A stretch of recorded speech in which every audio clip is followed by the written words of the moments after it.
1, 2.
Svona.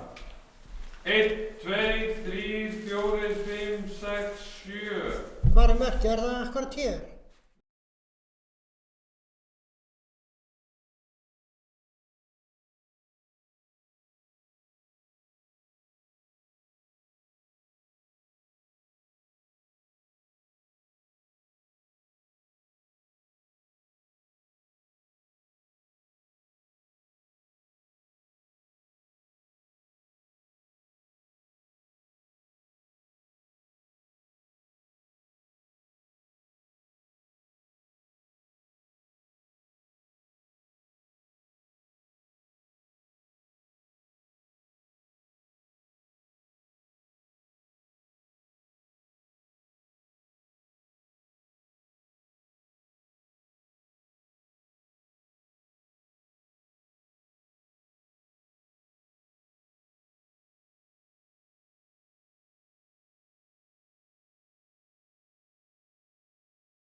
Það bara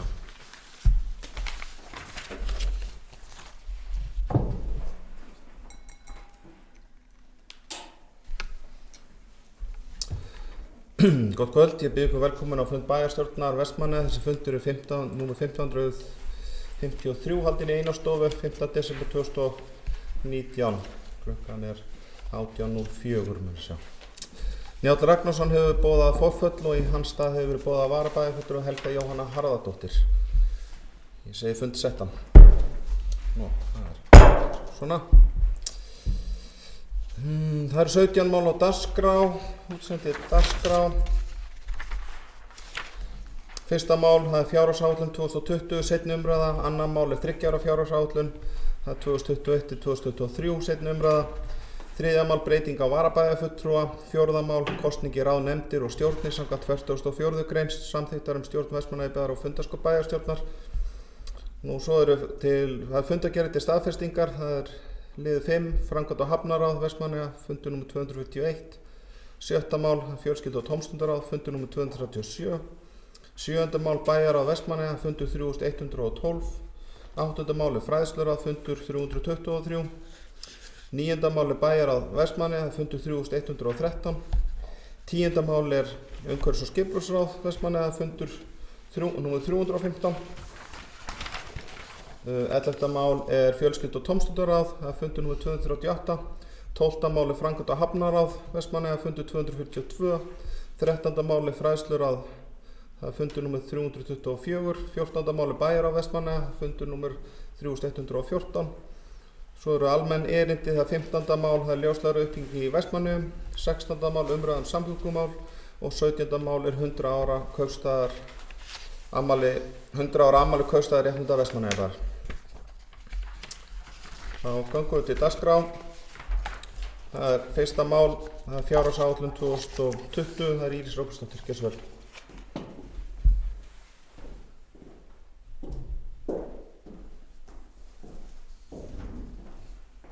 Forseti. Fjárhagsáætlun Vestmannaeyjabæjar fyrir árið 2020. Fjárhagsáætlun Vestmannaeyjabæjar er nú lögð fram til seinni umræðu í bæjarstjórn Vestmannaeyja 5. desember 2019 í samræmi við samþykkt ferli við afgreiðslu fjárhagsáætlunar. Áætlun var lögð fram í bæjarráði 29. október 2019 og vísað til fyrri umræðu í bæjarstjórn sem fram fór 31. október samkvæmt 3. málsgrein 62. greinar sveitarstjórnarlaga nr. 138 2011 og 50. greinar bæjarmálasamþykktar Vestmannaeyjabæjar. Samhliða áætlun næsta árs er jafnframt lögð fram 3 ára fjárhagsáætlun Vestmannaeyjabæjar fyrir árin 2021, 2022 og 2023. Gert er ráð fyrir að staða bæjarsjóðs verði áfram traust. Í fjárhagsáætlunni er lögð áhersla á ábyrga fjármálastjórnun þar sem gætt verður aðhalds í rekstri bæjarins og varlega áætlað tekjur, en jafnframt að þjónusta við bæjarbúa verður svo best verður á kosið. Við gerð fjárhagsáætlunar er útsvar byggt á lokaspá fjármálastjóra bæjarins útsvarstekjur fyrir árið 2019. Samkvæmt framlagðri fjárhagsáætlun er gert ráð fyrir að rekstrarafgangur A-hluta bæjarsjóðs verði 44 milljónir en hjá samstæðinu 153. Veltufé frá rekstri er áætlað 500 milljónir hjá A-hluta og 734 milljónir í samstæðinni. Kjarasamningar flestra stéttarfélaga voru lausir á árinu 2019 og í áætlun er ekki gert ráð fyrir sérstökum hækkunum vegna kjarasamninga enda útilokað að spá fyrir hvenær og hvernig samninga nást og hversu háar launahækkanum verður samið Í áætlun er gert ráð fyrir framlagi frá jöfnunarsjóði upp á 721 milljón. Breytingar á forsendu fjárhagsáætlun fyrir árið 2020 voru samþykktar í bæjarráði 17. september síðastliðinn og það var álagningarprósenta útsvars verði óbreytt eða 14,46, fasteignaskattur íbúðarhúsnæðis lækkaður úr 0,33 í 0,291 og álagningarprósenta fasteignaskatts á fyrirtæki lækki úr 1,65% í 1,55. Með þessu er verið að tryggja að gríðarleg hækkun á fasteignamati í Vestmannaeyjum leiði ekki til óhóflegrar hækkunar á fasteignaskatti íbúðar eiganda og eigandafyrirtækja. Breytingar á fjárhagsáætlunum milli umræða. Eins og framkomið fyrir umræðu þá er alltaf verið að leita hagræðingar í rekstri og það er sífellt verið að vinna að því og á þá sérstaklega horft til það sem það sem miðað við reglulega rekstur bæjarins, ekki þessar svokölluðu sérsamþykktir. Liður í því var að leita eftir verðtilboðum í rafmagnskaup Vestmannaeyjabæjar og búa smá við því að rafmagnskostnaður lækki 10 milljónir á ári samkvæmt þeim tilboðum sem bárust, að minnsta kosti. Sérsamþykktir sem bókaður inn á málaflokk Aðalsjóls eru rúmlega 207 milljónir ef tekið tillit til þess í útreikningi afkomu sérsta reglubundin rekstur, það rekstur stofnana og verkefna lægri sem því nemur. Í áætlun gert ráð fyrir 192 milljónum sem framlag til A- og B-hlutafyrirtækja. Vonir standa til að framlagi lækki þegar búið að semja við sjúkratryggingar rekstur hraunbúða. Það framlag 80 milljónir inn í þessari tölu. Og það auk þess verið að vinna að hagræðingaraðgerðum í tengslu við hraunbúðir í samræmi við skýrslu úttekt á hraunbúðum sem unnið var að Nolta.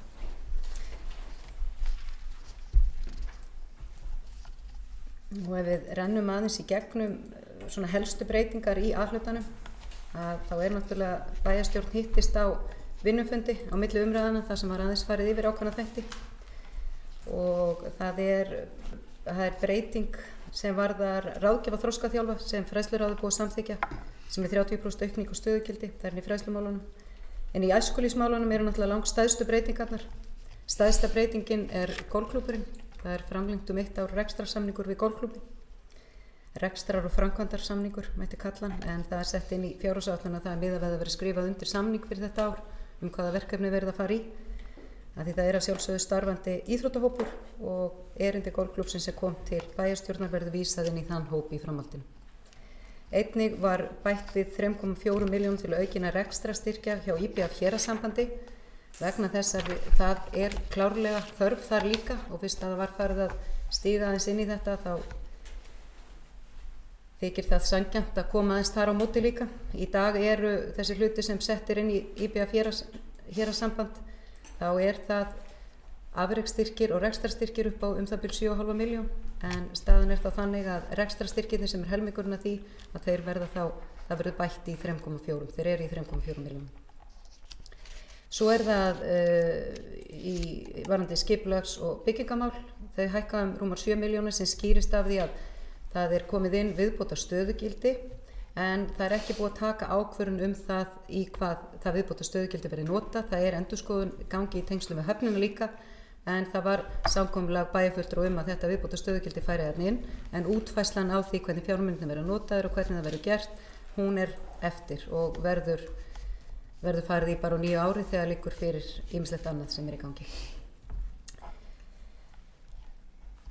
Svo ekkert svona, það eins og ég segi, það kemur inn svo til lækkunar á móti þessar 10 milljónir sem vegna þess að við getum fengið rafmagnið okkar á talsvert hagstæðara verði en sveitarfélagið hefur verið að kaupa það á undanfarin ár. En í B-hlutanum þá tókum við ákvörðun þegar við fórum ofan í þetta að lækka aðeins tekjur Hafnarsjóðs bara til að vera með varúðarráðstöfun og annar rekstrakostnaður þar inni lækkar með því 23 milljónir. Það skýrist af því að það urðu ákveðnar breytingar þegar við tekin ákvörðun að breyta fjárhæð varðandi Viktatorgið. Þá fer það yfir í eignfærslur úr gjaldfærslum. Það var tækifæri þá til að bregðast aðeins við í Hafnarsjóði vegna þess að við erum alltaf með þetta bak við eyrað að hvernig tekjurnar þróast hjá okkur.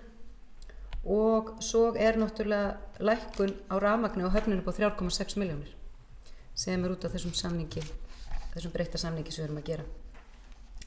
Og afkoma Hafnarsjóðs, hún hækkar 12 milljónir á milli umræðana. Herjólfur, það voru breytingar á milli umræðana varðandi Vestmannaeyjaferjuna Herjólf OHF.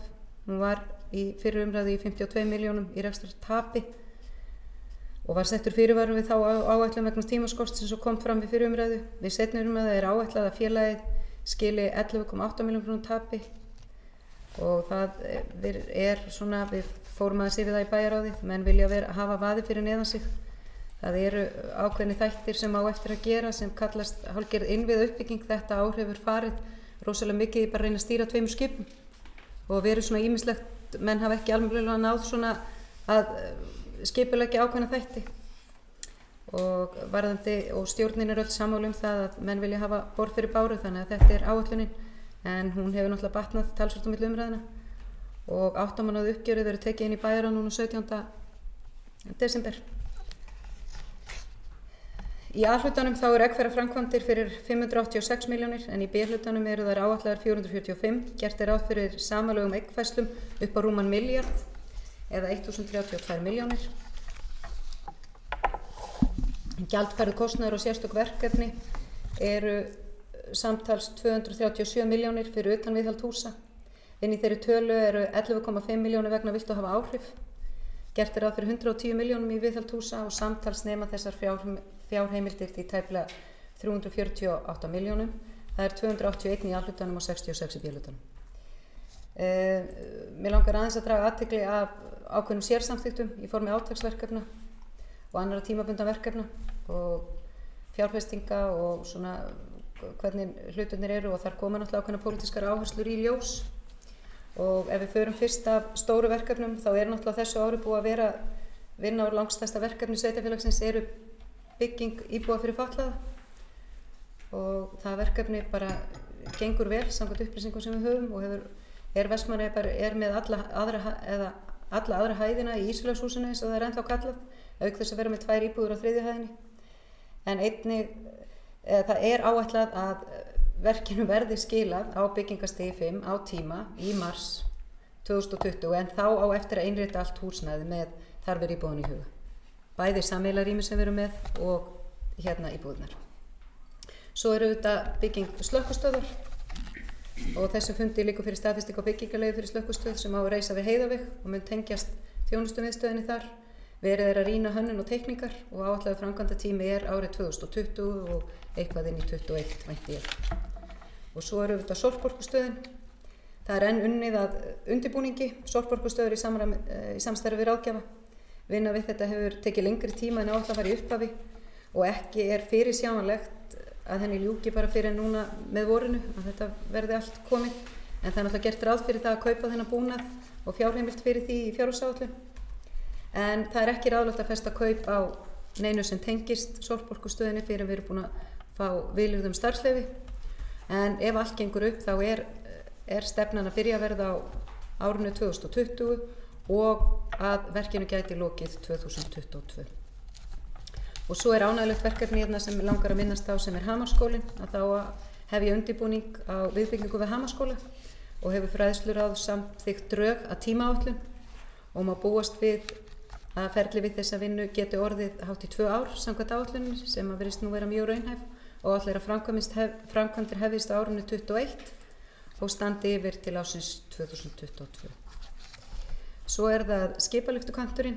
Það er búið að bjóða út framkvæmdirnar við útskiptingu á stálþili á skipalyftukanti og vonast til að það verk geti hafist bara í byrjun árs 2020 en það er áætlað að það taki svona 2 ár. Það þarf að setja þekju og annað þannig að verkið tekur að svona tvískipt. Og það hafa orðið breytingar á milli umræða mjög litlar í eggfæru framkvæmdunum. Það er eins og ég gat áðan þá færist Viktartorgi til en eina breytingi sem er fyrir utan það er að það er tekin inn fjárheimild á íþróttahúsið vegna klefa sem er hugsaður með betra aðgengi, bæði fyrir aðgengi fyrir fatlaða og aðgengi fyrir þá sem eru með aðila sem eru að öðru kyni og þurfa aðstoð inn í. Það hefur verið klefi en svo aðstæður engan veginn verið nógu góð og það var bent á það núna í vinnuna á milli umræðana. Þetta mál hefur ekki komið inn til ráðsins eða inn til okkar og sjálfsögðu varð og við ræddum þetta bæjarstjórn á þessum fundi þegar við tókum umræðan þetta og það eru bara allir sammála að bæta þessu við það sem gert verður á næsta ári. En það eru mörg þörf og aðkallandi verkefni á næsta ári og eru þessi verkefni hugsuð til að bæta þjónustu við íbúa Vestmannaeyja unga sem aldna. Meðal annarra áhersluverkefna má nefna áframhaldandi heilsueflingu eldri borgara sem er Janusarverkefnið og er bara að ganga alveg gríðarlega vel og ég hvet ykkur sem hafa tækifæri að kíkja á þau upp í íþróttahúsi.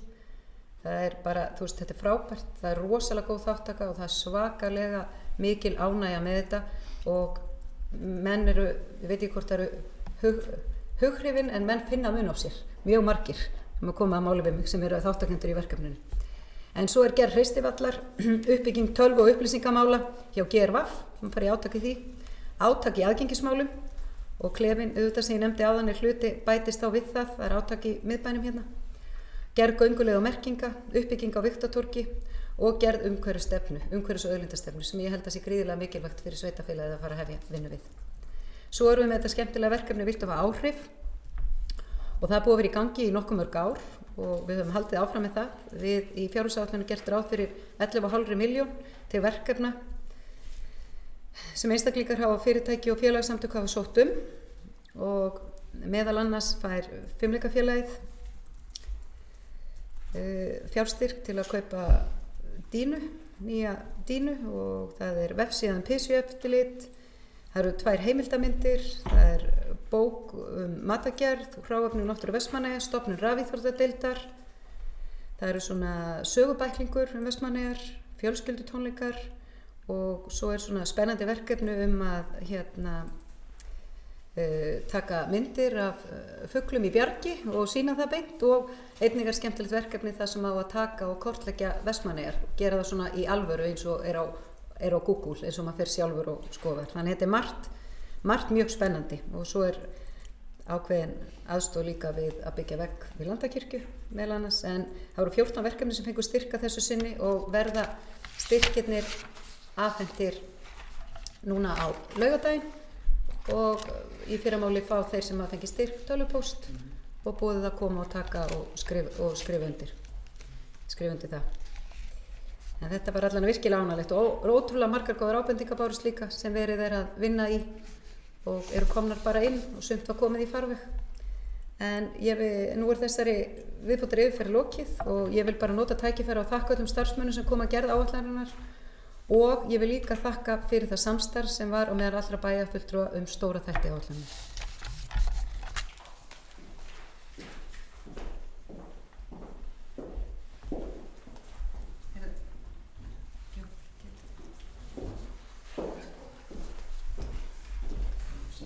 Afsakið, forseti. Ég ætla að lesa bókum.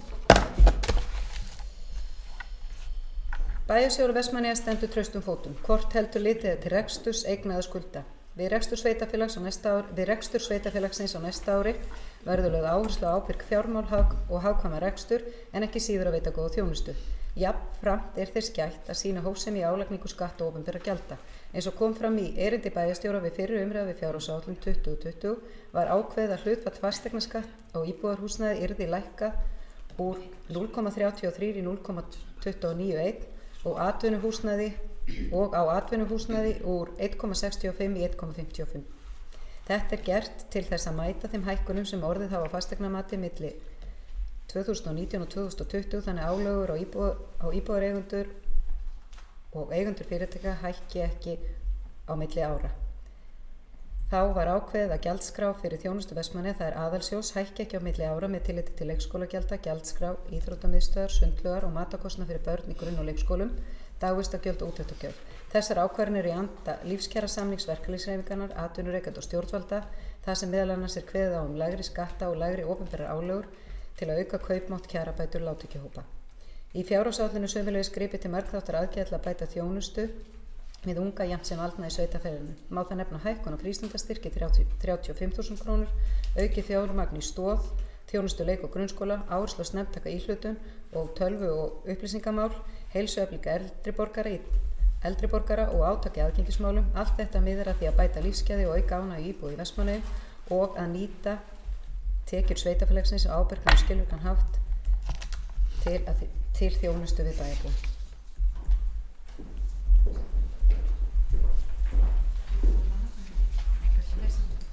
Þakka Íris Rópsdóttir fyrir sem bókun þá samþykkt eins og hún upplesin og bæjarfulltrúum að senda afrit á forseta og samt ritara með bókanirnar þessu áður. Við höfum þetta nokkuð skilvirt. Orðið laust, kannski rétt að taka það aftur fram. Þegar við ræðum fjárhagsáætlun þá engin tími en það gildir ennþá hér að koma tvisvar upp. Ykkur bæjarfulltrúar sem vilja ræða þetta? Helga Kristín Kolbjörns, hversu vel?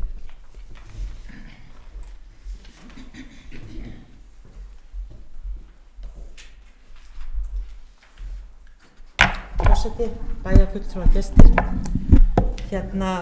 Ég langaði að beina spurningu til bæjarstjóra að því ég tók eftir og það mjög ánægjulegt að sé hægt að lækka raforkukostnaðinn margar milljónir, en það sem að brennur svolítið á mér að í þessu útboði vegna raforkunar, ég hef ekki séð útboðið, hvort við höfum sem sagt upprunavottorð orkunnar með, vegna þess að það nú þannig að langflestir telja að 100% af raforkunni á Íslandi sé framleitt úr endurnýjanlegum orkulindum sem hrein raforka, og við bara teljum það sem víst að við séum að kaupa hrein orku af fyrirtækjunum, að þá það samt þannig að á pappírunum skráð að verulegur hluti raforkunar á Íslandi sé framleitt með kjarnorku, kolum, olíu og gassi. Og það sem meira að Íslendingar eru sagði skilja eftir sig talsvert af geislavirknum úrgangi, 160 kíló. Og það sem orkusölufyrirtækin að gera, að þau að selja erlendum orkusölufyrirtækjum orkuhreinleika vottorð gegn því að við tökum á okkur að skrá inn í okkar orkunotkun að hluti orkuna sem við erum að nota eigi uppruna sinn í kjarnorku og jarðefnaeldsneyti. Þannig mér langaði bara að spyrja, var í útboðinu gerð krafa uppruna vottorð orkunar? Takk.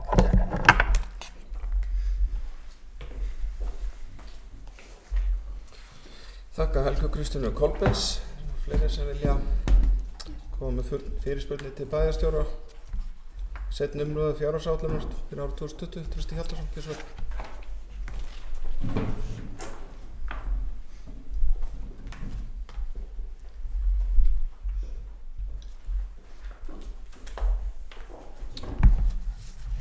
Forseti, bæjarfulltrúar, gestir. Hér erum við síðar umræðu og við tókum hér ágætis umræðu þetta á síðasta bæjarstjórnarfundi og það alltaf gaman að fjalla fjárhagsáætlun og velta við öllum steinum og skoða málin. Við verðum að segja að í stóru myndinni ég bara nokkuð sáttur við þessa fjárhagsáætlun og tek bara undir það að þær þakkir við starfsmenn sem hafa unnið mikla og góða vinnu við þetta og sömuleiðis var hið ágætasta samstarf milli bæjarfulltrúa svona stærstu atriðin í þessu og það var virkilega ánægjulegt að það skuli hafa verið tekið vel í að lækka fasteignaskattinn og að fara í Hamaskólann sem eru svona kannski stóru fréttirnar í þessari fjárhagsáætlun og virkilega spennandi verkefni sem mun vonandi leiða til einhverjar svona hagræðingar í húsakosti og rekstri þegar fram í sækir og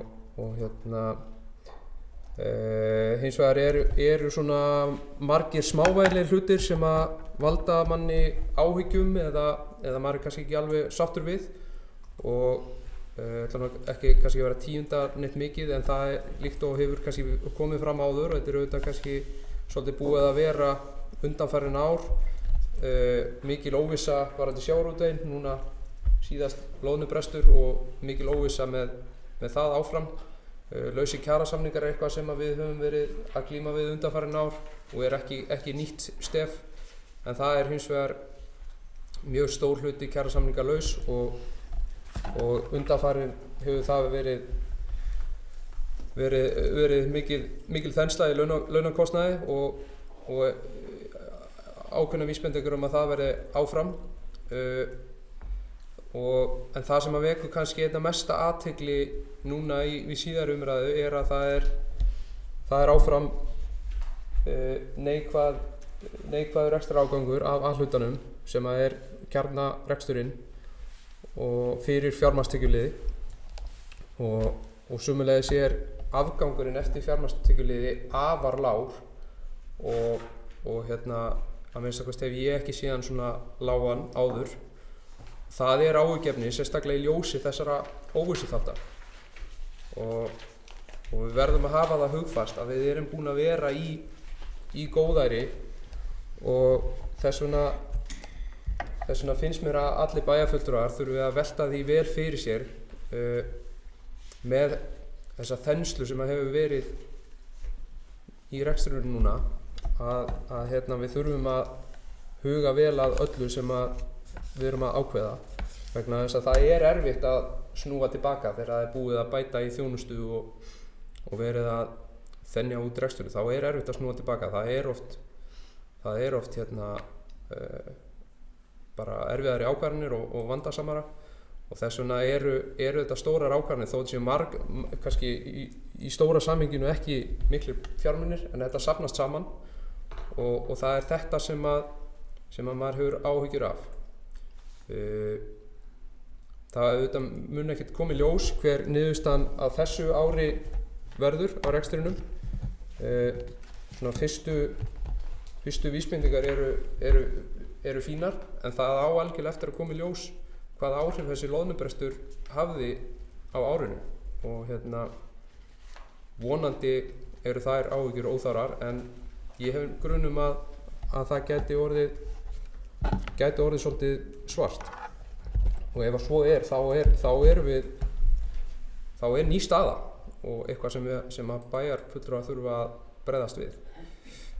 Þannig að þetta var nú það sem ég vildi sagt hafa svona allavega til þess að byrja með og endurtaka það að í heildina litið er ég nokkuð sáttur með þessi stóru mál.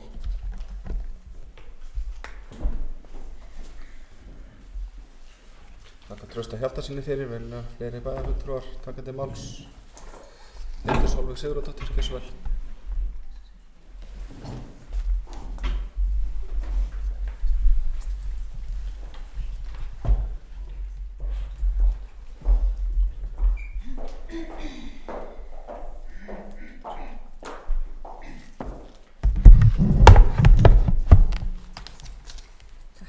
Forseti, bæjarfulltrúar, gestir. Já, ég vil bara byrja líkt og áður að þakka kærlega þá vinnu sem hefur verið lögð í þessa fjárhagsáætlunargerð. Ég veit að starfsmenn hafa verið að vinna hörðum höndum við að koma þessu saman og hafa verið ötulir við að svara spurningum og aðstoða eftir því sem er verið að óska eftir, þannig að ég bara vil fá að þakka það persónulega. Tek fram líkt og bæjarfulltrúi Trausti Hjaltason, það eru vissulega margir góðir hlutir sem er verið að ákveða hér og er búið að vera að ákveða hér í bæjarstjórn varðandi framtíðarverkefni. Það er auðvitað var svona okkar vilji til að byrja með og við fyrir umræðu að skoða möguleika til lækkunar á útsvarstekjum en svona þegar að var ljóst í hvað menn ætluðu að ráðast í að þá er nokkuð ljóst að það er grundvöllur í slíkar tillögur er ekki til staðar. Kannski bara svona nokkrar spurningar varðandi það hefur verið rætt varðandi styrk IBF héraðssambands. Ég langar bara að beina til bæjarstjóra á hvaða forsendum sú upphæð er, hvort að bæjarstjóri telji hana nægilega og hvort ég geti fengið svona aðeins betri útskýringar á því. Það eru gríðarlega mikið af flottum verkefnum eins og kom fram í ræðu bæjarstjóra sem er verið að fara í. Mjög ánægjulegt að viðbygging við Hámaskóla sé komin á koppinn og sé að fara á flug.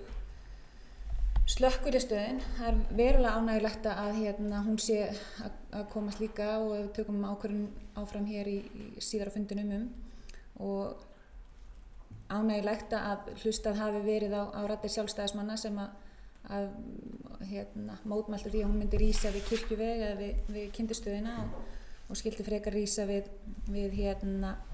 Heiðaveg.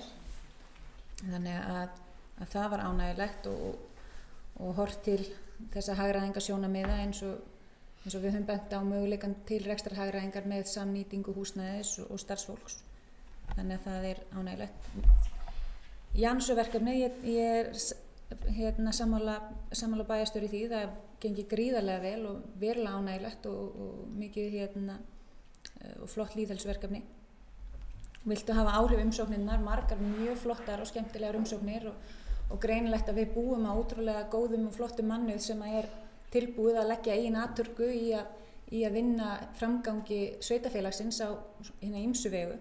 Þannig að það eitthvað sem að bera þakka og verulega ánægjulegt og skemmtilegt að geta tekið þátt í því að hjálpa því að komast áfram.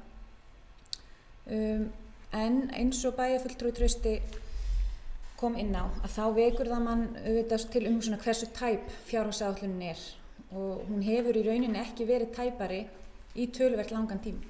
Það að segja rekstrarafgangur af fjárhagsáætlun verulega lágur.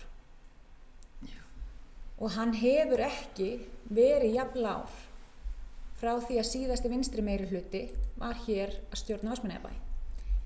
Þannig að við þurfum að fara til fjárhagsáætlunar 2006 til þess að sjá jafn lága rekstrarniðurstöðu í A-hluta. Það auðvitað gríðarlega mikið af viðhaldi sem að þarf að fara í og við höfum náttúrulega rætt það hér í sölum bæjarstjórnar og tekið marga umræðina það að við erum að reka mörg húsnæði og við þekkjum það öll sem að rekum okkar eigin húsnæði að það getur verið gríðarlega dýrt að standa í framkvæmdum og það að fara og byggja eitt stykki húsnæði eða stofnun að þá því ekki lokið, það þarf að reka það með öllum tilhöfandi kostnaði og viðhaldi og þess vegna mjög mikilvægt að við séum að horfa til allra mögulegra leiða til þess að geta nýtt húsnæðið okkar eins vel og við getum.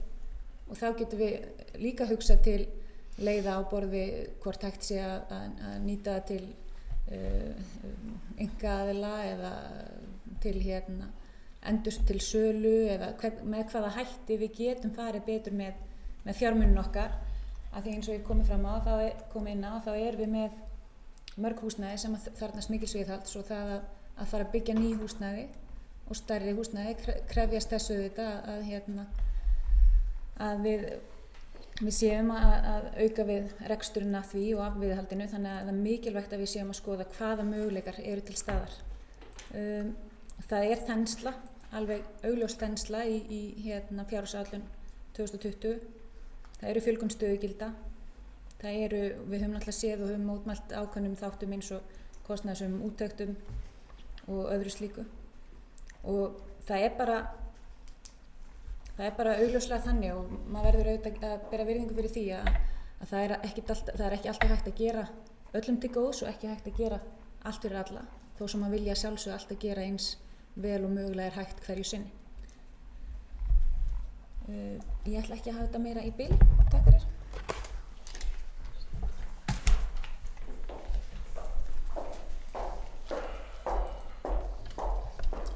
Ég þakka Hildi Sólveigu Sigurðardóttur fyrir þetta. Það Íris Róbsdóttir, gjörðu svo vel.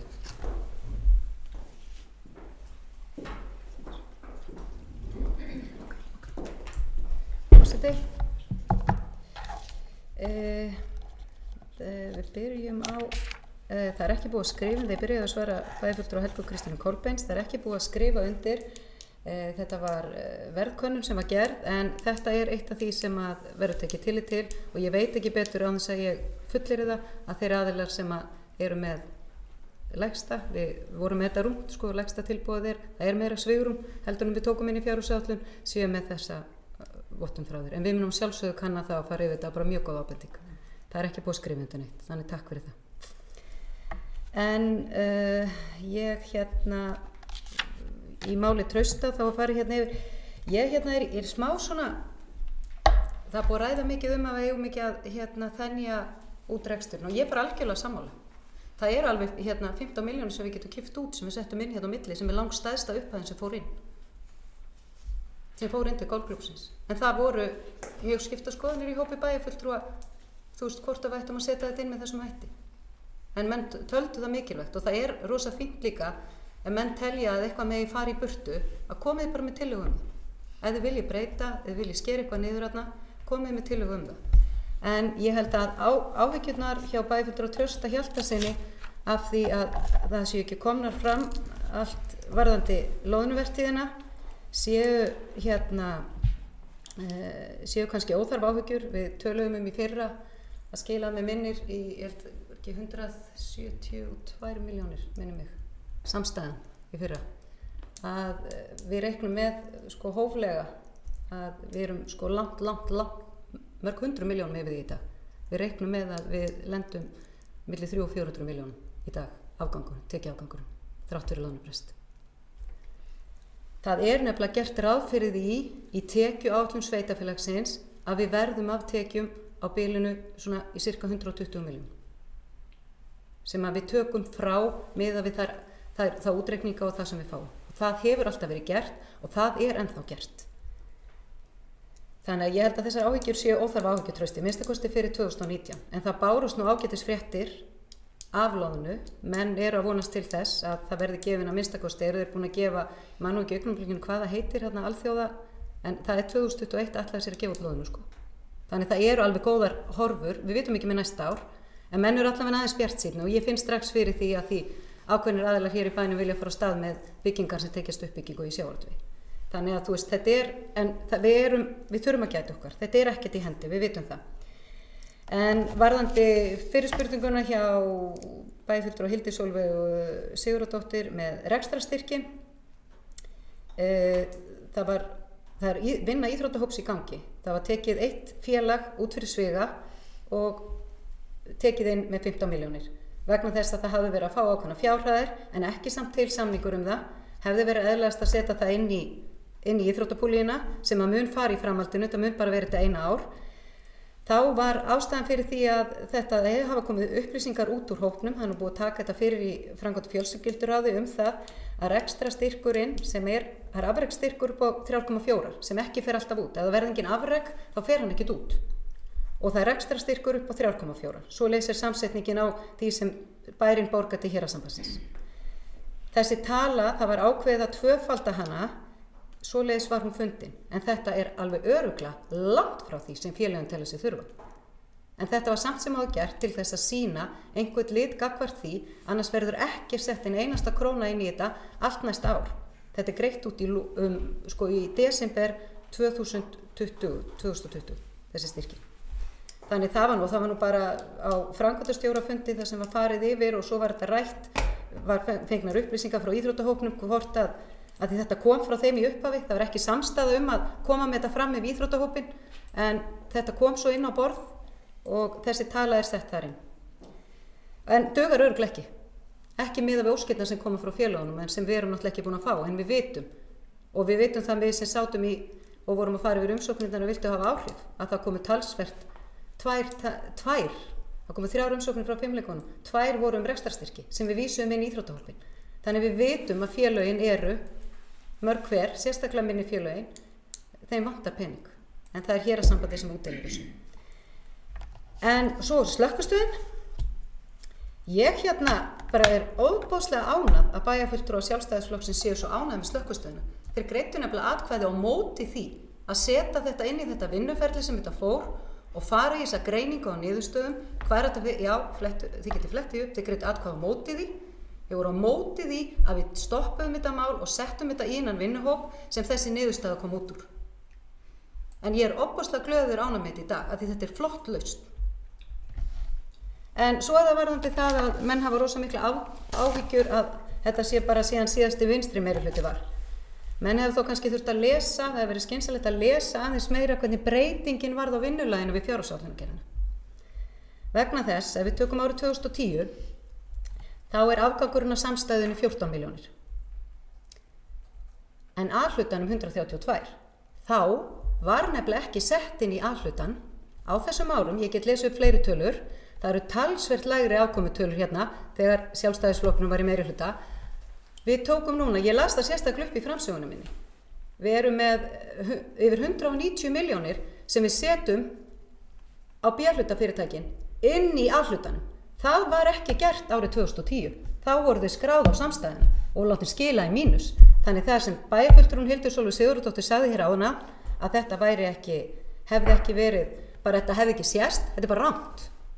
Þetta er bara rangt og stenst ekki skoðun. Vegna þess að milli 2015-16 þá var þessu fyrirkomulagi breytt.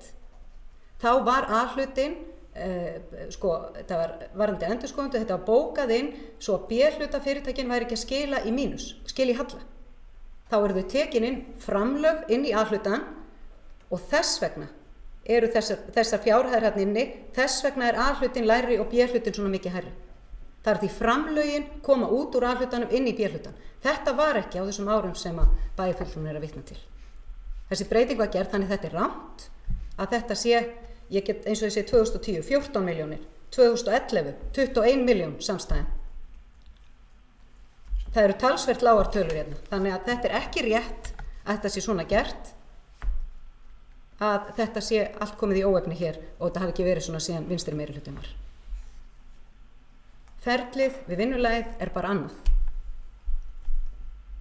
Í A-hlutanum, þeir sem þú ert að vitna til, þá var B-hlutin látið skil í mínus. Þannig það er eðlilegra til þess að fá eðlilegan samanburð að horfa á samstæðutölurnar. Og þar eru við ekki neðarlega á blaði.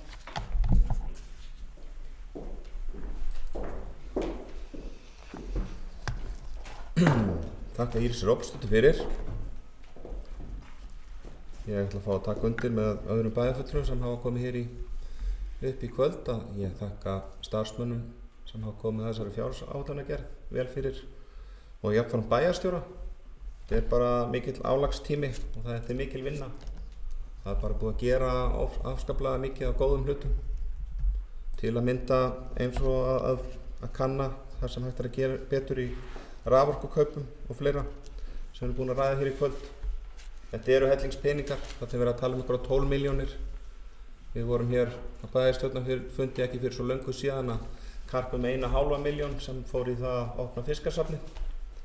Það fannst bæjarfulltrúum mikill peningur. Þannig að þetta er mikið og það er að gera margt mjög gott. Nú, ég hef það hlutverk að leiða þennan íþróttahóp og það er búið óska eftir umræðu það hér síðar á bæjarstjórnarfundinum.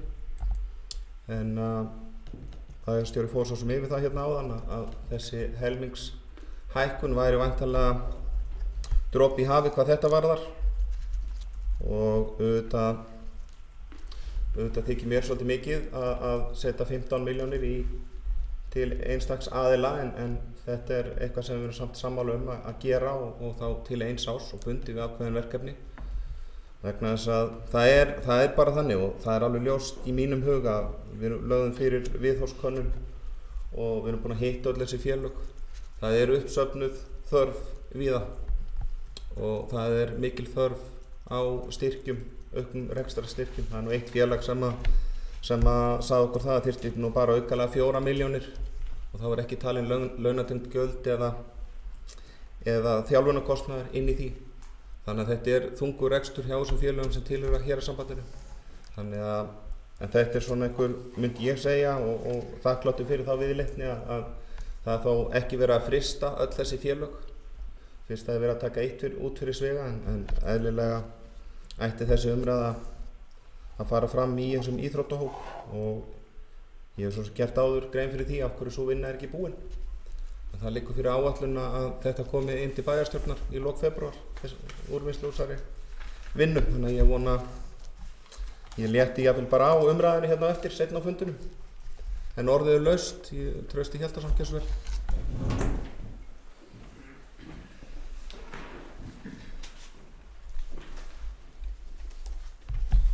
Bæjarfulltrúagestir. Til þess að varðandi þá umræðu að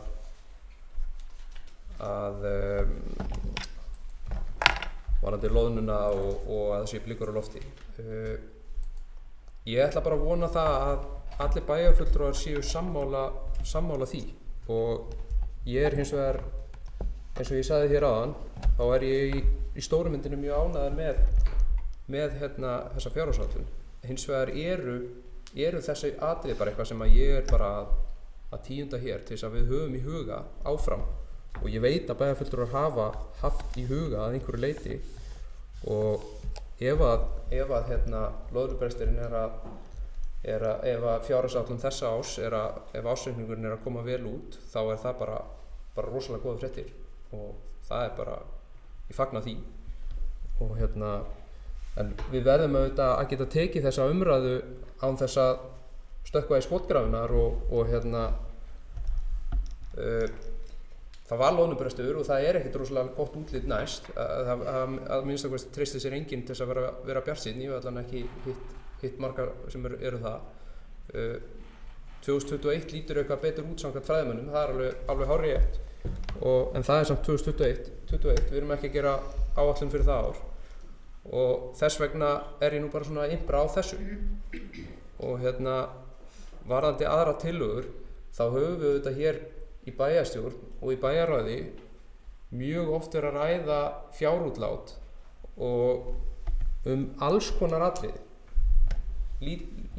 bæði stór og smá og það hefur verið þensla, það hefur verið sagt mikið já og það auðveldara og þess vegna ég bara að tala um það að við þurfum að vera á varðbergi og það erfiðara að snúa tilbaka. Þetta bara, ég held að sé bara ágætt að við höfum það hugfast.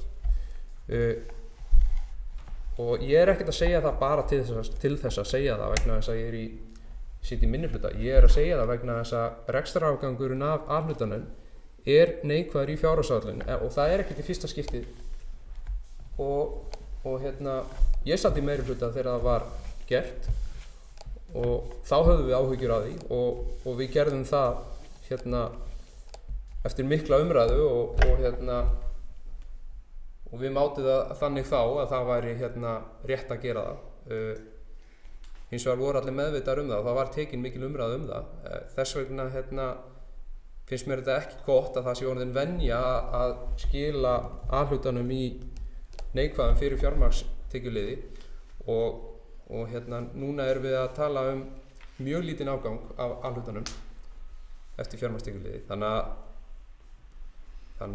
að það þýðir hins vegar ekki það að það þurfi að vera niðurstaðan og ég geri mig grein fyrir því að það á áætlunin varfæri en samt sem áður eru kjarasamningar lausir og það mikið spurningamerki með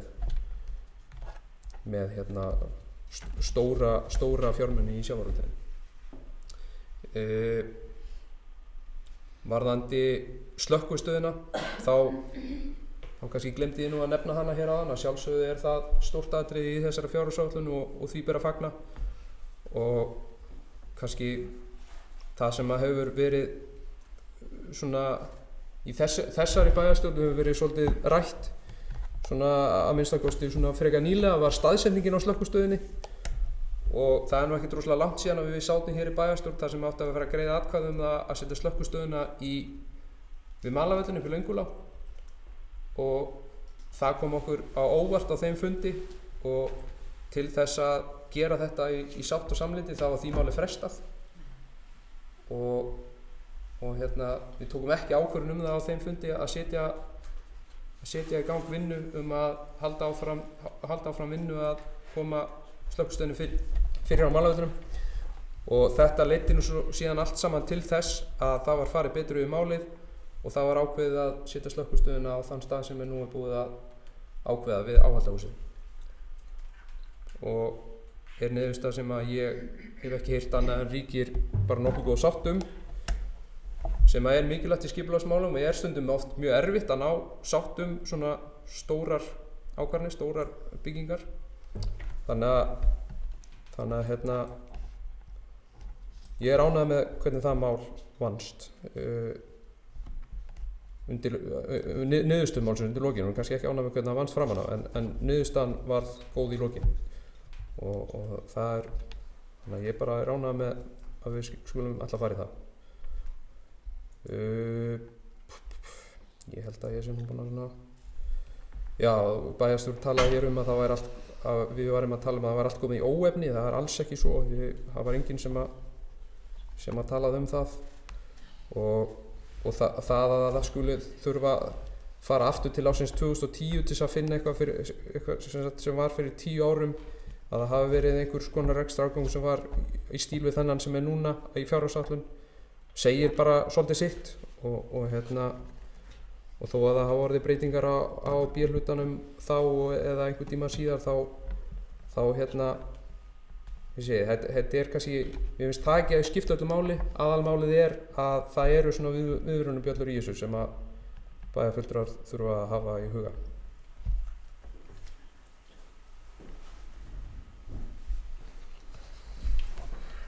Já, ég þakka Trausta Hjaltarsyni fyrir. Einhverju fleiri bæjarfulltrúar sem vilja taka til máls? Það Hildur Sólveig Sigurðardóttir, hefur gefið merki, gjörðu svo vel.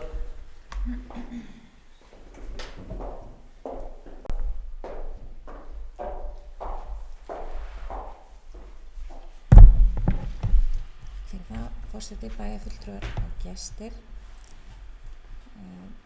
Ég ætla að lesa hér upp bókun með leyfi forseta. Augnablik.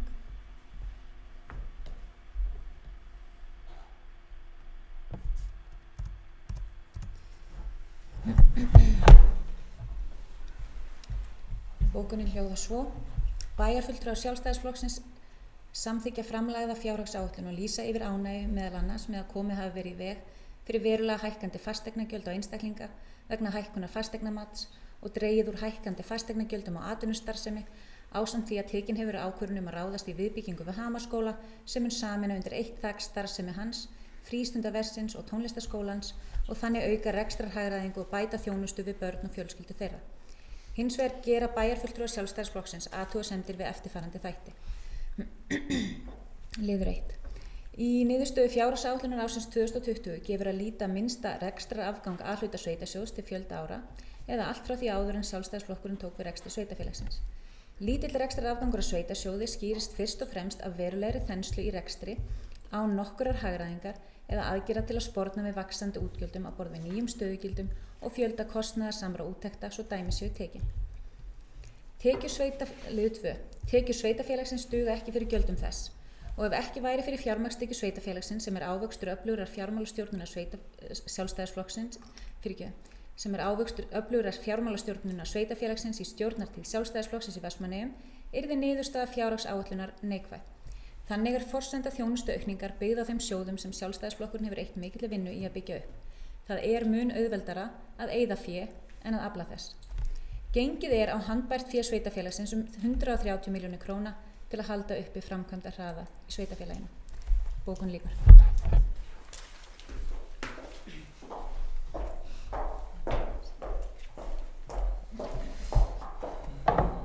Þakka Hildi Sólveigu Sigurðardóttur fyrir þetta.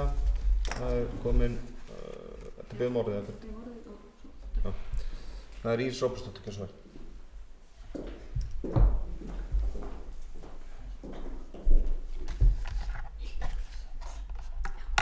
Forseti, ég ætla að gera athugasemdir hérna við það sem bæjarfulltrúi Trausti Hjartarson sagði hérna áðan að ég þyrfti að leita aftur til 2010. Það er ekki rétt, ég tók bara sem dæmi. Það eru hérna 2, 4, það eru 7 ár af síðustu 8 árum sem er talsvert lægri rekstrarafgangur og síðast 2018. Þannig það þarf nú ekki að leita lengra aftur í það. Og svo það annað því að það virðist verið einhver misskilningur hérna með slökkvistöðuna og hvernig það allt saman. 30. ágúst hafnaði Sjálfstæðisflokkurinn því að vinna málið senda það aftur í hafnarframkvæmdaráð í þann hóp sem kom með þessar tillögur sem við samþykktum. Þau höfnuðu því. Þannig við skulum bara rétt er rétt. En svo var bara gott samkomulag í framhaldinu það. En þið, og ég meira þess að ég held þið hafa viðurkennt að seinna að þið bara eiginlega hálf sáuð eftir þið hafa ekki verið á tillögunni. Allavega Eyþór, bæjarfulltrúi Eyþór sem er ekki hérna í dag. Heyrðu, en annað, ég er alveg sammála því að mér finnst bara allt og mikið af framkvæmdum í þessari áætlun, miðað við það, en við tókum meðvitað ákvörðun sem finnst mér alltaf svolítið sérstakt að koma svona bókanir. Á vinnufundi bæjarstjórnar ræddu við það að ef við ætluðum að halda uppi þessum framkvæmdarhraða, þá mundi það þýða að við þyrftum að ganga þess inn á eigið fé. Og eru við sátt við það? Já, það voru allir sáttu við það, en þið búið að lýsa því yfir allir samþykkja fjárhagsáætlunina. Af hverju sögðu ekki nei og við tókum það bara út einhverja framkvæmdir? Þú veist, þetta, bara fyrirgefum, mér finnst þetta rosalega sérstakt. Og annað, það að bóka það að það hafi ekki verið, þessi afkoma á aðalsjóði hafi ekki verið og alltaf að tala fyrir fjármagnsliði, fyrir alltaf vera, rugla málið, en það er ekki verið að skila aðalsjóði í mínus og það að Sjálfstæðisflokkurinn hafi allir búið til alla þessa peninga. Við vorum ótrúlega heppin og ég tók þátt í þeirri ákvörðun þá nótt þegar við vorum út í Ráðhúsi og var tekin ákvörðun að selja þessi bréf sem gerði það að verkum að það var að snúa rekstri sveitarfélagsins við. Og ég ætla ekki að segja, ég veit að mjög margt í rekstri sveitarfélagsins var gríðarlega gott undir stjórn Sjálfstæðisflokksins. Og ég ætla bara að segja það. Ég veit að þið getur aldrei nokkuð tíman hrósað neinu sem ég geri, en ég get algjörlega hrósað ykkur.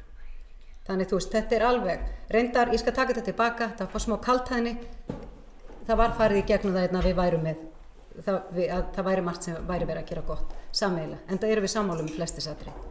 En ég ætla að óska eftir fundarhléi, að því ég ætla ekki að sitja undir því að það sé bókað hér, að það hafi ekki verið, að A-hlutin honum hafi ekki verið skilað svona, síðan ég veit ekki hvenar, vegna þess að þetta er bara rangt. 2017 er gerð breyting á því hvernig ársreikningurinn er gerður upp og fjárhagsáætlunin er gerð, hvernig bókað er inn í A og B hluta og ég ætla ekki að setja undir því að það sé verið að bóka upp hluti sem þið vita er ekki réttir.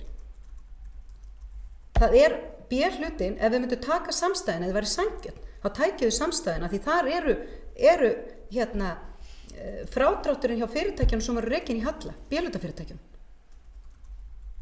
Þau eru ekki inn í A-hlutanum, það sem þið eru að tala um. Þannig mér finnst þetta rosalega sérstakt hjá bæjarfulltrúum Sjálfstæðisflokksins að bóka svona og óska þá eftir við forseta að við fáum fundarhlið til þess að geta brugðist við. Ég þakka Írisi Rópsdóttur fyrir og við verðum því að gera fundarhlið. Klukkan er núna 19:00.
Þá segi ég fund aftur settan klukkan 19:17. Við erum í fyrsta dagskrárlið fjárhagsáætlun 2020. Já, Jóna Sigríður Guðmundsdóttir, gjörðu svo vel.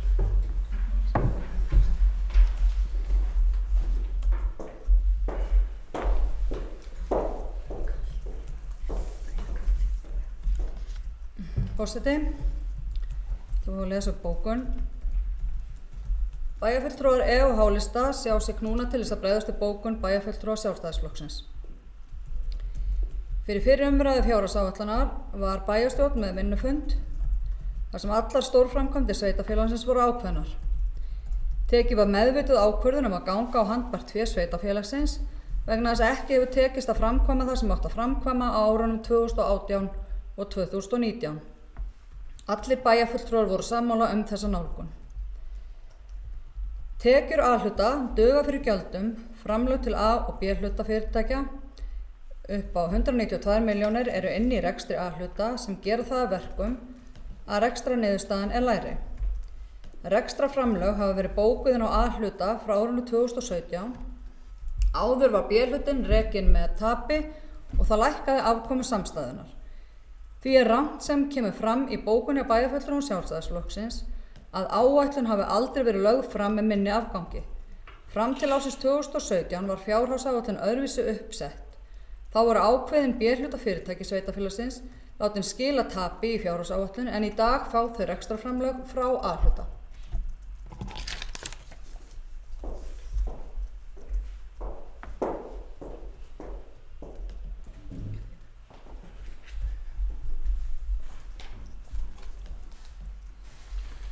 Þakka Jónu Sigríður Guðmundsdóttir fyrir þetta.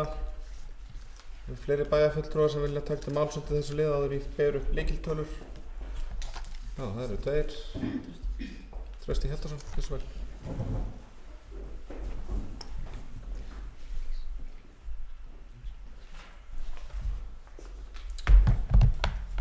Forseti, bæjarfulltrúar, gestir.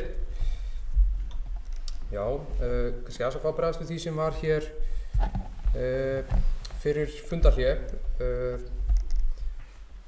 Byrjum kannski á slökkvistöðinni. Þá það rétt að við greiddum atkvæði gegn því að vísa því inn í framkvæmdaráðið vegna þess að við vildum fá þetta inn í umhverfis- og skipulagsráð á þessum fundi. Við vorum hins vegar alls ekki á móti því að slökkvistöð yrði byggð og höfum aldrei sagst vera á móti því. Þannig að það var nú bara verið að ræða þarna í hvaða ferli málið þetta vera og þess vegna var það svoleiðis.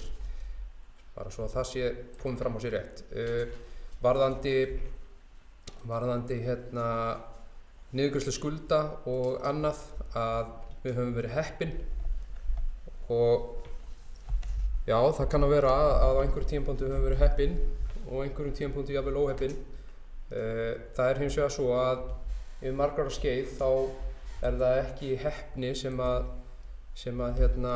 verður til þess að það sé hægt að greiða niður skuldir, heldur það fyrst og fremst öflugt atvinnulíf og öflugir íbúar og samfélagið í heild sinni sem að vinna sína og standa sig vel og þess vegna með ábyrgri stjórnun hægt að ná góðum árangri og taka réttar ákvarðanir. Það ég hugsa að geti allir verið sammála það að það auðveldara að eyða peningum heldur en að afla þeirra og þess vegna skiptir verulegu máli hvernig farið með þessa fjármuni. Þannig að ég vil alls ekki tala um heppni, frekar góðar ákvarðanir og öflugt atvinnulíf og öflugt samfélag. Varðandi íþróttafélögin vegna þess að þau hafa verið aðeins rædd hér íþróttamálin. Það var skipaður hópur sem átti að fara yfir íþróttamálin. Það hefur nú reyndar verið og mér finnst ennþá vera frekar óskýrt hvert hlutverk þessa hóps á að vera, en þessi hópur hefur ekki skilað ennþá neinum niðurstöðum og ekkert komið neitt frá honum til bæjarfulltrúa og þess vegna áttaði ég mig ekki alveg á því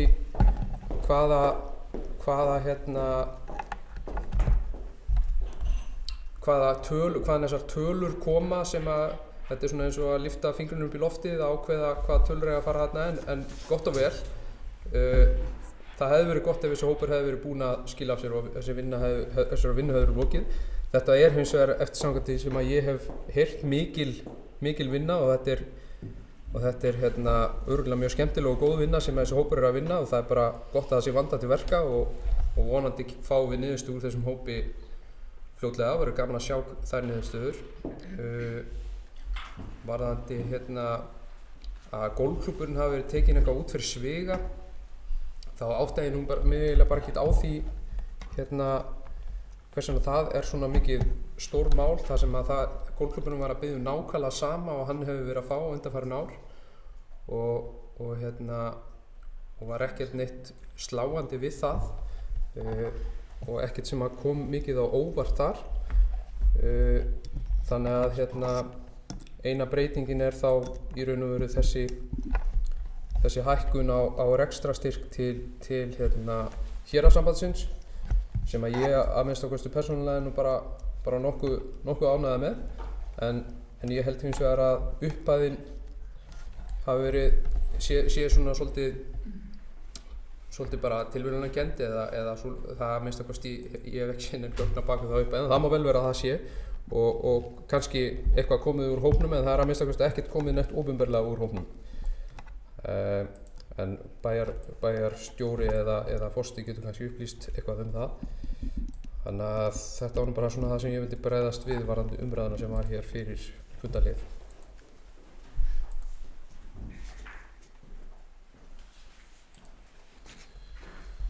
Ég þakka Trausta Hjaltasyni fyrir.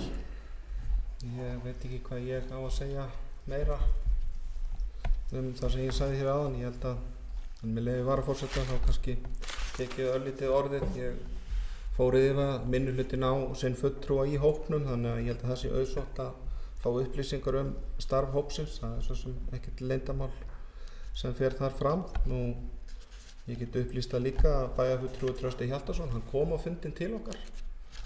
Þannig að við kölluðum hann til, hann var í forsvari fyrir félag sem kom og sá okkur frá hvað þeir var að gera. Það komu jafnframt 2 aðrir varabæjarfulltrúar Sjálfstæðisflokksins og komu hitt okkur líka. Þannig að þetta er búið að vera umfangsmikið. Ég sagði hérna áðan að niðurstöðurnar væru áætlaðar að koma fyrir bæjarstjórn í lok febrúar og bæjarstjóri kom hér líka inn á varðandi rekstrarstyrkinn og sagði að hann hefði verið einfaldlega tvöfaldaður. Ég upplýsti hérna líka með að það eru mörg félög sem eru í vandræðum, nefndi 1 félag meðal annars. Þau eru fleiri, þannig að þetta er mikil vinna sem hefur farið fram. Hún hefur tafist sannarlega og það bæjarfulltrúi Trausti Hjaltason sé meðvitaður af hverju það tafist. Það er ekki að rekja það neitt hér. En við töldum allavega mjög mikilvægt og hópurinn var einhuga í því að það væri mikilvægt að fá svör frá öllum og sérstaklega stærstu aðilum sem eru í þessum hóp. Þannig að ég held að það sé fyllilega eðlilegt og ég ætla ekki að endurtaka það efni sem ég sagði hér annars á undan. Meira held ég að ég get ekki svarað allavega í bili sem kom hér fram. Ég ítreka fyrir bæjarfulltrúum að þær hafa tækifæri að koma 2 sinnum. Ég held að við séum að vera búin að kryfja þessa umræðu ágætlega. Þannig ef það er ekki fleiri bæjarfulltrúar sem að biðja orðið, það er Helga Kristín Kolbeins. Hversu vel?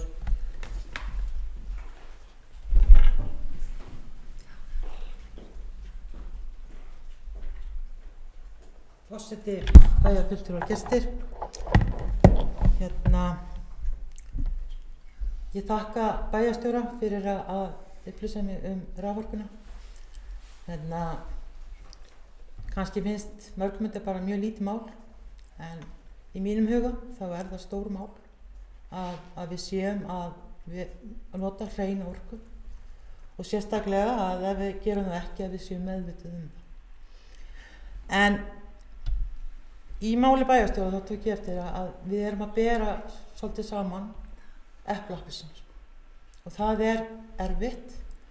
Þess vegna langar mig að vita hvort það sé búið að reikna út hvert framleiðar hlutfall bæjarsjóðs bara hvert hlutfallið og hvaða stofnanir voru fluttar á milli A og B. Af hverju var það gert? Líklega verið einhver, ég ætla ekki að gera mig upp af hverju það var gert, bara kannski að rifja aðeins upp með mér af hverju það var fært á milli. Og eitt sem ég langar bara líka að nefna að telja rekstur sveitarfélags byggja á heppni, að eins og Trausti sagði að þá erum við oft heppin en stundum líka óheppin, en það er mitt mat að það sé farsælla að byggja á meðvituðum ákvörðunum. En það væri mjög gott ef bæjarstjóri myndi upplýsa mig framleiðar hlutfallið. Takk.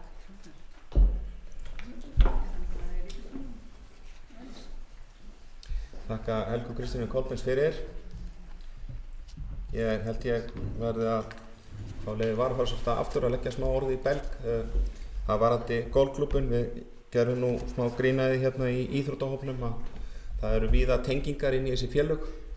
Þetta er sennilega sá klúbbur sem ég á helst tengingar til, þar sem ég var félagsmaður hér á fyrir árum og svona fór og iðkaði þessa íþrótt þegar ég hafði tíma til.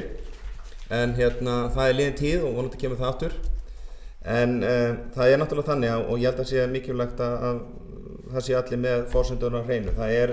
Það er golfklúbburinn hefur verið að fá sem 11 milljón króna rekstrarstyrk og svo hefur verið sérstakur styrkur líka sem er 16 milljónir. Og þetta er búið að framlengja þá núna með þessum fundi í 3. sinn.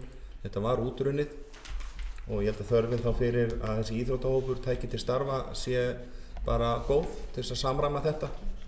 Þannig að þetta er orðið þá töluverður upphæð. Þetta er orðið 26-7 milljónir sem búið að vera í þennan tíma. Þannig ég held að sé ágætt að hafa það til huga. En ég held við getum samt alveg verið stolt af golfklúbbnum. Og ég held að það sé fullt af tækifærum. Þetta er flottur völlur, hann er hátt skrifaður og dregur að, en eins og þetta er samt það þarf að svona vega og meta allt í þessu. Maður þarf að vera sanngjarnt líka og sérstaklega gagnvart öðrum félögum. Þannig að ég er mjög ánægður með það að þessi aukin rekstrarstyrkur sé. En ég ætla ekki að tefja fundinn meira. Það var einhver búinn að biðja um orðið.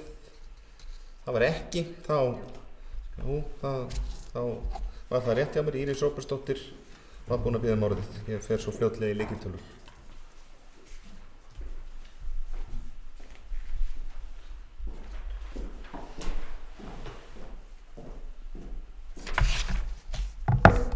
Forseti, ég vil bara byrja á því að það var tekið hérna bæjarfulltrúi Trausti Hjaltason fór hérna áðan að tala um að golfklúbburinn að þetta væri framlag sem hefði verið og það er vissulega rétt en þetta var samt ekki samkvæmt rekstrarsamningi og það er svolítið það sem búið að vera að skoða. Þetta var til þess að byggja upp hjá þeim sem mikil þörf er á og það er enginn að tala um að ekki þörf á þessu. En þetta er samt ekki samningu sem er í gildi. Það er þess vegna sem var verið að draga það kannski svolítið hérna fram að þetta hefði kannski átt heima meira inn í íþróttahópnum sem við erum öll sammála um að það verði. Þannig svo það sé bara skýrt. Og það fer fyrir brjóstið af einhverjum að ég nota orðið heppni, ég notaði það ekki um rekstur sveitarfélagsins. Ég notaði það nóttina þegar var farið hérna og þessi bréf voru selt. Þetta var tekin ákvörðun hérna, þetta var allt mjög súrjasti. Þetta var eftir miðnætti og þetta var svolítið. Rekstur sveitarfélagsins er ekki heppni. Ég talaði um það hérna áðan að það hefði bara verið mjög margt gott í rekstri sveitarfélagsins. Þannig að það er þá hefur fólk misskilið mig ef ég var að tala um þannig. Svo er það annað sem ég langar að fara því að ég er enn svolítið föst í því að menn skuli bóka það að þegar við tökum bæði vinnufund fyrir fjárhagsáætlun, fyrir umræðu hvernig við ætlum að láta línurnar liggja, ræðum þetta fram og tilbaka, tölum öll það hvað þetta væri hátt og allt saman. Við tökum annan fund þar sem við meira sé að sjálf bættum í þetta háa, öll sammála. Mér finnst rosalega sérstakt að það sé verið að bóka með þessum hætti í tengslum við það þegar við erum að minnsta kosti öll, ég vissi ekki betur en að við værum öll bæjarfulltrúarnir að reyna að halda vera með gott samkomulag þessar framkvæmdir, vinnulagið sem er í kringu þær og svona við höfum gert það. Þess vegna finnst mér þetta og ég var bara mjög hissa. Mér finnst þetta eiginlega komið, mér finnst þetta ekki pólitík, mér finnst þetta bara pínu svona, já, þetta kom mér allavega óvart. Ég var bara mjög hissa að þið tækju þennan pól í hæðina, bæjarfulltrúar Sjálfstæðisflokksins, eftir þetta vinnulag, þú veist, við hefðum þátt að taka debatið þar. Ef að við værum að setja inn framkvæmdir sem þið hefðu ekki viljað, þá hefði ég skilið þessa bókun. En þið samþykktu þetta allt. Samþykktu þetta á öllum vinnufundunum, bókið svo hér þetta sé ómögulegt. Þetta sé, jú, það sé verið að ganga á eigið fé, eða veltum við var restum 130 milljónir og það sé hættumerki og þú veist, af hverju sögðu þá ekki stopp? Ég var alveg til í að framkvæma vinna. 2018 var farið langt fram úr í framkvæmdum. Og við fórum yfir það einnig fyrra. Við skárum talsvert mikið niður framkvæmdir fyrir 2019 með það sem búið var að lista upp. Og mér finnst þetta sko bara, já, mér finnst þetta bara mjög sérstakt. En varðandi spurninguna, varðandi framleiðarhlutfallið hjá samstæðinu er að 4,2% en lífeyrisskuldbindingin lækkar framleiðina mikið. En málið er það að ég var nefnilega ánægð með samkomulagið, vinnulagið og þetta hvernig þetta vannst í kringum fjárhagsáætlunina, þess vegna fannst mér þetta svolítið sérstakt í bókuninni. Þakka Írisi Róbertsdóttur fyrir. Þetta umræðin sé bara orðin nokkuð tæmt, það er samt bæjarfulltrúar Hildur Sólveig Sigurðardóttir. Við gerum undantekningu við að hleypa hérna Trausta í þriðja sinn. Já, ég ætla að gera jafnframt undantekningu líka þó að það geti fallið ekki allir sammála, en við erum að fara að klára þessu umræðu. Þannig að Hildur Sólveig Sigurðardóttir, gjörðu svo vel.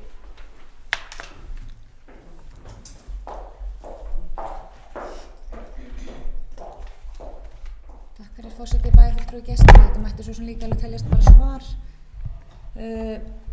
Í rauninni þá er hér ítrekað búið að tala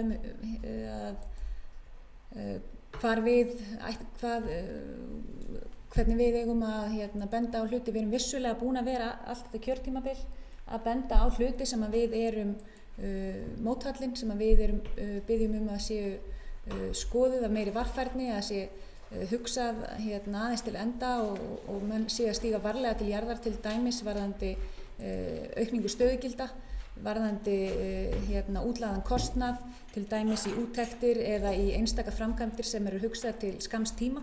Þannig að vissulega eru bæjarfulltrúar Sjálfstæðisflokksins að koma með tillögur, og það að menn sitji vinnufundi sem að mínu mati hljóta að vera sjálfsagðir, að allir bæjarfulltrúar séu upplýstir þá vinnu sem að fer fram í fjársáætlunargerð, að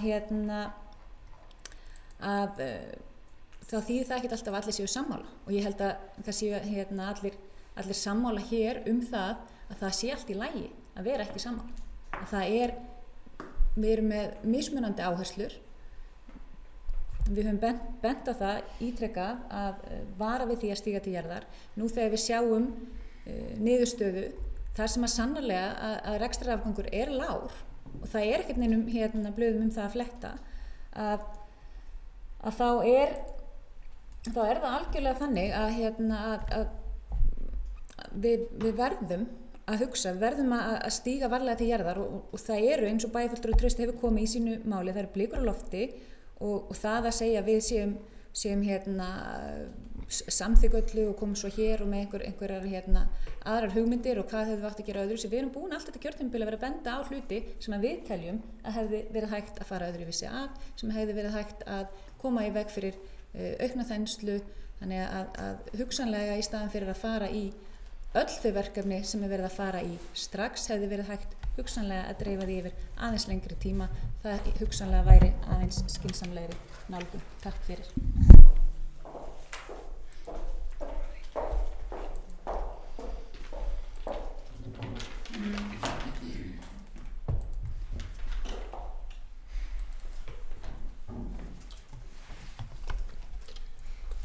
Þakka Hildur Sólveig Sigurðardóttir. Það er rétt hjá henni, það er heimilt að koma hér og veita stutt andsvar, en það er við einstöku ræðum og það er þá strax á eftir að þær hafa verið fluttar.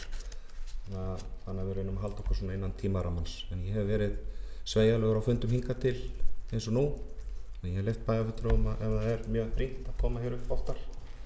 Þannig ég bið þá að virða þá viðleitni mína. En við erum komin að því að fara í lykiltölur fjárhagsáætlun ársins 2020. Það er fjárhagsáætlun Sveitarsjóðs Vestmannaeyja 2020. Tekjur alls eru 4.129.936.000. Gjöld alls fyrir fjármagnsliði er 4.214.648.000. Rekstrarniðurstaðan er jákvæð 43.797.000. Veltufé frá rekstri eru 500.509.000. Áborganir langtímalána eru 22.540.000. Handbært fé í árslok er 568.720.000. Fjárhagsáætlun B-hluta bæjarsjóðs Vestmannaeyja fyrir árið 2020. Rekstrarniðurstaða Hafnarsjóðs, það er hagnaður upp á 83.320.000. Rekstrarniðurstaða Fráveitu, hagnaður upp á 32.182.000. Rekstrarniðurstaða félagslegra íbúða er 0. Rekstrarniðurstaða Vatnsveitu er 0. Rekstrarniðurstaða Hraunbæ er 0. Rekstrarniðurstaða Náttúrustofu Suðurlands, það er hagnaður upp á 5.372.000. Rekstrarniðurstaða Herjólfs ohf. Það er tap upp á 11.831.000. Veltufé frá rekstri er þá 233.159.000. Afborganir langtímalána er 13.089.000. Það er fjárhagsáætlun samstæða Vestmannaeyja fyrir árið 2020. Það er tekjur alls 6.618.967.000. Gjöld alls er 6.591.472.000. Rekstrarniðurstaðan er jákvæð 152.840.000. Veltufé frá rekstri er 733.668.000. Afborganir langtímalána er 35.629.000. Handbært fé í árslok er 568.720.000. Þá ber ég þessa fjárhagsáætlun 2020 undir atkvæði. Þeir bæjarfulltrúar sem eru því samþykkir gefa atkvæðamerki. Það er allir 7 bæjarfulltrúar, þannig að það er samþykkt. Þá förum við í lið nr. 2. Það er 3 ára fjárhagsáætlun. Það er árið 2021-2023. Það er seinni umræða. Íris Ópsdóttir, gjörðu svo vel.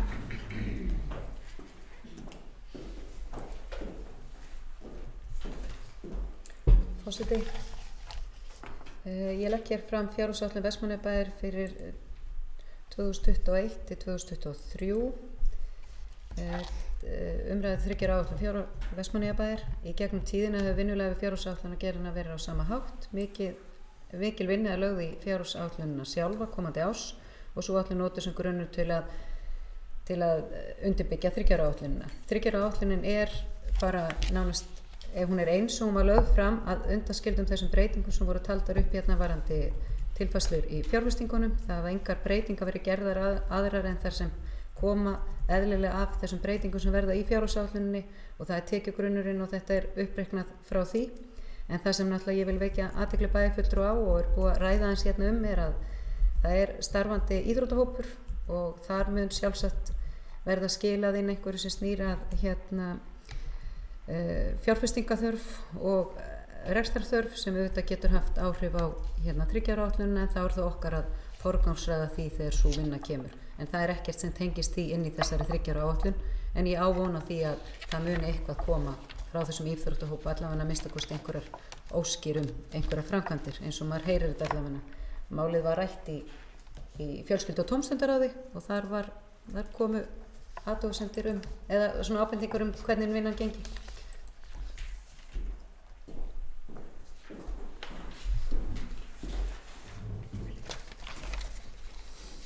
Þakka Íris Ópsdóttir fyrir. Það er bæjarfulltrúar að taka máls undir þessum lið. 3 ára áætlun, fjárhagsáætlun. Það er ekki líklegt. Nei. Það er á afkröfu þennan lið nokkuð fljótt.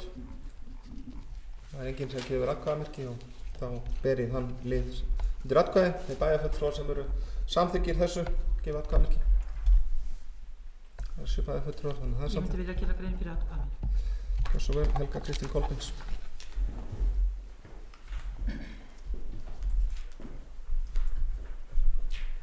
Ég samþykki þessa áætlun en vil bara minna okkur á að samningar eru lausir og það er alveg ljóst að það verður verulega hækkun launa og ég ætla að vonast til þess að við berum gæfu til að sveitarfélögin sé ekki eftirbátar í launagreiðslum eins og hefur verið. þá er ekkert endilega byggði Vestmannaeyjabæjar, heldur bara sveitarfélög almennt, að þarna þarf að gefa í. Þannig að ég líklega þarf að taka þetta upp. Takk.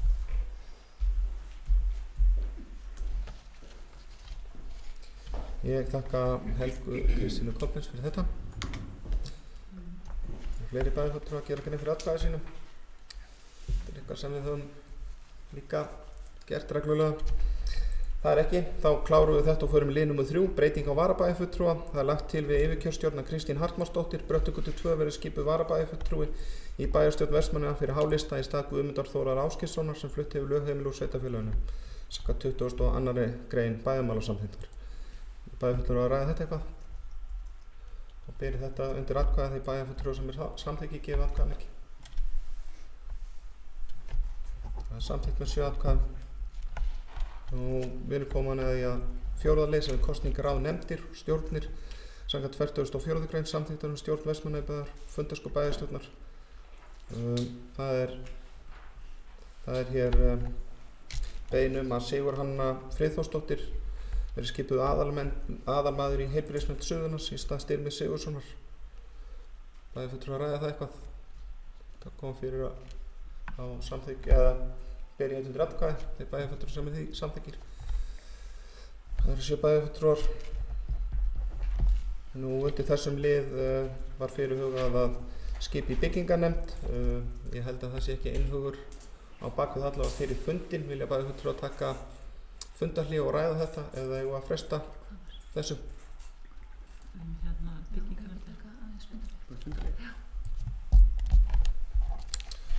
Við ætlum að það sé ráð, klukkan er 19:44, við tökum fundarhlé og matarhlé samhliða. Getum við gengist inn á það?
Á fundur aftur settur 20.05. Við erum í lið nummer 4.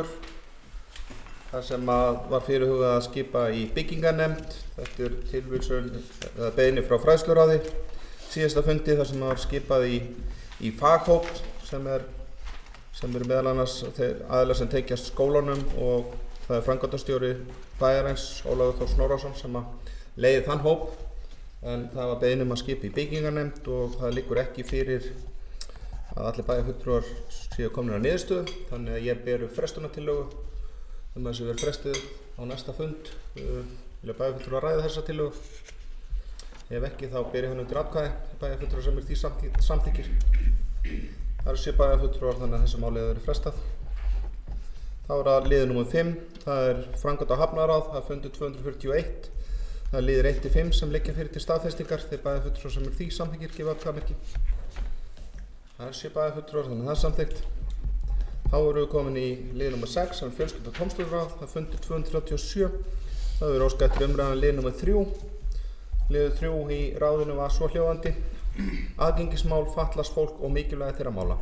Niðurstaða kynntar fyrir ráðinu, fyrirhugað átak í aðgengismálum hjá Vestmannaeyjabæ. Gert hefur verið ráð fyrir því í fjárhagsáætlun fyrir árið 2020 að laga ýmis atriði sem eru ábótavant. Það er mikilvægt að vera á tánum gagnvart þessum málum og hvetur ráðið einnig fyrirtæki í bænum að skoða aðgengi hjá sér og bæta ef þess þarf. Þetta var úr meirihlutanum. Helga Jóhanna Harðardóttir, gjörðu svo vel.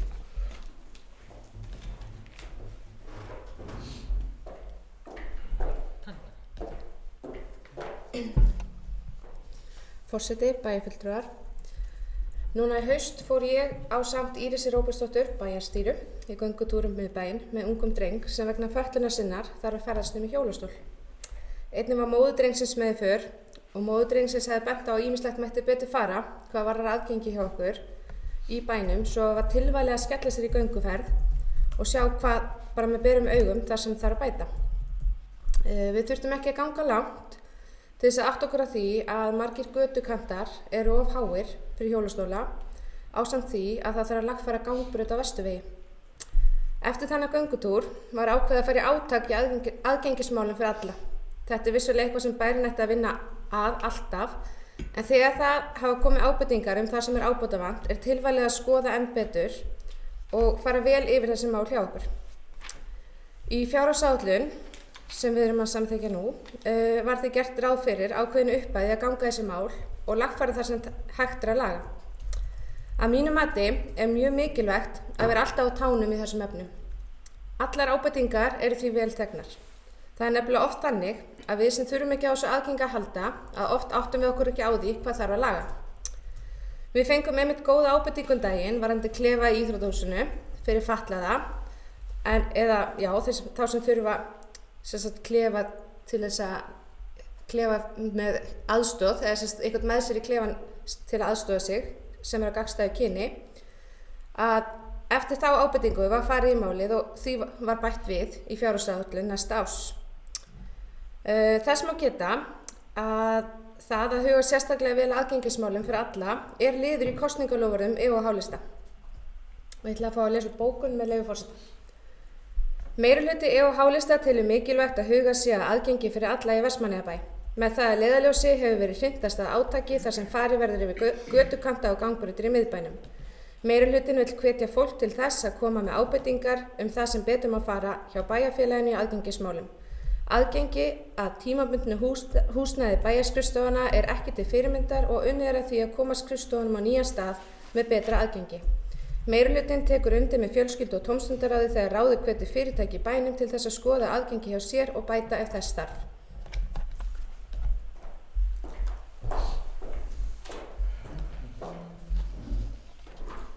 Þakka Helgu Jóhannu Harðardóttur fyrir þetta. Vilja fleiri bæjarfulltrúar ræða þennan lið? Helga Kristín Koppels, gjörðu svo vel.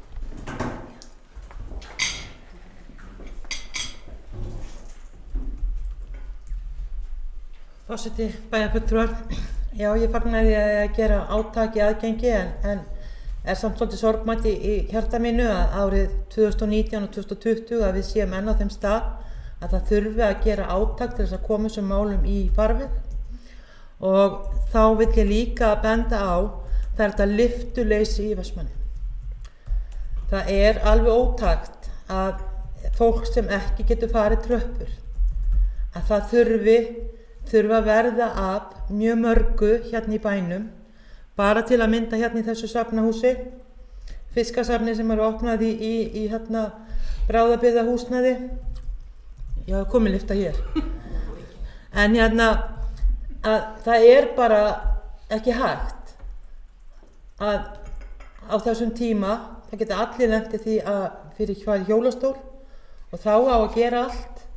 Þetta á bara að vera meðvitað hjá okkur öllum að hjólastól, fatlað fólk á að hafa sama aðgengi og við hinn og líka eins og með fötluð stæði, að það sé fólk að leggja í þau sem er gersamlega ófatlað. Þetta er bara ekki virkt hérna á mörgum stöðum, af mörgum, og þetta þarf að laga. Breyta viðhorfinu, líka með íbúðarhúsnæði, að salernin séu hafa þannig að fólk komist á klósettið án þess að skipta um húsnæði.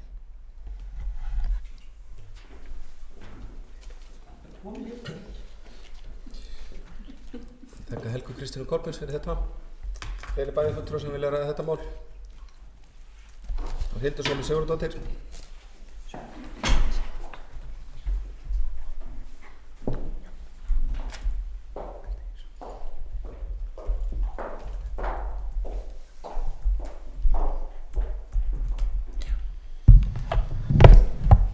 Forseti, bæjarfulltrúar gestir, með leyfi forseta ætla ég að fá að lesa upp bókun frá bæjarfulltrúum Sjálfstæðisflokksins. Bæjarfulltrúar Sjálfstæðisflokksins taka undir mikilvægi þess að bæta aðgengi fyrir fatlaða. Nauðsynlegt er að horfa til þess í öllum framkvæmdum á vegum sveitarfélagsins. Takk.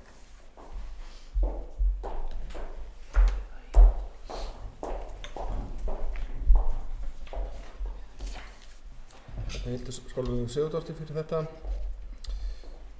Bæjarfulltrúar. Ef ekki, þá ber ég hennar lið undir atkvæði þegar bæjarfulltrúar sem því samþykkir gefa atkvæðamerki. Það er 7 bæjarfulltrúar. Það var að liðir 1-2 og 4-6 sem liggja fyrir til staðfestingar þegar bæjarfulltrúar sem því samþykkir gefa atkvæðamerki. Það er 7 bæjarfulltrúar, þannig að það er samþykkt. Þá er það dagskrárliður 7, að bæjar á Vestmannaeyjum fundu 3112, það er liðir 1-9 sem liggja fyrir til staðfestingar þegar bæjarfulltrúar sem því samþykki gefa atkvæðamerki. Það var allir bæjarfulltrúar, þannig að það er samþykkt. Það er 8. dagskrárliður, það fræðsluráð, fundur nr. 323, að það verður óskað eftir umræðum lið nr. 9, umhverfis Suðurlands. Þetta var bókað í ráðinu. Erindi frá fundi 1551 í bæjarstjórn frá 27. september 2019. Bæjarstjórn samþykkir að frá og með næstu áramótum verði það stefna Vestmannaeyjabæjar að hætta notkun einnota plasts hjá stofnunum bæjarins. Bæjarstjórn leggur fyrir umhverfis- og skipulagsráð að vinna með forstöðumönnum stofnana bæjarins að því minnka innkaup á einnota plasti og stefna því að hætta alfarið notkun þess í náinni framtíð. Og það var bókað á 7. mál og fundi 312 í umhverfis- og skipulagsráði dags 30. september. Ráðið samþykkir að skipa starfshóp sem mun vinna þetta í skrefum og í samvinnu með forstöðumönnum stofnunum Vestmannaeyjabæjar. Ráðið leggur til að 1 fulltrúi verði úr umhverfis- og skipulagsráði auk starfsmanna Vestmannaeyjabæjar. Ráðið óskar jafnframt eftir tilnefningum fulltrú úr fræðsluráði. Það er niðurstaða að ráðið þakkar fyrir erindið og fagnar þessari fyrirhugaðu vinnu. Mikilvægt er að lágmarka notkun á einnota plasti og metnaðarfullri stefnu Vestmannaeyjabæjar ber að fagna í þessum efnum. Fræðsluráð tilnefnir Örnu Huld Sigurðardóttir fyrir hönd fræðsluráðs í þennan starfshóp. Það var bókun sem var lögð fram og það er fræðsluráð fagnar þessar ákvörðun en myndi vilja að stefnan er sett mun hærra og taka sorpmál Vestmannaeyjabæjar til skoðanir í heild með því markmið að minnka allt sorp hjá stofnunum bæjarins. Einnig hafa markvissa kennslu í sorpmálum fyrir nemendur leik- og grunnskóla.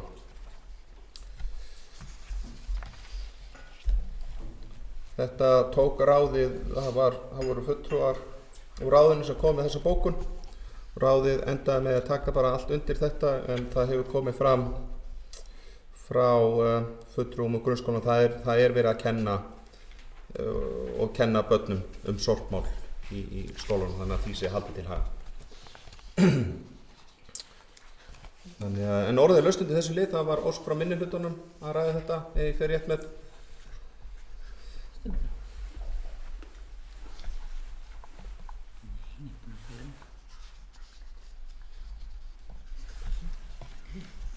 Helga Kristín Kolbens, gjörðu svo vel.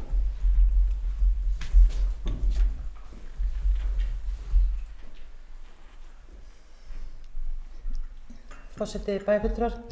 Það metnaðarfullt að ætla að taka á umhverfismálunum og sorpmálunum og það væri mjög gott að búið að skipa vinnuhóp, það væri mjög gott að sjá mælanlega markmið þannig að við sjáum það bara tölulega hversu mikið við erum að draga úr þessu og hversu hratt það gerist.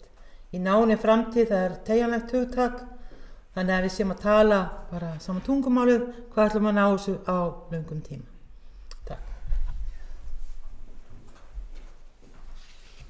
Þakka Helgu Kristínu Kolbens fyrir þetta. Vilja fleiri bæjarfulltrúar að þennan lið? Svo ekki. Beri hérna leiðum til atkvæði þeir bæjarfulltrúar sem því samþykkir gefa atkvæðamerki. Það 7 bæjarfulltrúar þannig að þetta samþykkt. Það eru liðir 1 til 8 sem liggja fyrir til staðfestingar. Bæjarfulltrúar sem því samþykkir gefa atkvæðamerki. Það 7 bæjarfulltrúar þannig að það samþykkt. Það góður gangur í sem við erum komin í dagskrárlið númer 9. Útsendir í dagskrá, það bæjarráð Vestmannaeyja fundur 3113. Það liðir 1 til 7 sem liggja fyrir til staðfestingar þeir bæjarfulltrúar sem því samþykkir gefa atkvæðamerki. Það 7 bæjarfulltrúar þannig að það samþykkt. Þá erum komin í dagskrárlið númer 10 umhverfis- og skipulagsráð Vestmannaeyja fundur 315. Það hefur óskað eftir umræðum lið númer 1 sem deiliskipulag á athafnasvæði AT1 við Græðisbraut. Hér bókað í ráðun að þetta sé frestað erindi og hér segir svo: á síðasta fundi óskaði umhverfis- og skipulagsráð eftir greinargerð skipulagsfulltrúa og skipulagsráðgjafa Alta. Greinargerð dags 25. nóvember 2019 lögð fram. Niðurstaða ráðið leggur til að endurskoða deiliskipulagstillögu samanber 4. málsgrein 41. greinar skipulagslaga nr. 123/2010. Samþykkt með 3 atkvæðum H og E-lista gegn 2 atkvæðum D-lista. Fulltrúar D-listabóka í ljósi þeirra athugasemda sem komu fram við áður auglýsta tillögu telja fulltrúar Sjálfstæðisflokksins sérkennilegt að nú taki meirihluti ráðsins ákvörðun með afturkalla þá tillögu sem lá fyrir og hefja vinnu við nýja tillögu sem mun fela í sig mun meiri byggingamagn á svæðinu en þegar var auglýst og mun umdeildari en fyrir tillagan. Ljóst að mati undirritaða að þær óskir sem fram hafa komið falli ekki að umhverfinu og nálægum byggðum í kring. Undirrituð hefðu talið farsælast að áfram yrði unnið í þá átt sem fyrir tillaga gerir ráð fyrir. Þá telja undirrituð að uppbygging á húsi af þeirri stærðargráðu sem ræðir falli betur á nýju iðnaðarsvæði við flugvöllinn. Undir þetta rita Eyþór Harðarson og Margrét Rós Ingólfsdóttir. Fulltrúar E&H-lista bókuðu meirihluti E&H-lista vill bregðast við óskum lóðarhafa enda að ræða stækkun á byggingarreit innan lóðamarka lóðarhafa. Einnig telur meirihluti E&H-lista mikilvægt að Vestmannaeyjabær standi ekki í vegi fyrir eða hindra fyrirtæki í Vestmannaeyjabæ geti stækkað og útvíkkað sína atvinnustarfsemi. Meirihluti E&H-lista telur mikilvægt að vanda sig til málsmeðferðar og farið sé eftir lögum. Undir þetta rita Jóna Sigríður Guðmundsdóttir, Jónatan Guðni Jónsson, Drífa Þöll Arnardóttir. Og þá í lokin bóka frá fulltrúum D-lista, fulltrúar Sjálfstæðisflokksins fagna því að meirihlutin ætli að fara eftir lögum í málinu. Eyþór Harðarson og Margrét Rós Ingólfsdóttir. Það var Jóna Sigríður Guðmundsdóttir, ekki svo.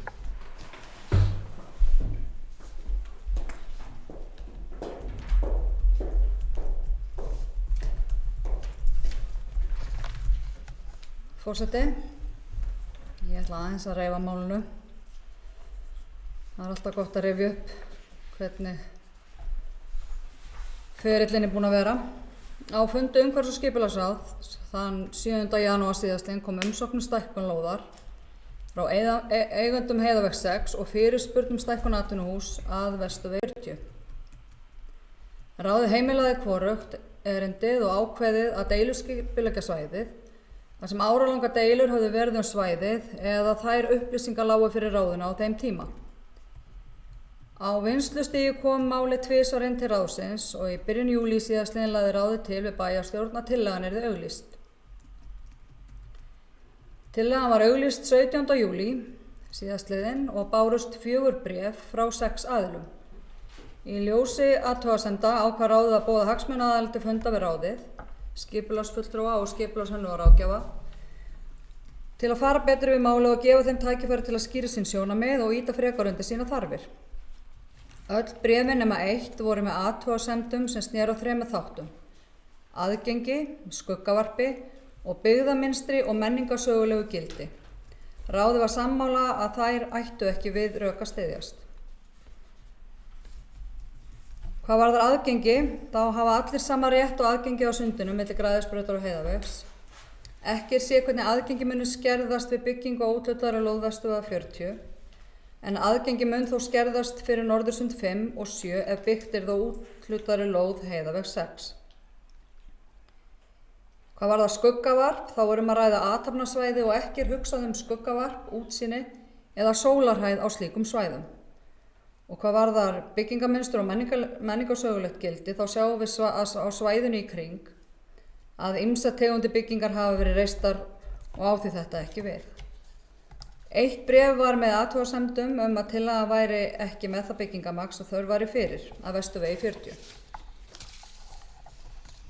Á fundi með hagsmunaaðilum var aðgengi að svæðinu þar sem hagsmunaaðilar höfðu mestar áhyggjur af vegna aukinnar umferðar sem yrði vegna tillögu við viðbyggingu við Vesturvegi 40. En einnig kom það skýrar fram hjá eigendum að Vesturvegi 40 að tillagan næði ekki að sinna þörf þeirra til að stækka starfsemina og töldu ráðið ásamt skipulagshönnuði, ráðgjafa og skipulagsfulltrúa Vestmannaeyjabæjar vera að misskilja innsend gögn vegna þörf þeirra og auglýst tillaga því ónótæf fyrir þá. Þeir nefndarmenn sem voru á fundunum voru samþykkir að skipulagshönnuður og ráðgjafi Vestmannaeyjabæjar myndu vinna að frekari útfærslum með skipulagsráðgjafa eiganda Vesturvegs 40 og skoða hvort hægt væri að rúma bygginguna innan svæðisins þannig að sem flestir eru sáttir eða sáttari. Nokkrar tillögur komu úr þessari vinnu og miðast þær við þá þörf sem eigendur Vesturvegar segjast þurfa til þess að geta stækka starfsemi sína. Meirihluti ráðsins vill bregðast við óskum lóðarhafa enda að ræða stækkun á byggingarreit innan lóðamarka lóðarhafa. Eigendum var bent á svæði sem væri verið að deiluskipulega við Dalaveg við flugvöll þar sem nægt svæði væri til staðar og aðgengi því gott, en þeim hugnaðist það ekki. Ef liðurinn verður staðfestur hér í dag, mun vera auglýst að nýju og mun leið fyrri auglýsing vera afturkölluð. Óskir hafa komið frá fleiri lóðarhöfum á svæðinu og hafa þeir því tök á að komast að í þessa vinnu. Í þessu ferli er mikilvægt fyrir okkur að vanda vel til verks og fara eftir þeim leiðbeiningum sem hafa komið frá skipulagsráðgjafa og hönnuði málsmeðferðina og að fari sér þá eftir lögum og reglum. Mikilvægt er að Vestmannaeyjabær standi ekki í vegi fyrir eða hindri að fyrirtæki í Vestmannaeyjum geti stækkað og útvíkkað sína atvinnustarfsemi. Öll fyrirtæki eiga að geta dafna vel í okkar samfélagi og hafa tök á því að stækka. Mikilvægt er að hindra ekki uppbyggingu í atvinnulífinu og meiri þörf er á því að efla það. Þetta var svona til að fara yfir ferilinn, þannig að takk fyrir.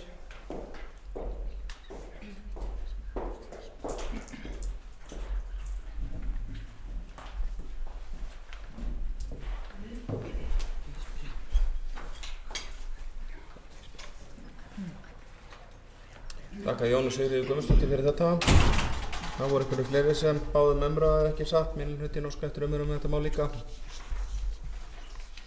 Helga Kristín Kolbeins, gjörðu svo vel.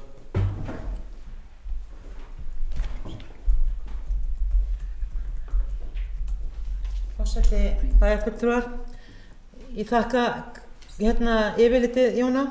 Ég tók eftir að í máliðinu þá talar að það er sem sagt beðið að stækka og því er hafnað en ákveða að deiluskipuleggja og síðan kemur í ljós við þegar deiluskipulagið liggur fyrir að ákveðnir aðilar telja að skipulagið henti ekki.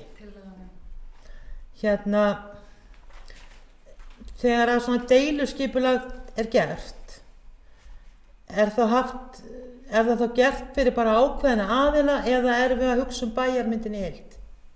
Þannig að það sem ég er að velta fyrir mér, hvernig getur svona til að deiluskipulagið henti ekki ákveðnum aðila, hvernig getur það bara orðið? Fyrir hvernig erum við að deiluskipuleggja? Fyrir ákveðna aðila þannig að þeir geti fengið allt sem þeir vilja eða erum við að hugsa bæjarfélagið heild? Jóna, kannski að útskýra það. Takk.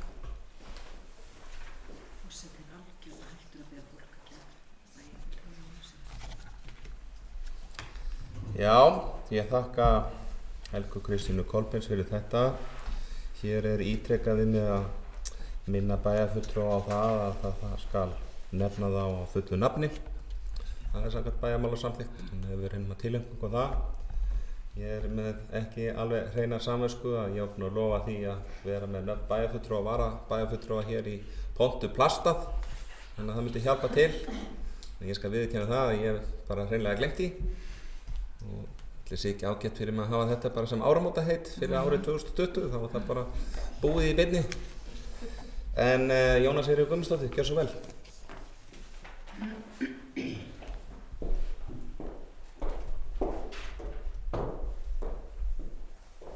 Forseti, til að svara spurningu bæjarfulltrúa Helgu Kristínar Kolbeins. Þegar ákveðið er að fara í deiliskipulagningu, þá eru öllum lóðarhöfum send bréf og það hafa allir sama tækifæri til að senda inn beiðnir og óskir. Og það voru ansi margar. En það voru bara athugasemdir við Heiðaveg 6 og Vesturveg 40. Annað var athugasemdalaust.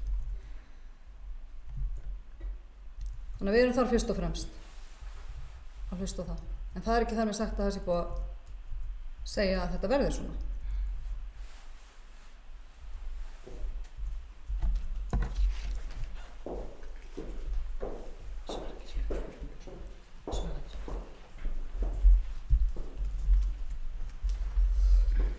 Ég þakka Jónu Sigríður Guðmundsdóttur fyrir þetta. Vilja fleiri bæjarfulltrúa eða þennan lið? Það mikill áhuga á skipulagsmálum. Það Trausti Hjaltason sem ætlar að fá að koma hér. Gjörðu svo vel.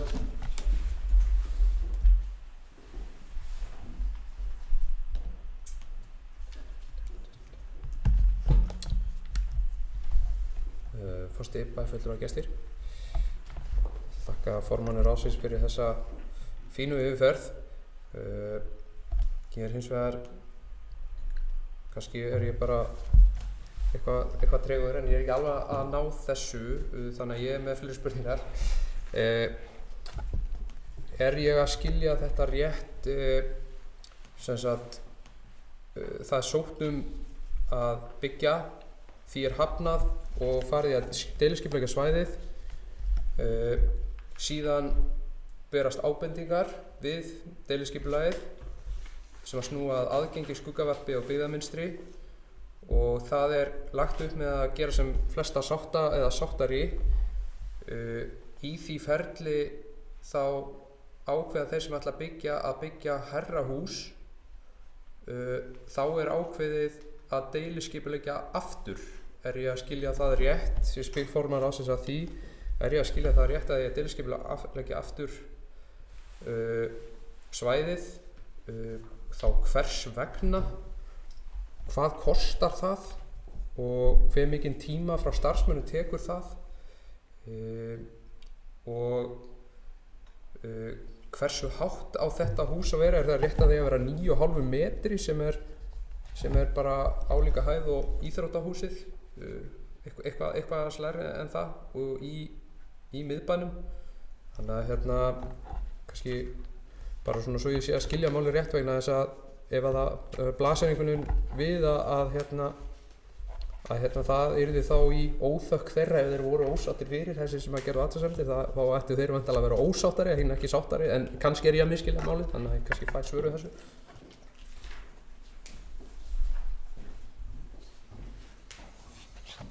Ég þakka Trausta Hjaltarssoni fyrir. Ef það eru fleiri bæjarfulltrúar sem með fyrirspurnir til formann ráðsins, þá tilvalið að gera það. En kannski svarar hún þessi bara inn í bretti núna. Útskýrir allt. Jóna Sigríður Guðmundsdóttir, gjörðu svo vel.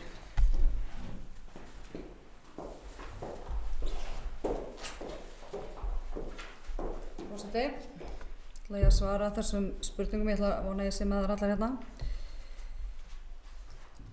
Í upphafi voru það 2 aðilum sem var hafnað og þess vegna ákvað að fara og vegna allavega lá það fyrir í ráðinu þá að mikla deilur höfðu verið hjá þessum aðilum og þess vegna var ákveðið að fara að deiliskipuleggja svæðið.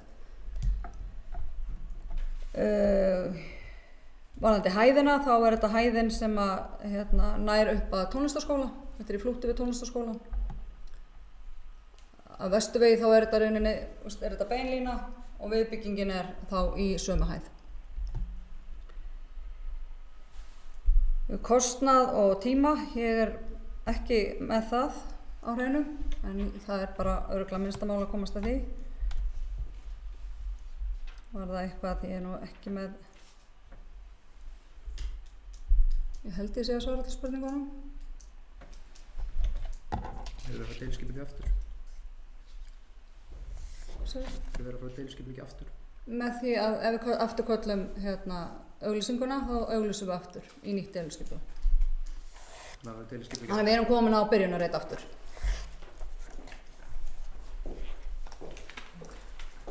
Þakka Jónu Sigríði Guðmundsdóttur fyrir þetta. Við erum að vera sammála því að síðustu 2 skipti sem hún hefur komið hér er að veita sannarlega ansvör við því sem hefur komið fram. Og líklegast er þetta ekki búið. Hildur Sólveig Sigurðardóttir, gjörðu svo vel.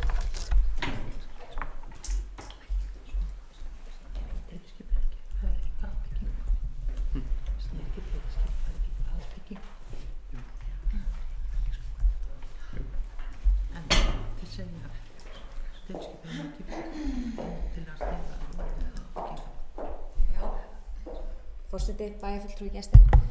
Skipulagsmál, þetta eru oft skemmtileg en erfið mál og vekja upp oft mikla tilfinningar hjá fólki. Það er búið að vera tíðrætt núna á þessum fundi varðandi athugasemdir bæjarfulltrúa Sjálfstæðisflokksins, varðandi til dæmis fjárhagsáætlun og meðferð fjármagns. Hérna er til dæmis mjög gott dæmi meðferð fjármagns. Hér eru starfsmenn Vestmannaeyjabæjar búnir að leggja í vinnu við deiliskipulag og að okkar upplýsingum er slík vinna og það sem er búið að fara fram í því ekki ódýrt. Það hlaupi á milljónum. Varðandi það hafi komið eins og hefur komið í ljós ábendingar varðandi það byggingamagn sem var samþykkt og svo er ég núna að deiliskipuleggja með tilliti til enn meira byggingamagns að það verður að allavega í mínum eyrum og okkar bæjarfulltrúa Sjálfstæðisflokksins í eyrum okkar að þá hljómar það svona svolítið mótsagnakennt og þessi ábending og þessi skot í bókun meirihlutans varðandi að fulltrúar Sjálfstæðisflokksins séu á móti atvinnuuppbyggingu verður náttúrulega í besta falli að teljast hjákátleg. En auðvitað það er verið á sama fundi einmitt að ræða skipulag upp við flugvöllinn, verið að deiliskipuleggja eða verið að búa til nýtt iðnaðarsvæði sem er samþykkt að rísa við flugvöllinn. Og ef að byggingamagni er svo mikið sem að þarf eins og er verið að lýsa sem að mun öllum líkindum og ekkert að öllum líkindum mun koma til með að hafa áhrif á ásýnd miðbæjar jaðarsins og hafa komið athugasemdir vegna að þá finnst manni bara mjög eðlilegt að þessi ákvörðun sem að ráðið er að taka á sama fundi að vísa þessu húsnæði einmitt í þann farveg og til ekkert annað eðlilegra en bæjarfulltrúar Sjálfstæðisflokksins er með bókun við þetta mál og hún er svohljóðandi. Afgreiðsla þessa máls hjá meirihluta ráðsins vekur furðu bæjarfulltrúa Sjálfstæðisflokksins. Vestmannaeyjabæ hafa borist ítarlegar athugasemdir frá hagsmunaaðilum við upphaflega auglýst byggingamagn. Með þessari ákvörðun er verið að samþykkja að vinna nýja tillögu sem mun fela í sér mun meira byggingamagn og stækkun sem mun hafa áhrif á ásýnd miðbæjar jaðarsins. Til samanburðar þá er hæð stóra sals íþróttamiðstöðvarinnar 11 metrar en umrædd bygging er áætlað að verði 9,5 metra há. Þessi framganga meirihluta ráðsins ber vitnisburð að enn á ný sé lítil virðing borin fyrir fjármunum sveitarfélagsins en mikil vinna og kostnaður sem telur fleiri milljónir liggur á bak við það deiluskipulag sem nú er vísað frá og hefja á vinnu við að nýju. Sú ákvörðun verður að telja líklegt að muni fela í sér enn harðari mótmæli og óánægju hagsmunaaðila sem nú þegar hafa sent inn athugasemdir vegna fyrra skipulags, Auk þess að ræða viðkvæmt svæði sem miklar deilur hafa staðið og ólíklegt að ákvörðun sem þessi sé líkleg til lausnar þeirra. Mun eðlilegra að úthluta því byggingamagni sem verið að óska eftir við nýtt iðnaðarsvæði sem búið að samþykkja að rísi við flugvöllinn. Bókun lýkur. Takk fyrir.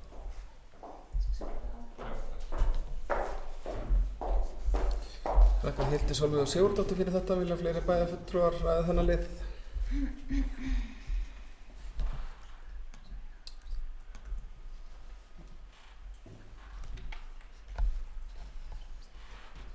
Það búið að óska hér eftir koma. Það Jónas Sigurður Guðmundsdóttir. Ég ætla bara að fá að bregðast við. Má ég koma með aftur? Aðeins að fá að bregðast við þessari bókun varðandi kostnað á deiluskipulagi. Þá fórum við í deiluskipulagi við Ásamar sem var algjörlega hrátt svæði og það kostaði 2,3. Þetta bara allt annað. Þetta, við erum með byggð þarna og kostnaðurinn kemst ekki þið náttúrulega ráðu hvað þið bókið en þetta ekki það tölu sem að ræða Ég með bókun, forseti, með leyfi. Meirihluti á H-lista vill bregðast við óskum lóðarhafa enda að ræða stækkun á byggingarreynd innan lóðamarka lóðarhafa með því að setja málið í ferli.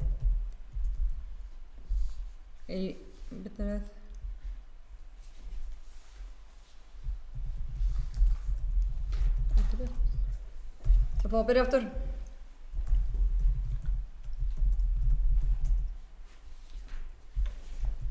Meirihluti á H-lista vill bregðast við óskum lóðarhafa enda að ræða stækkun á byggingarreynd innan lóðamarka lóðarhafa með því að setja málið í ferli. Í framhaldi verður farið í hefðbundið deiluskipulagsferli og felst það í því að auglýsa aftur. Meirihluti og H-lista telur mikilvægt að Vestmannaeyjabær standi ekki í vegi fyrir eða hindri að fyrirtæki í Vestmannaeyjum geti stækkað og útvíkkað sína atvinnustarfsemi og mikilvægt að öll fyrirtæki geti dafnað vel í okkar samfélag og hafi tök á því að stækka. Mikil þörf á því að efla uppbyggingu í atvinnulífinu.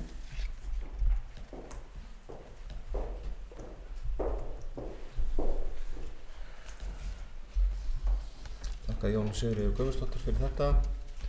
Þessi liður hljóta að vera fulltæmdur. Þannig að ég ber hann undir atkvæði. Þeir bæjarfulltrúar sem því samþykkir gefa atkvæðamerki. Það eru ekki fleiri bæjarfulltrúar sem ætla að greiða atkvæði við þennan lið. Það eru 3 bæjarfulltrúar sem eru samþykkir. Það er fleiri að gefa atkvæðamerki. Bera þennan lið til staðfestingar liður 1. Þeir bæjarfulltrúar sem eru því samþykkir gefa atkvæðamerki. Það eru þá 4. Þeir bæjarfulltrúar sem eru á móti gefa atkvæðamerki. Það eru 3 á móti. Þetta er samþykkt. Það er liður númer 2, deiliskipulag á athafnasvæði AT3 við flugvöll.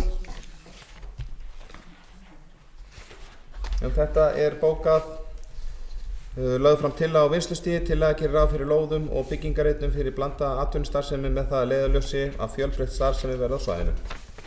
Skipulagið er unnið að skipulagshönnun Alta EHF fyrir Vestmannaeyjabæ. Niðurstaða lagt fram. Það var óskað eftir umræðan þetta úr minnihlutunum. Sem náttúrulega hefja þá umræðu. Hildur Sólveig Sigurðardóttir.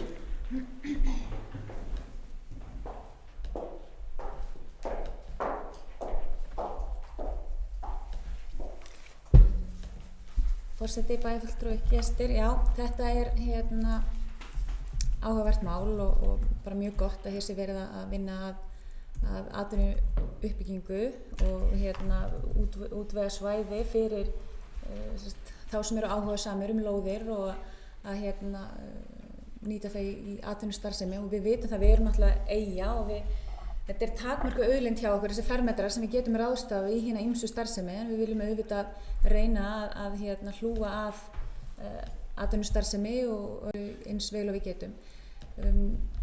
Nú ég leik með forvitni á að vita því að það er þarna búið að skipuleggja þetta svæði beggja vegna við flugvallaveginn.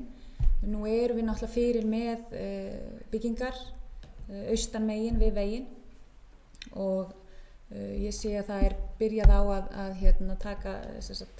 gera ráð fyrir þarna á móti og og bara svona persónulega, svona þegar maður horfir, að keyra þessa leið og skoðar þetta svæði, að þá hefði maður einhvern veginn, tilfinningin hjá manni að það væri ákjósanlegra og að svona myndi falla betur inn í umhverfið ef að byggingarnar væru, austanmegin væru í flútti við það byggingar sem eru fyrir, þannig að það myndi, ásýndin væri í rauninni svona í betri samfellu.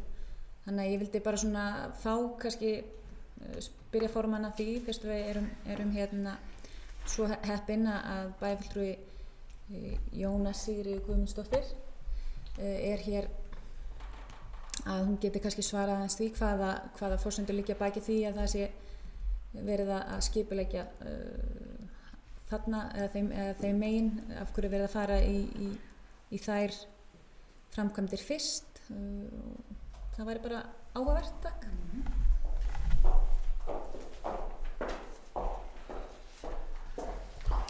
Þakka Hildi Sólveig Sigurðardóttir fyrir þetta. Vilja fleiri bæjarfulltrúar að ræða þetta áður en að Jóna Sigríður Guðmundsdóttir kemur hér og ekki í bili, ekki svo vel. Forseti. Svo ég leiðrétti aðeins bæjarfulltrúann Hildi Sólveig Sigurðardóttur að það ekki búið að deiliskipuleggja svæðið, það á vinnslustigi og tillagan mun líklega koma inn á bæjarstjórnarfundi í janúar til auglýsingar. Og ég að hugsa bara því út með svona spurningar að bara fara yfir feril málsins. Á fundi umhverfis- og skipulagsráðs þann 11. mars var tekið fyrir lýsing deiluskipulagsins og var þá skilningur starfsmanna sá sami og fulltrúa meirihlutans og því unnu þeir áfram með málið. Og það var svona kannski að ég byrja þarna að það virtist verið eitthvað misskilningur í ráðinu af hverju væri verið áfangaskipta þessu. Á bæjarstjórnarfundi þann 28. mars samþykkti bæjarstjórn að senda skipulagslýsingu til umsagnar, skipulagsstofnunar og annarra umsagnaraðila án athugasemda. Athugasemdir það koma engar héðan eða á ráðinu og á þessum bæjarstjórnarfundi 28. mars fór ég yfir niðurstöður ráðsins. Þar fór ég yfir þann mikla kostnað sem fylgir deiluskipulaginu vegna gatnaframkvæmda og fleira og þess vegna hafi verið ákveðið að áfangaskipta deiluskipulagsgerðinni og byrja á svæðinu vestan Dalavegar. Á því svæði verður minna jarðrask sem þýðir minni kostnað en á svæðinu austamegin við Dalaveg. En í dag svæðið austamegin við veginn í notkun þar sem Dalabúið með hesthúsum, útihúsum og ásamt beitilandi og fleira. Einnig svæðið vestanmegin við Dalaveg töluvert lægra en svæðið austamegin sem þýðir að húsin vestanmegin verða ekki eins háreist. Og mikil eftirspurn eftir þessum lóðum og engar lausar og því mikilvægt að staldra ekki við þetta og halda bara áfram. En það svo eftir annað að við getum bara haft misjafna skoðun á því hvor menn að byrja á, en þetta allavega það sem að við í ráðinu töldum okkur vera öll sammála allavega var það þannig að starfsmenn náttúrulega bara unnu málið og það var vegna þess að það var það sem að ráðið var búið að náttúrulega leggja fyrir. Þannig að ég vona að þetta svari svona spurningunum. Og svo kannski bæta einu við að svo náttúrulega þegar við erum búin að deiliskipuleggja svæðinu þá náttúrulega getum við stýrt í hvar á svæðinu byrjað. Það ekkert, við getum bara byrjað tekið bara eitt hluta fyrir og það bara byrjað þar. Nyrst eða hvernig sem að okkur henta það. Þakka Jóna Sigríður Guðmundsdóttir fyrir þetta. Fleiri bæjarfulltrúar taka til máls undir þessu lið. Trausti Hjaltason, gjörðu svo vel. Bæjarfulltrúar gestir. Já, bara gaman að sjá þetta sé ferli og virkilega ánægilegt að heyra að það sé mikil eftirspurn eftir lóðum. Það þýðir að eitthvað líf í málunum og það bara ánægilegt að heyra. Ég ætla að fá að lesa hér upp bókun en kannski áður en að ég geri það að útskýra aðeins það sem kemur fram í bókunni varðandi akkurat það sem að formaður ráðsins fór yfir hér varðandi að við getum stýrt í hvar á svæðinu er hægt að byrja að byggja og við teljum mjög mikilvægt að það sé byrjað að byggja eða útluta lóðum austanmegin. Þannig að það er að segja við byggðina sem er nú þegar til staðar. Ástæðan er kannski sú að ef að það verður ekki mikill kraftur í byggingunum að þá væri leiðilegt að sjá 1 eða 2 auð hús hinum megin við veginn og þess vegna kannski bara að byrja frekar þeim megin og sjá hvað verður og þá eigum við að minnstakosti útsýnið yfir bæinn þegar við keyrum upp á flugvöll bara svo dæmi sé tekið. Þannig að það er ánægjulegt að heyra að ráðið skuli vera að velta þessu fyrir sér og við beinum þá því bara til ráðsins. En bókunin hljóðar svo: bæjarfulltrúar Sjálfstæðisflokksins fagna því að nýtt athafnasvæði sé í vinnslu líkt og aðalskipulag gerir ráð fyrir, enda mikilvægt að geta boðið upp á lóðir fyrir atvinnustarfsemi. Bæjarfulltrúar Sjálfstæðisflokksins telja ákjósanlegast fyrir ásýnd svæðisins að fyrst verði úthlutað lóðum austamegin á svæðinu til að tryggja samfellu í byggð.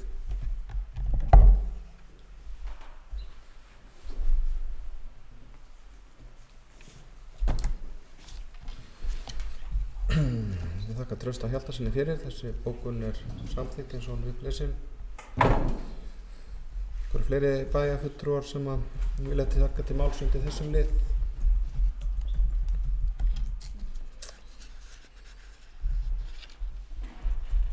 Má ég fá 2 mínútur?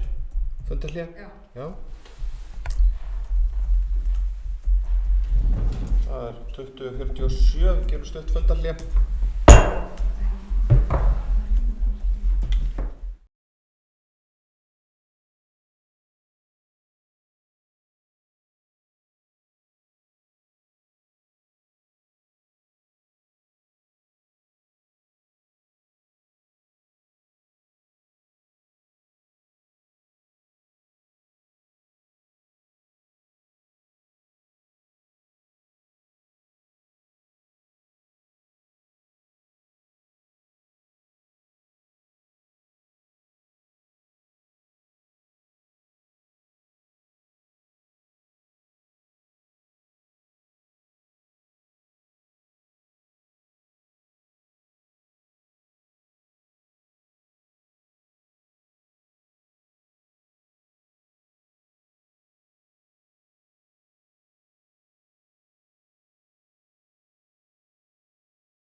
Þá setjum við aftur fundinn að 20:51 eftir stutt fundarhlé. Það er Jóna Sigríður Guðmundsdóttir, gjörðu svo vel.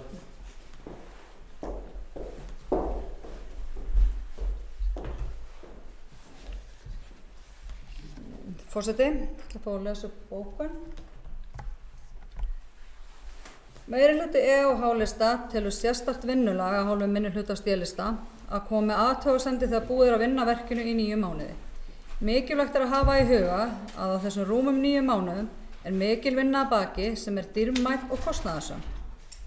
Á fundi umhverfis- og skipulagsráðs þann 11. mars var skilningur starfsmanna ferli sá sami og fulltrúa meirihluta E og H-lista og því hvernig unnið yrði áfram með máli, það er að áfangaskipta deiliskipulaginu. Á bæjarstjórnarfundi þann 28. mars samþykkti bæjarstjórn að senda skipulagslýsingu til umsagnar skipulagsstofnunar.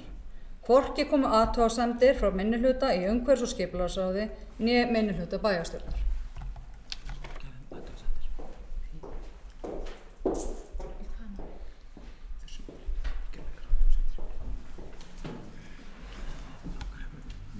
Þakka Jónu Sigríður Guðmundsdóttir fyrir þetta.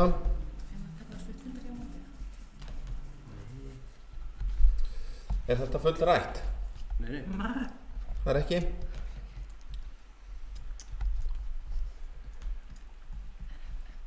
Ef við höldum okkur við svona tölfræði þá hafa 4 bæjarfulltrúar tala nú þegar í þessu máli. En þá tölvöld meira í málinu á undan, þannig að það er kannski eitthvað sem að er eitthvað sem að er að biðja orðið. Já, ég. Augnablik, bara kannski 2 mínútur. Ok, Bara bóka á móti. það er Trausti Hjaltason sem ætlar að koma hér upp eftir skammar stund. Þú verður að segja eitthvað skemmtilegt það. Þá er komið að því að forsetinn fær það skemmtilega hlutverk að brúa bilið.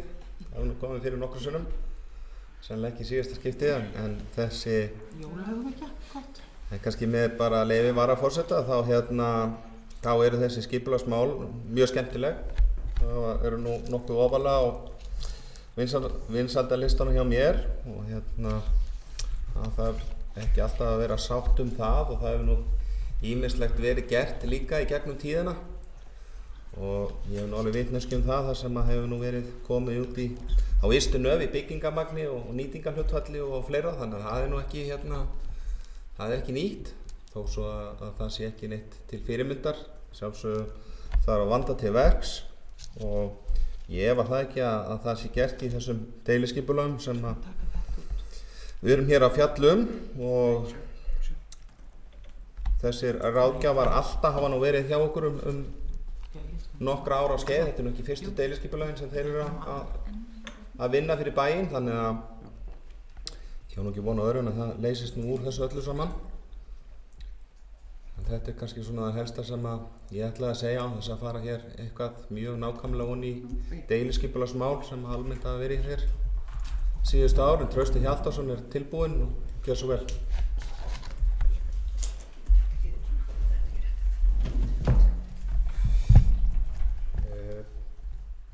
Forseti, bæjarfulltrúar, gestir.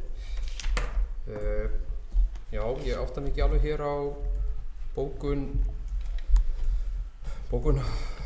meirihlutans við þessa bókun sem að var einungis sett fram til þess að fagna þessu nýja athafnasvæði og að bara taka undir ánægjuna við að þetta skulle vera allt saman í vinnslu og það var síðan bara í lok bókunar aðeins hnykkt á því að ráðið hafi það í huga að við ásýnd svæðisins að lóðum verið fyrst úthlutað austamegin og líkt að formaður ráðsins kom hér inn á áðan að þá er hægt að stýra því og því er bara eðlilegt að bæjarfulltrúar ef þeir hafa þá skoðun að þeir hnykki aðeins á því, þannig að ég vil þá bara fá að bóka hér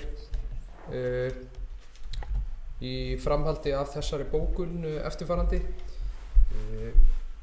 Við gerum engar athugasemdir við málið, heldur erum einungis með ábendingar til að hafa í huga við úthlutun lóða.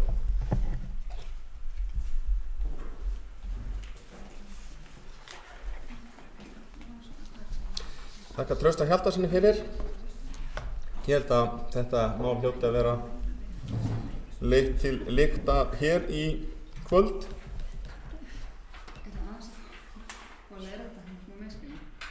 Svo er ekki alveg. Þannig að Jóna Sigríður Guðmundsdóttir vil hér koma og segja ykkur nokkur orð.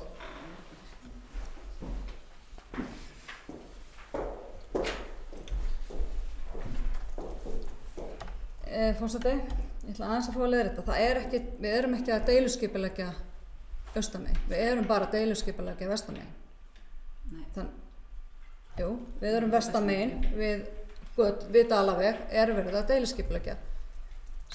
Svæðið sem er austan megin er ekkert verið að deiluskipuleggja. Á fundinum í mars var ákveðið að áfangaskipta, svo fara bara í að deiluskipuleggja. Þetta er allt athafnasvæði AT3, ákveðið að skipta því niður og deiluskipuleggja svæðið vestan megin við Dalaveg fyrst. Þannig að við erum ekki að... Þetta er búið að deiluskipuleggja hinum megin? Nei, það er ekki byrjað þar. Er ekki hægt að byggja það líka? Nei, þetta er bara það ferli sem við erum í núna. Okay. Og það er á vinnslustigi og við hoppum ekkert yfir, þá erum við bara komin í nýtt deiluskipulag hinum megin. Bara þannig að þetta sé á hreinu. Þá er miskilningur hér á ferð.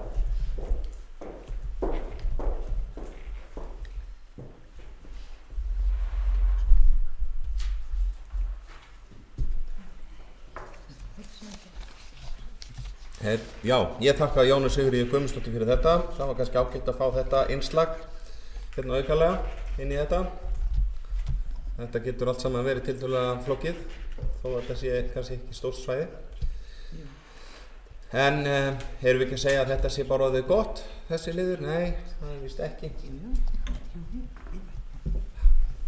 Nei, þá þurfum við að eðlilega laga bókuna. Ef þetta er svona. Já. Við ætlum að gera það. Já. Þið verður þá að draga hann tilbaka og koma. Já.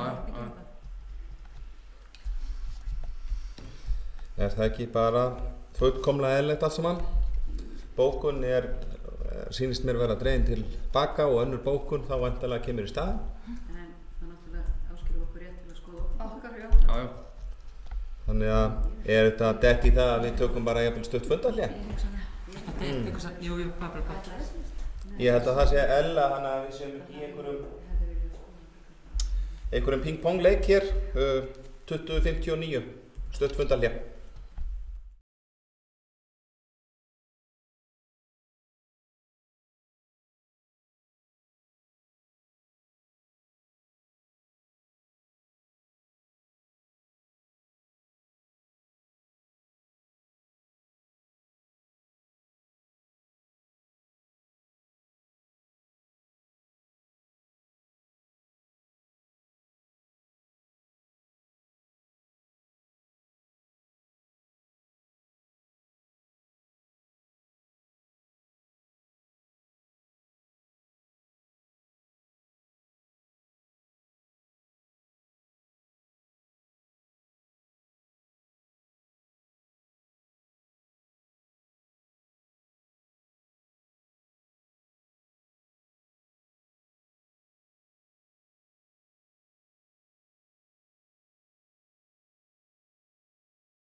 Nú, hver er svæðið þið?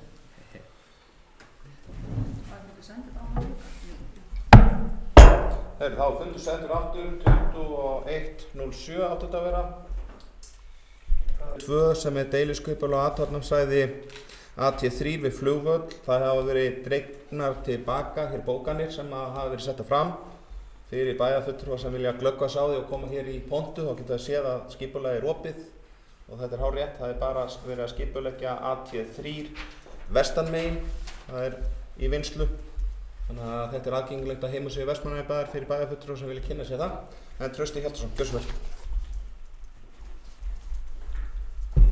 Forseti, bæjarfulltrúar og gestir. Í þessu máli erum við svo heppin að vera með formann ráðsins hér með okkur í bæjarstjórn og sem að hefur leiðrétt hér ákveðin misskilning sem að var uppi í málinu. Og þar af leiðandi er blæbrigða munur á bókun við málið. Þannig að fólksins vegna vil ég fá að draga tilbaka þær bókanir sem að fulltrúar Sjálfstæðisflokksins hafa hér lagt fram í málinu og leggja þá fram örlítið leiðrétta bókun, eða það er að segja bara leggja fram bókun í staðinn sem er þá eina bókunin við málið. Og sú bókun hljómar svo: Bæjarfulltrúar Sjálfstæðisflokksins fagna því að nýtt athafnasvæði sé í vinnslu líkt og aðskipulag gerir ráð fyrir, enda mikilvægt að geta boðið upp að lóði fyrir atvinnustarfsemi. Þetta er sama setning og áðan en nú gefur breytti parturinn. Bæjarfulltrúar Sjálfstæðisflokksins telja ákjósanlegast fyrir ásýnd svæðisins í heild sinni að fyrst verði úthlutað lóðum austanmegin á svæðinu og þar af leiðandi er eðlilegt að það svæði verði deiliskipulagt sem fyrst til að tryggja samfellu í byggð.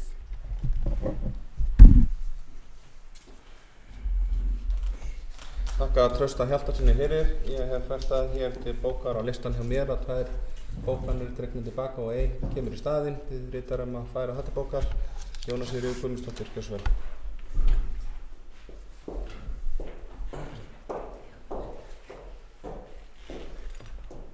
Forseti, með tilliti til breytinga á bókun minnihlutans þá ætlum við að fá að breyta okkar bókun örlítið.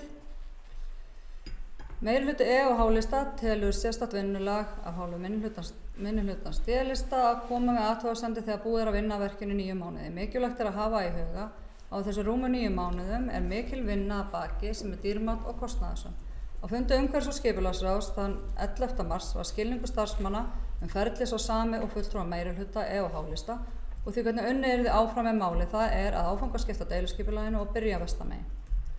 Á bæjarstjórnarfundi þann 28. mars samþykkti bæjarstjórn að senda skipulagslýsingu til umsagnar. Hvorki komu athugasemdir frá minnihluta í umhverfis- og skipulagsráði né minnihluta í bæjarstjórn. Nú leggur minnihlutin til að farið verði í vinnu við deiluskipulag líka austamegin en ástæðan fyrir því að ákveðið var að áfangaskipta deiluskipulagin var meðal annars vegna mikils kostnað við að deiluskipuleggja allt svæðið í einu.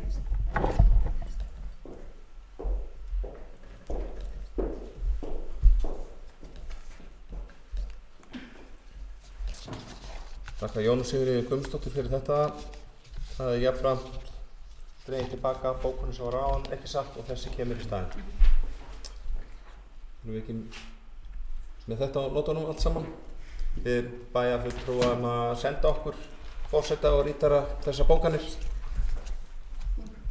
Þannig að þetta sé allt saman satt og rétt. Láðist bara að kanna í tölvunni hjá mér áður en stóð hérna upp hvort þetta væri komið. En já. Ok. Já, það er Trausti Hjaltarsson, svo því sé haldið til haga. Þá bara að vera að leggja fram bókun við þessari bókun sem að var meirihluti lagði hér fram. Fulltrúar Sjálfstæðisflokksins í ráðinu hafa komið að framfæri ábendingum með þeim áherslum sem ræðir í tvígang á fundur ráðsins og ætti því þessar áherslur fulltrúar Sjálfstæðisflokksins ekki að koma meirihluta H og E-lista á óvart.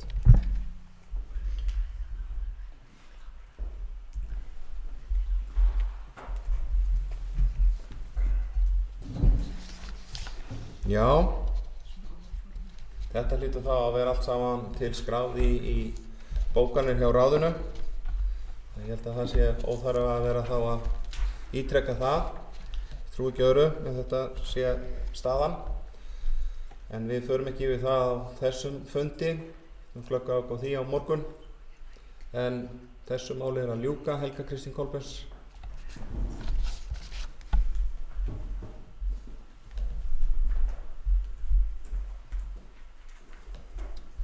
Forseti bæjarfulltrúar, þetta var þörf ábending að þetta lítur að vera til í bókunum ráðsins. Það fundagerðir bæjarfélagsins byggja á því að málin eru sett fram og síðan eru skráðar við bókanir. Umræða á fundum ekki skráð niður og ef það eru lokaðar fundir ráða, þá vitum við voða lítið hvað fer þar fram. Þannig að þetta kannski bara umhugsunarefni, hvort við þurfum að skoða betur hvernig fundargerðir við viljum hafa, þannig að svona að við þurfum ekki að vera í þessum endalausa bókunarferðum.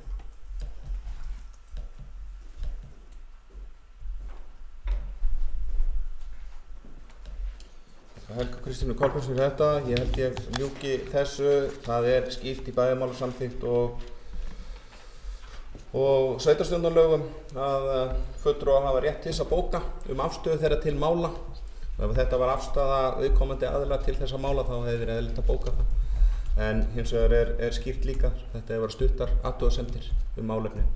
Þannig að ég held að allir ættu að geta komið því áleiðis. Þannig að við kannski tökum það bara til skoðunar að vanda okkur. Getum alltaf gert betur. En þessi liður númer 3 ber ég undir atkvæði. Þeir bæjarfulltrúar sem eru því samþykkir gefi mér atkvæðamerki.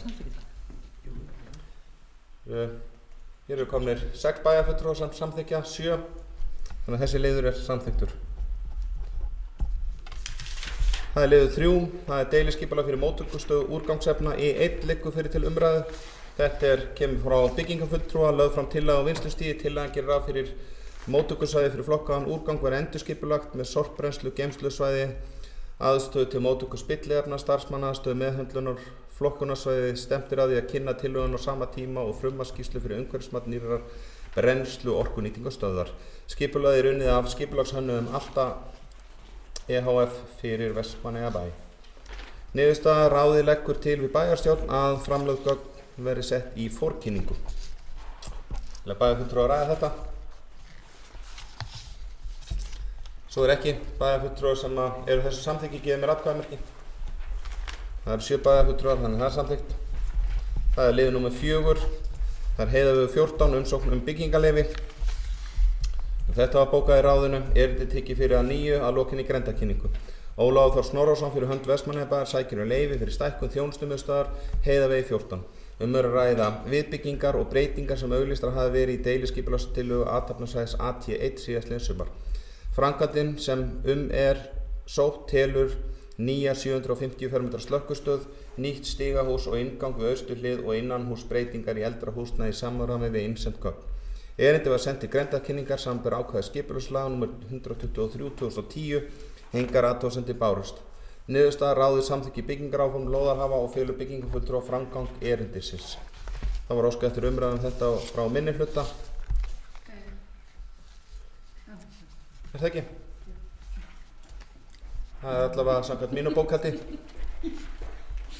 En það komið það mikil spenna í bæjarfulltrúa að þeir vilja taka mikið til máls undir þessum skipulagsmálum. Þannig að Hildur Sólveig Sigurðardóttir, gjörðu svo vel.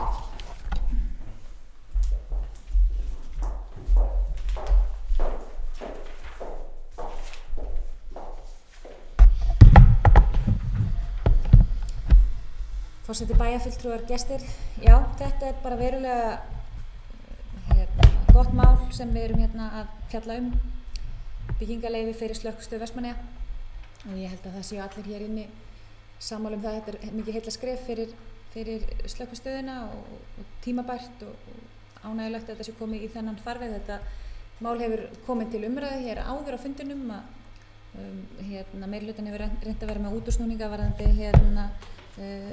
tilætlanir fulltrúa Sjálfstæðisflokksins og kosningu þeirra þegar þeir vildu í rauninni vísa málinu í aðra nefnd en var verið að ákveða.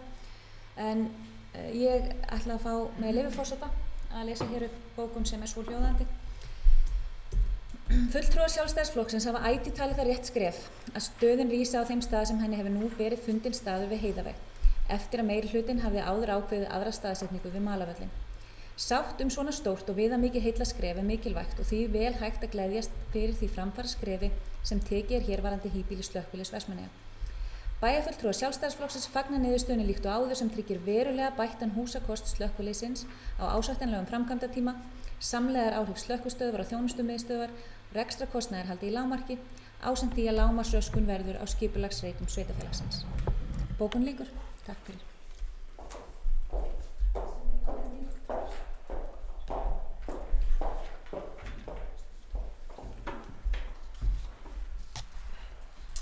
Þakka Hildi Sólveig Sigurðardóttur fyrir þetta.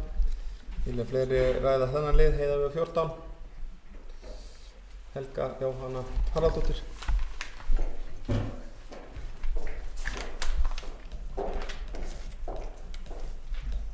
Forseti, bæjarfulltrúar. Það má með sannlega segja að það er virkilega ánægilegt að fara að greiða þessu atkvæði því að þetta er svo sannarlega orðið tímabært að slökkviliðið fái betri byggingu undir starfsemi sína. Ég er með bókun, með leyfi forseta. Meirihluti og H-lista fagnar því að hér sé verið að samþykkja byggingarleyfi fyrir slökkvistöð enda löngu tímabært að koma þessu ferli af stað.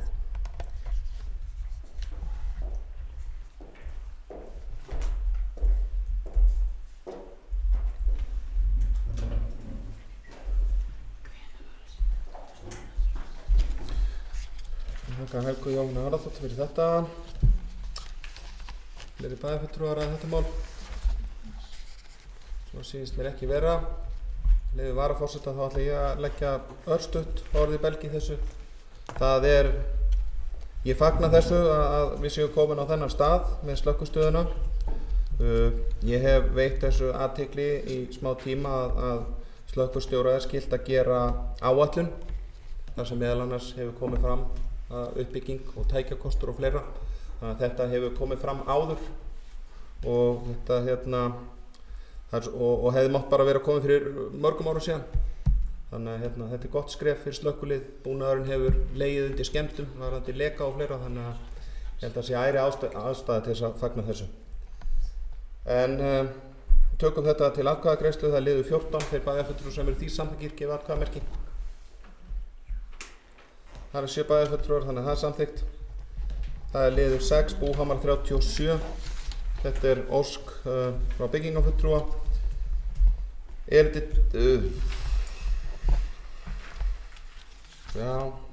Las ég þetta ekki örugglega rétt, það er liður 6 að Búhamar 37. Umsókn byggingarleyfi erindi tekið fyrir að nýja og lokinni grenndarkynningu Ingimar Sveinn Andrésson sækir byggingarleyfi fyrir einbýlishús samanber innsend gögn. Erindi var sent til grenndarkynningar samanber ákvæði skipulagslaga nr. 123/2010, 5 bréf bárust. Niðurstaða svar við innsendum athugasemdum. Göngustígur mun sem fyrir vera með lóðamörkun á austan áætlað er að lækka landi samhliða framkvæmdum lóðarhafa þannig að göngustígur falli sér best að landhæð Búhamars 37 og Áshamars 50. Þá vill ráðið benda á að samkomulag liggur fyrir varðandi gönguleið yfir lóðarhorn Áshamars 32. Í Búhamri er nýtingarhlutfall hæst 0,34 og lægst 0,20. Nýtingarhlutfall nýbyggingar er 0,32 eins og fram hefur komið á útsendum hönnunargögnum. Ráðið samþykki byggingaráform lóðarhafa og felur byggingafulltrúa svara bréfriturum. Vísa til afgreiðslu bæjarstjórnar. Vilja bæjarfulltrúa ræða þetta? Svo er ekki, þá ber ég þetta undir atkvæði þegar bæjarfulltrúar sem er því samþykkir gefa atkvæðamerki. Það eru 7 bæjarfulltrúar þannig að það er samþykkt. Það eru að liði 5 og 7-15 sem liggja fyrir til staðfestingar. Þeir bæjarfulltrúar sem eru því samþykkir gefa atkvæðamerki. Það eru 7 bæjarfulltrúar þannig að það er samþykkt. Við afgreiðum þá þennan lið númer 10.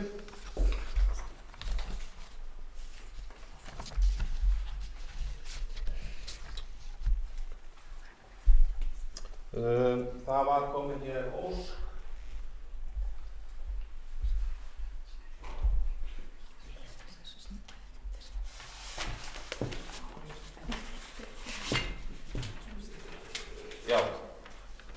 Semst á óviðráðanlegum orsökum þá verður bæjarfulltrúi Jóna Sigríður Guðmundsdóttir að yfirgefa fundinn.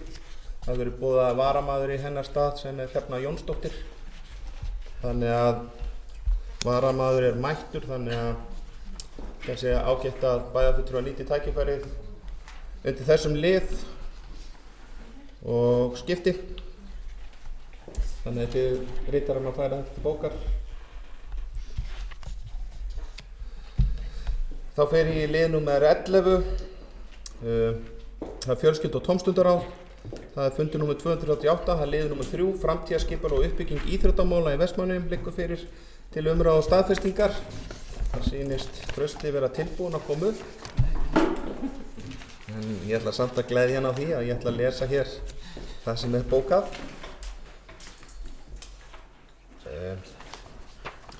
Ég held ég sé hins vegar búin að næstu að tappa mér hérna í pappírnum. En ég er komin á rétta slóð aftur. Það þetta bókað í ráðinu. Framkvæmdastjóri fjölskyldu- og fræðslusviðs gerir grein fyrir stöðu verkefni starfshóps framtíðarsýn í uppbyggingu og rekstri og skipulagi íþróttamála í Vestmannaeyjum. Niðurstaða starfshópurinn hefur verið starfandi frá því í vor og haldið fjölda funda. Tímamörk verkefnisins var til október 2019. Enn verið að vinna úr upplýsingum og þar hópur lengri tíma skila af sér niðurstöðu. Ráðið þakkar upplýsingarnar. Þá þetta búið. Það var óskað eftir umræðan þetta úr minnihlutunum. Einhver úr minnihlutunum sem vill ræða þetta. Helga Kristín Kolbens.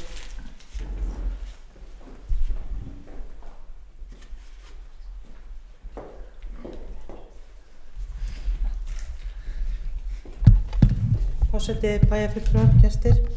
Ég og svo fleiri bind miklar vonir við vinnu þessa hóps sem var skipaður í mars á þessu ári og það hefur gífurleg vinna farið þarna fram. Það eru komnir, það er sem sagt mars, það eru komnir 9 mánuðir, svolítið langur tími og ég er bara hérna með bókun að í ljósi þess að mikil vinna fulltrúa í þessum hópi hefur farið í að greina og kortleggja störf íþróttafélaga í Vestmannaeyjum, umfang þeirra og þarfir, nauðsynlegt að kjörnir fulltrúar fái einhver gögn í hendunar. Því óska bæjarfulltrúar Sjálfstæðisflokksins eftir fundargerðum úr þessari vinnu, enda hún yfirgripsmikil og virðist eiga að liggja til grundvallar fjárútláta sveitarfélagsins án þess að það hafi verið skilgreint hlutverk hennar í upphafi, samkvæmt skipan fjölskyldu- og tómstundaráðs. Ákjósanlegt hafi verið að vinna umrætt starfshóp hefði verið lokið fyrir vinnu við fjárhagsáætlun líkt og til stóð þar sem hægt var að taka tillit til niðurstaðan hópsins. Bókun lýkur. Það hefur komið fram í máli meirihluta að það eru vonbrigði að þessari vinnu var ekki lokið og nú bara bíðum að spenntur eftir að við fáum svona framtíðarskipulag uppbyggingu íþróttamála í Vestmannaeyjum.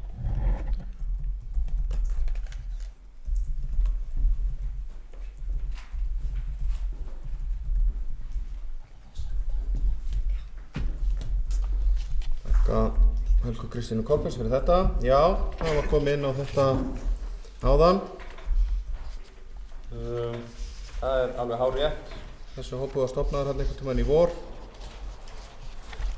Svo því sé haldið til haga að þá kom ég nú ekki inn í þetta fyrir í júní einhvern tímann. Skipað 2015 mars. Og þannig að því sé haldið til haga allavega þá tók ég sæti í þessum hóp vegna forfalla þarna í júní. Ég held að þessi rétt bókafundurinn hafi verið 5. júní og var því miður vondur tími hvað sumarleyfi var þar og fleira. Þannig að þetta hefur allt saman eðlilegar skýringar. Ég kom inn á það hér áðan að við höfum líka beðið eftir svörum, þannig að það tafðist líka þá. Þannig að ég held að við höfum gert grein fyrir þessu. Það hefur verið gefin skýrsla í fjölskyldu- og tómstundaráði vinnuna og það minnihlutin á fulltrúa bæði í þessum hóp og í ráðinu og mér þykir leiðilegt að heyra það að bæjarfulltrúar sé ekki upplýstir af sínum fulltrúum vinnuna en við fundum nú síðast á þriðjudaginn þar sem fulltrúi minnihlutunum hafði meðal annars mist af fundum og fleiri og við fórum yfir þetta og varabæjarfulltrúi Hrefna Jónsdóttir sem hér á fundunum með okkur núna satt þennan fund. Við fórum yfir þetta í rúma 2 tíma, þannig að allir væru á sama blaði. Þannig að já, það er eflaust hægt að verða við þessari ósk síðan, en meira get ég ekki sagt í þessu. Eru fleiri bæjarfulltrúar sem vilja ræða þetta? Hildur Sólveig Sigurðardóttir.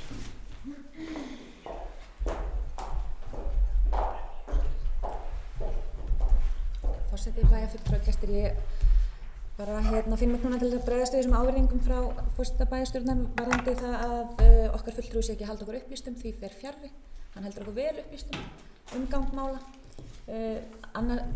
Það sem að við og verið að fara fram á þessari bókun að það séu einhver formulegar upplýsingar sem liggi fyrir, þannig að eðlilegt og auðveldar sé að kynna sér gang mála og hvernig málin séu stödd, og ekkert að því og ósköp eðlilegt að sérstaklega eins og kom fram í máli Helgu Kristínar að fyrir liggi ef að það á að vera að fara í einhver stór fjárútlát til framtíðar, að þá séum við með einhver lágmarksgögn sem að sýna fram á hvað er verið að ræða á fundum og annað slíkt, þó svo að vissulega hægt sé að eiga slíkt í samtali, að þá er það alltaf betra ef að slíkt er til formlegt og undirritað af öllum aðilum. Annað að varðandi þá kom bæjarfulltrúi Eiríks Jónsson, forseti bæjarstjórnar, inn á forföll fulltrúa Sjálfstæðisflokksins í hópnum. Hann hafði óskað eftir því að þar sem hann er eini fulltrúi okkar í þessari vinnu, að þar sem hann var við störf á höfuðborgarsvæðinu, óskaði hann eftir því að hægt væri að færa fund og það var ekki hægt að verða við slíkri beiðni. Þannig að og á þeim fundi var verið að ræða við stærstu hagsmunaaðilana. Þannig að okkur þótti það miður að heyra að ekki hefði verið hægt að verða við slíkri beiðni, eðlilegri beiðni, þar sem ekki er varamaður í ráðinu. En ég bara frábið mér þær ávirðingar sem hafa hér verið borðnar á borð. Takk.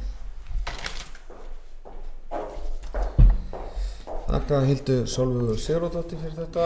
Ég held að það sé ekki mörgu við að bæta í þessu. Helga Jóhanna Haraldóttir.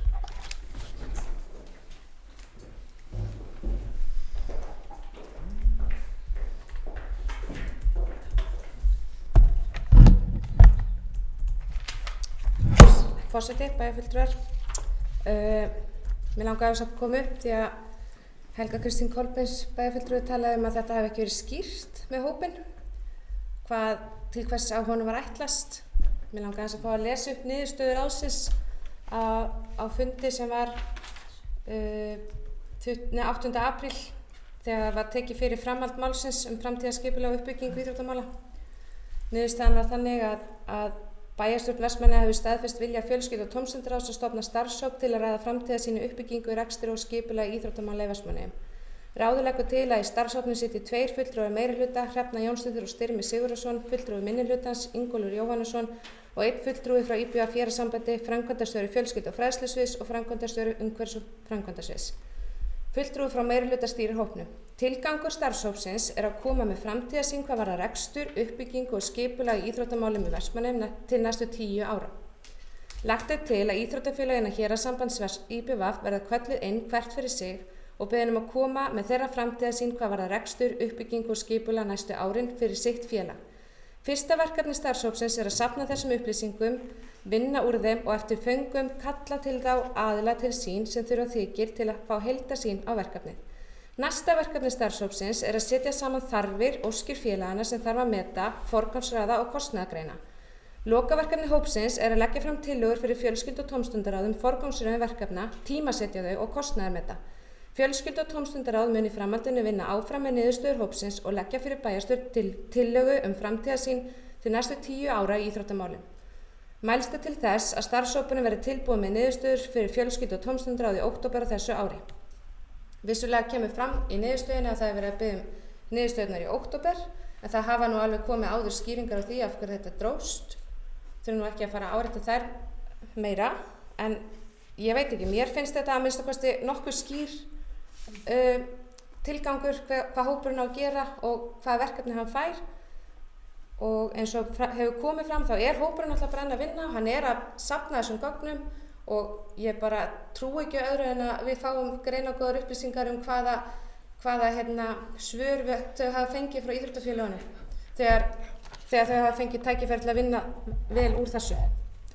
Já, og ég ætla að fá að lesa bókun. Með leyfi forseta.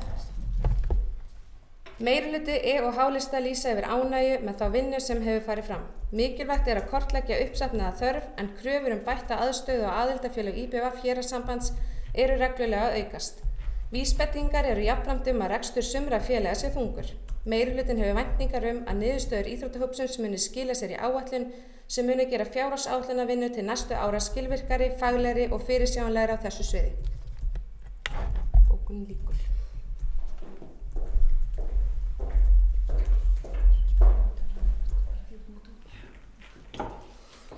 Já, ég þakka Helgu Jóhönnu Harðardóttur fyrir þetta. Vilja fleiri bæjarfulltrúar taka til máls í þessum lið. Íris Róbertsdóttir, gjörðu svo vel.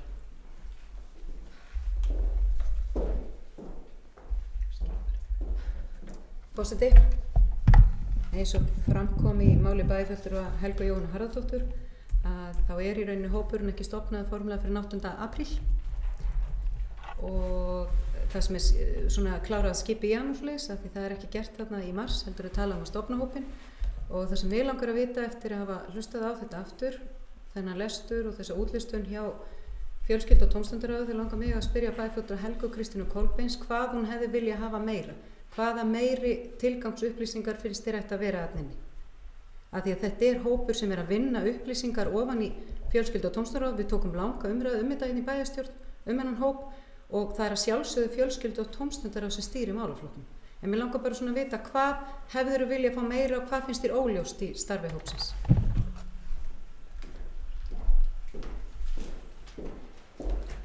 Þakka Írisi Róbertsdóttur fyrir þetta. Helga Kristín Kolbeins, gjörðu svo vel.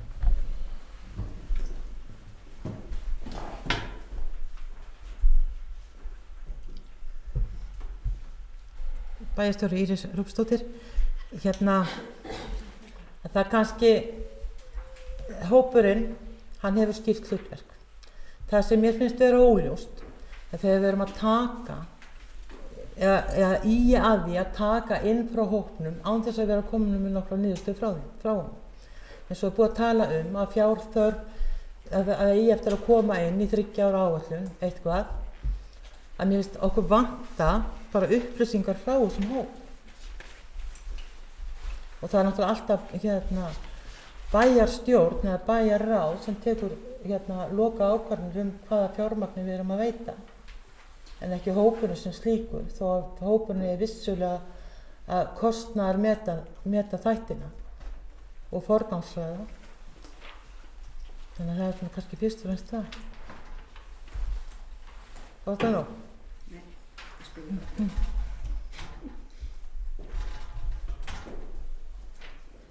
Þakka Helgu Kristínu Kolbeins fyrir þetta. Íris Róbertsdóttir, gjörðu svo vel.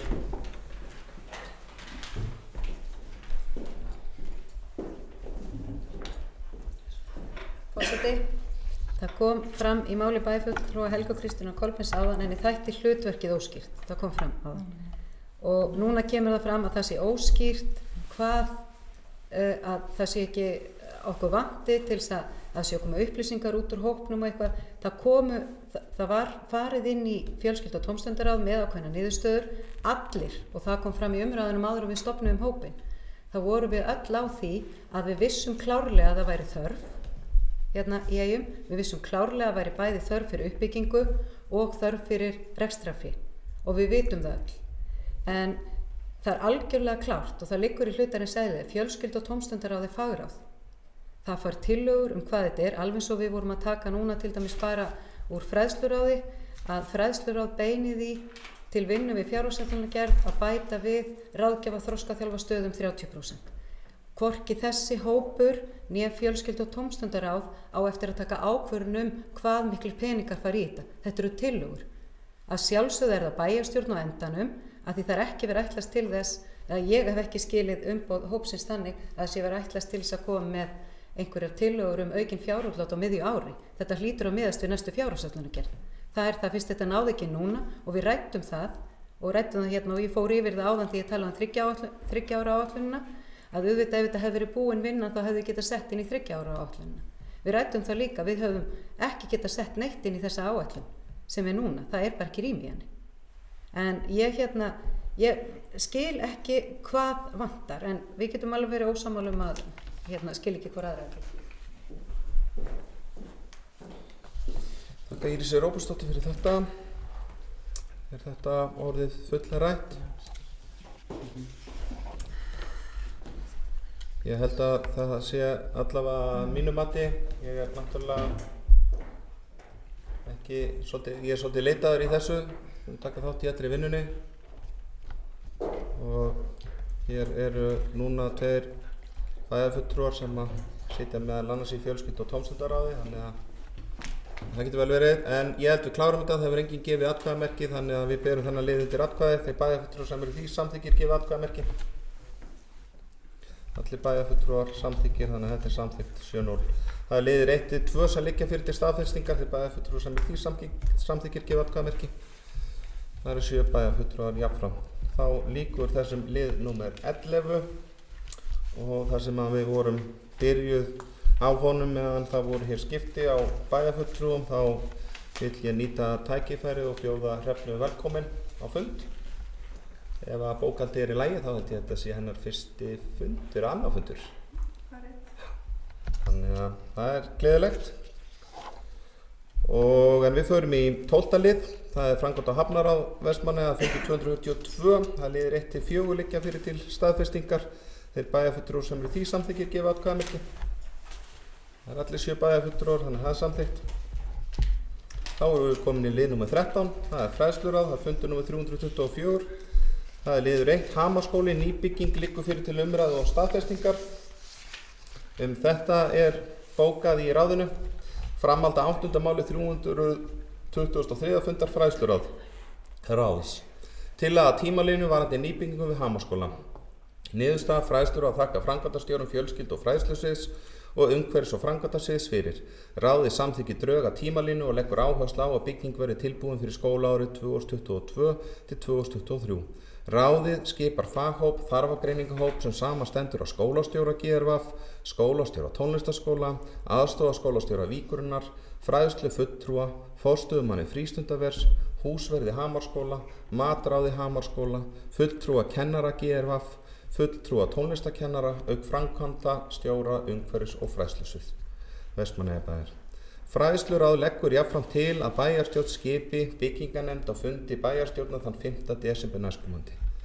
Fulltrúa Sjálfstæðisflokksins bóka, það er gleðilegt að svo tillaga sem undirrituð báru upp í upphafi kjörtímabils sé nú að verða veruleika. Undirrituð telja þá tímalínu sem liggur fyrir metnaðarfulla og bera þess merki að fara eigi af fullum krafti í þetta brýna verkefni. Við erum þess sannfærð að með samvinnu allra aðila sem að koma á málunum muni þetta mikilvæga verkefni fá farsalan enda og verða til happs fyrir alla bæjarbúa. Það er Ingólfur Jóhannesson og Silja Rós Guðjónsdóttir sem að undirrita þetta. Þetta hefur verið tíðrætt í ráðinu. Það var búið óska eftir umræða þessu frá Sjálfstæðisflokknum meðal annars.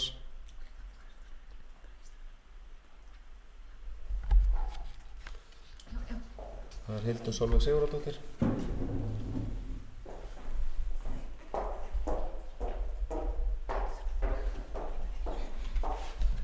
Forseti, bæjarfulltrúar og gestir. Já, ég vil bara fá að fagna þessu máli alveg einstaklega vel. Þetta er bara virkilega ánægilegt, þetta mál sem komið í þennan farveg og þessi metnaðarfulla tímalína sé sett hérna fram. Við bíðum bara spennt að sjá hvernig málum þróast og hvernig þetta mun verða farsælt fyrir nemendur og kennara og skila okkur einni rekstrarhagræðingu og verða skólasamfélaginu öllu til framdráttar. Og viljum bara endingu þá vil ég taka fram með bókun að bæjarfulltrúar Sjálfstæðisflokksins taka undir bókun fulltrúa Sjálfstæðisflokksins í ráðinu. Takk fyrir.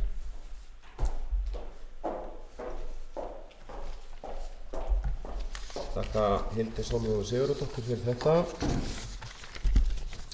Fleiri bæjarfulltrúar ræða þetta. Íris Róbertsdóttir.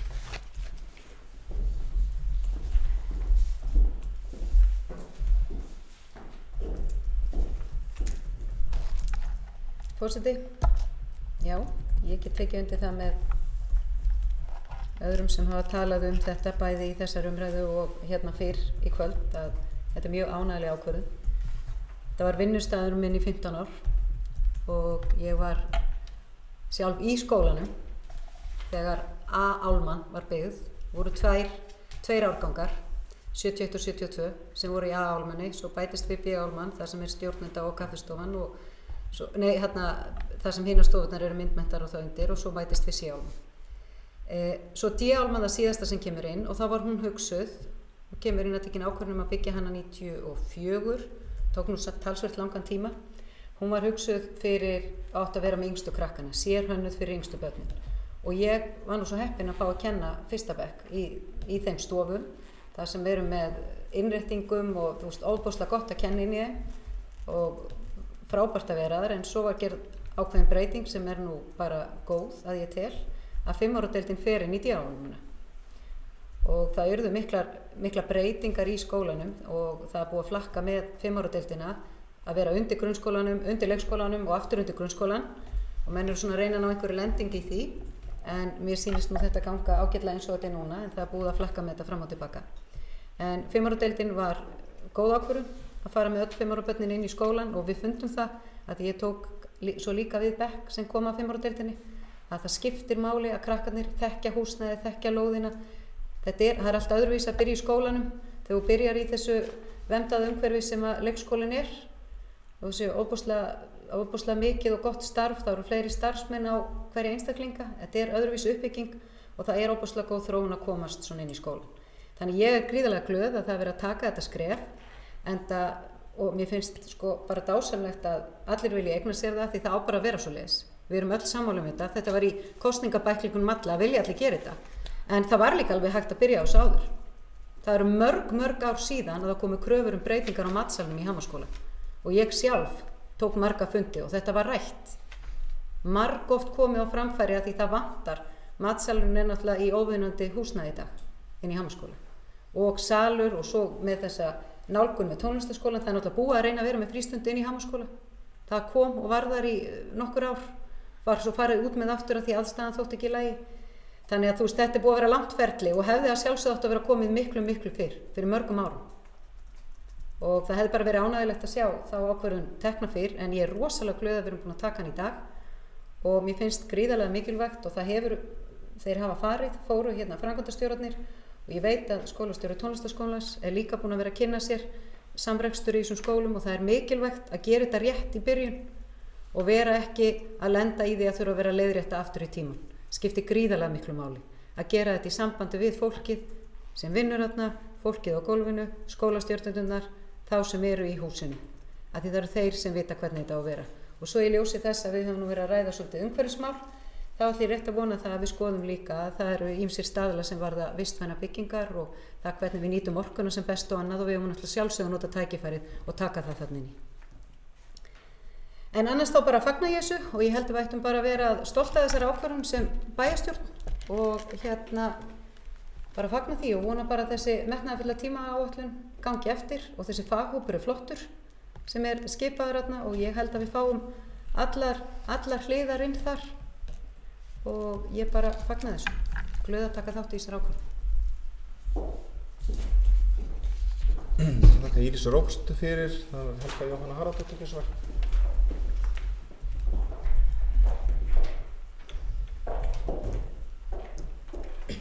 Forseti, bæjarfulltrúar.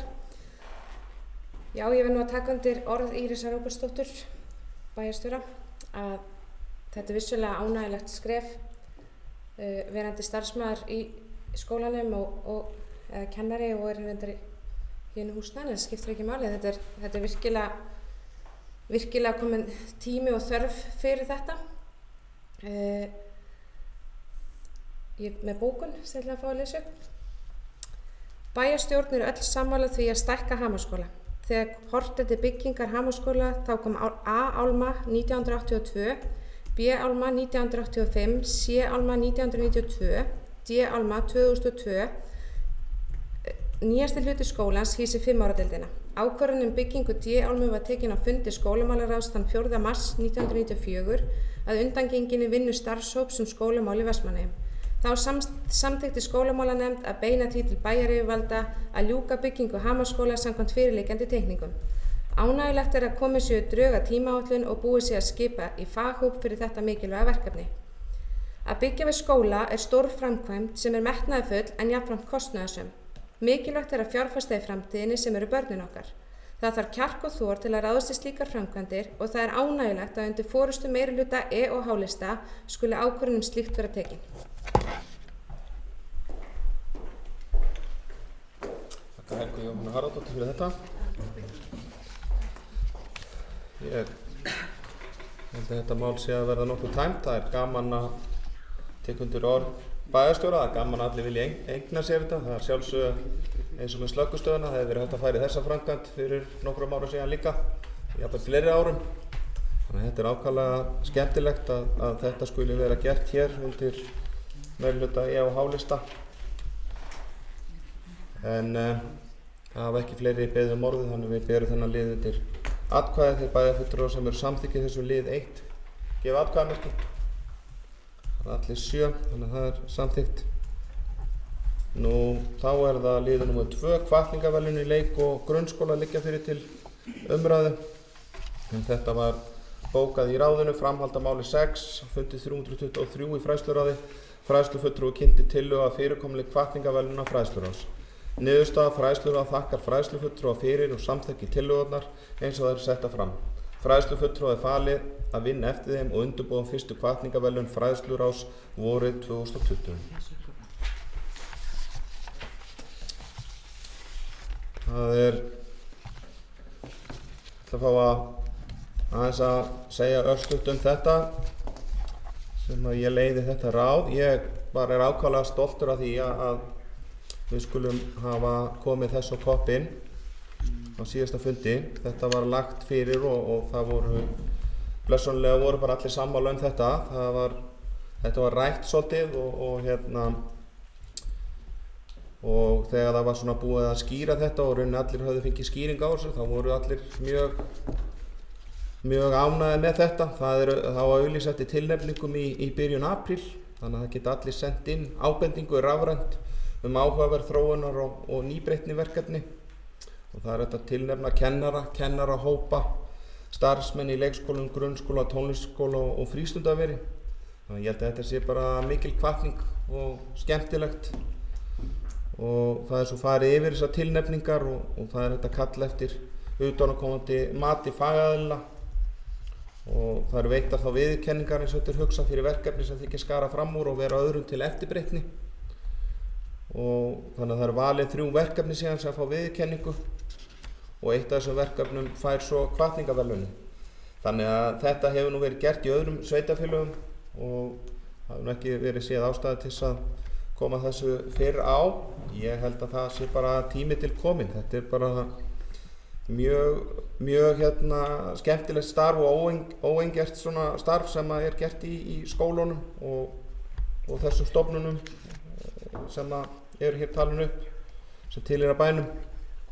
Þannig að ég held að þetta gera mjög skemmtilegt og athöfnin fer svo fram í maí þar sem verða viðurkenningar veittar og verðlaun. Þannig að það verður bara gaman.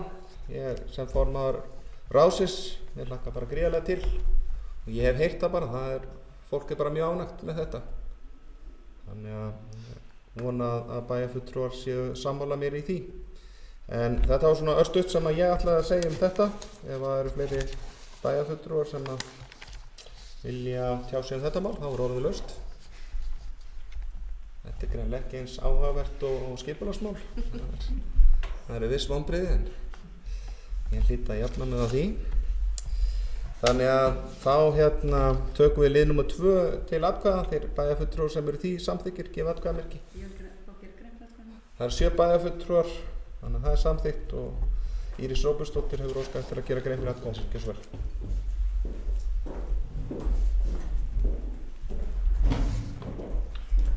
Forseti, sem kennari ég gríðarlega ánægð að við séum að samþykkja að koma þessum verðlaunum á, að því þeir sem velja sér það starf að vera kennarar gera það af hugsun. og það bara opbóðslega mikilvægt að fólk finni það að það sé tekið eftir því sem vel gert og fólk finni líka fyrir því að það sé hvati og það sé metnaður fyrir því að fylgjast með því sem verið að gera og að sveitafélagið sýni því áhuga.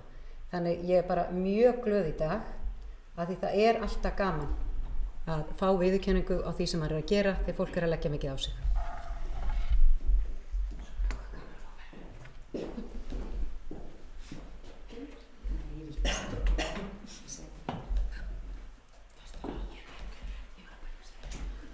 Já, ég þakka Íris Róbertsdóttur fyrir þetta.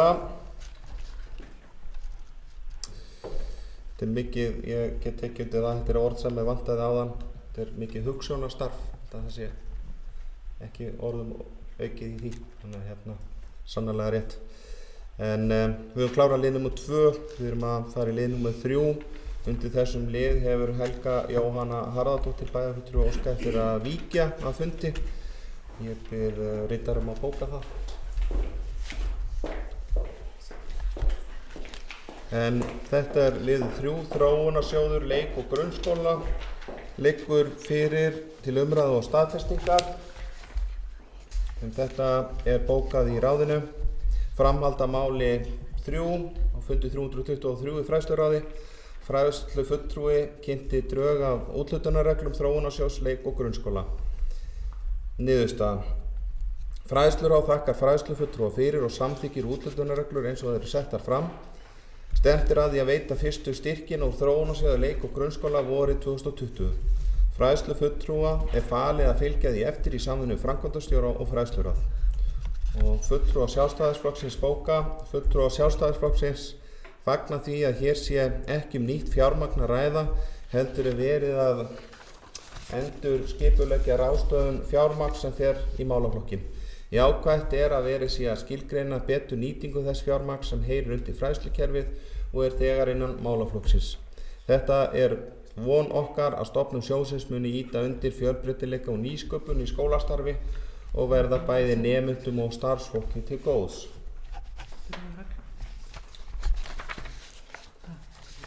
Ég held ég misnoti aðstöðu mína bara aftur og segi hér nokkur orð þennan þróunarsjóð. Hvað segirðu?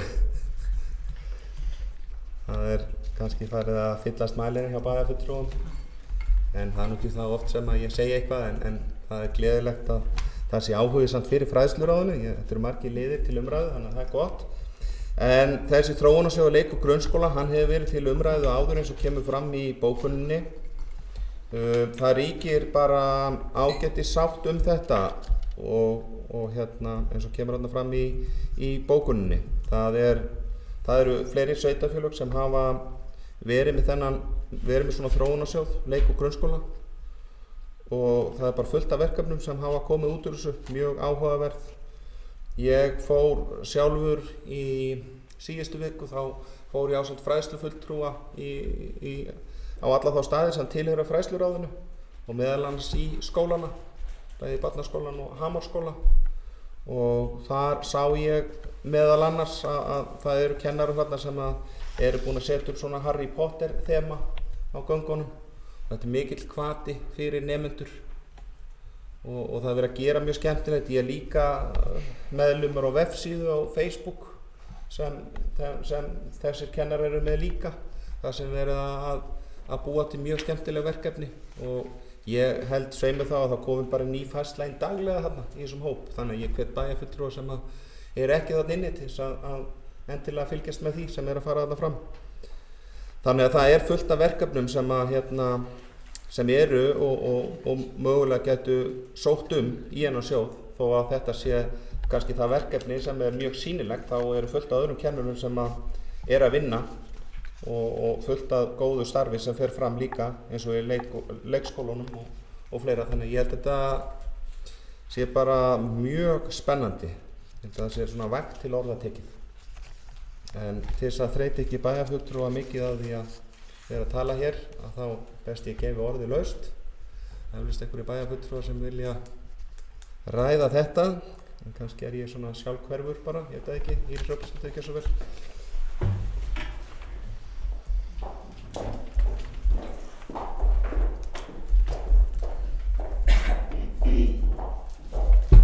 Forseti, ég tek undir með þér, forseti, að þetta er mjög ánægjulegt.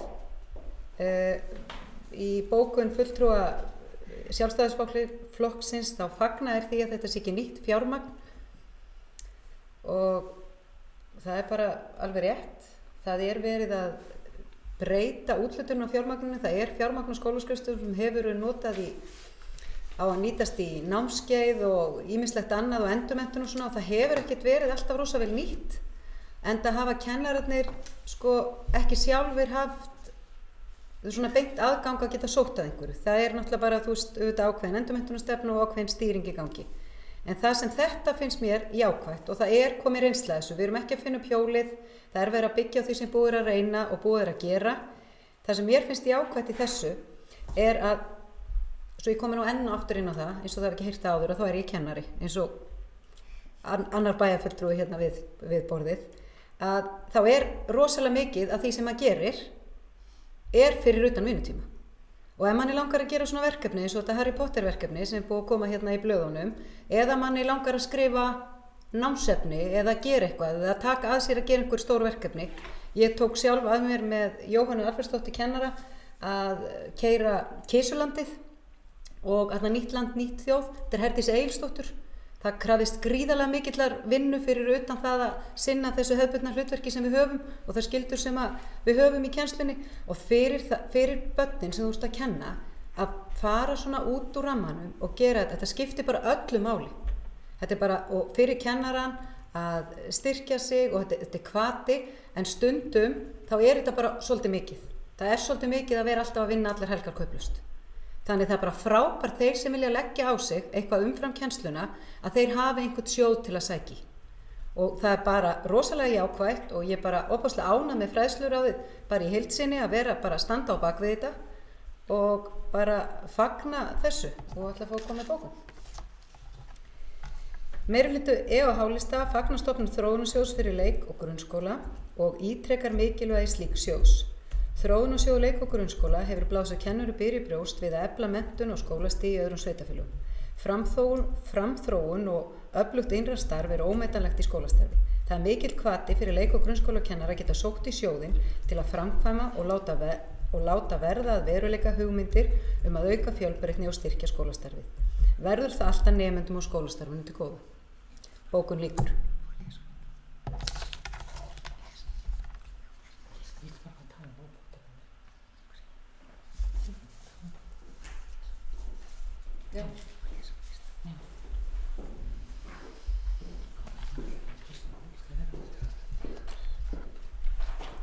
Ég þakka Írisi Róbertsdóttur fyrir þetta. Hér heyrist bæjarfulltrúar Sjálfstæðisflokksins vilja taka undir þessa bókun. Það sé bara hið besta mál. Já. Helga Kristín Kolbens, svo vel.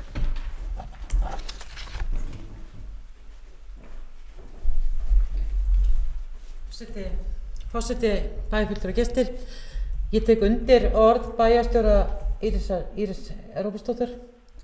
Svona þróunarsjóður er nauðsynlegur í kennslunni og það þarf líka að aðstoða kennara að taka sín fyrstu skref við að sækja í svona sjóði. Þeim finnst oft yfirþyrmandi skrifræði sem að gildir þar og veigra sér jafnvel við að sækja þessa sjóði sem við þó höfum vegna þess að þeir hafa aldrei gert áður og vantar oft stuðning. Þannig að ég fagna þessum sjóði og fagna því líka að við séum svona svolítið að forgangsraða fjármagninu innan skólana, þannig að við séum ekki að tvíborga einhverja hluti, að því að þú fær borgarnámskeiði hvort þið er á stéttarfélaginu, þá ertu ekki að sækja þetta og þá safnast upp peningar. Þannig ég er bara mjög ánægð með þetta. Þakka Helgu Kristínu Kolbens fyrir þetta. Fleiri bæjarfulltrúar ræða þennan þróunarsjóð leik- og grunnskóla. Það er ánægjulegt að það er fleiri bæjarfulltrúar tekið til máls. Þetta var svona tómlegt að skrifa alltaf nafni mitt á mælendalistan þarna, línu eftir línu. Þannig að þetta er skemmtilegt, en ég held við tökum þá þennan lið bara til atkvæðagreiðslu, liður 3, þeir bæjarfulltrúar sem eru því samþykkir gefa atkvæðamerki. Það eru allir, já, það eru þeir bæjarfulltrúar sem eru hér 6 bæjarfulltrúar. Það er eitt bæjarfulltrúar sem vék að fundi, þannig að Lítur að falla frá næsta máli. Já, ég var bara ekki komin svona langt. Ég byrst bara afsökunar á því. Við verðum bara undan á Já, það er mjög skemmtilegt, ég er ánægður með þetta. Það þarf ekki þessari. Það er bara mjög gott. Það er gott að við getum haft mjög gaman að þessu. Bæjarfulltrúi Hildur Sólveig Sigurðardóttir kom að tala við mig áðan og sagði að bæjarfulltrúi minnihlutans myndi vilja falla frá lið nr. 6 í fræðsluráði. Það er staða daggæslumála liggur fyrir til umræðu og staðfestingar, eru hreyfð andmæli við því. Það er engin, þannig að við fellum þá lið 6 undir liðin og eftir sem við tökum til staðfestingar, sem engin umræða fór fram í þessum lið, og förum í lið nr. 7. Það er stuðningur aukið starfshlutfall ráðgjafa þroskað þjálfara liggur fyrir til umræðu og staðfestingar. Þetta er bókað í ráðinu. Umræður aukningu á starfshlutfalli ráðgjafa þroskað þjálfara. Niðurstaða: fræðsluráð samþykkir að auka starfshlutfall ráðgjafa þroskað þjálfara úr 70 í 100% frá og með 1. janúar 2020. Ráðið felur framkvæmdastjóra að fylgja málinu eftir fyrir síðari umræðu fjárhagsáætlunar 2020. Silja Rós Guðjónsdóttir vék að fundi við afgreiðslu málsins.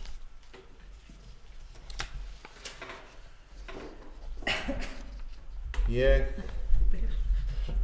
til að vera svolítið komist, en þetta er bara verkefni sem við höfum alveg fengið hérna inn á borð til okkar áður. Þetta er við tókum þetta fyrir síðustu fjárhagsáætlunargerð, þar sem hópur sem vinnur að því að fara yfir þetta stóðkerfið kom með tillögur, og ég man svo sem ekki nákvæmlega hvernig sú umræða fór þarna fyrir árið síðan, en þetta allavega, þessi hópur er búinn að skila niðurstöðu aftur. Minnisblaði, það var núna bara í haust, og þar kemur fram í þessu minnisblaði að þetta hafi bara gefist vel. Það er bara mjög jákvætt merki í skólastarfinu með þessu. Það er, þetta er komið niður í leikskólana líka, þannig að það er komið svona samfella í þessu með svona snemmtæka íhlutun, og ég allavega hef nú heyrt umræðu þetta, og kannski er það nú bara, ég veit það ekki, kannski er ég að hlusta eitthvað sérstaklega eftir þessu, en mér finnst eins og segja, þetta hafi verið mikið rætt að það sé stefna meðal annars stjórnvalda í því að reyna að grípa fyrr inn í, vegna þess að vandamálin verða bara stærri og meiri og dýrari, og ég held að þessum fjármunum sé mjög vel varið. Og ef við ræðum svo þennan ráðgjafa þroskað þjálfara, þá held ég að það hafi bara, án þess að vera að gera einhverjum öðrum hátt undir höfuð, þá held ég að við höfum bara verið gríðarlega heppin að fá þessa manneskju hingað til okkar, og þarna er komin krafa að auka starfshlutfalli hjá henni. Þannig að ég held að þetta sé að nýtast bara gríðarlega vel ásamt öllum öðrum úrræðum sem er í gangi. Þannig að ég fagna þessu og raunir bara býð spenntur eftir að sjá hvernig þróun verður á og þegar hópurinn hittist aftur. Þetta sjáist ekki líka jákvæð merki í þessu, en ég ætla að láta þetta gott heita. Það er kannski engin annar sem vill ræða þetta. Það er kannski alveg, já, Helga Jóhanna Haraldóttir, gjörðu svo vel.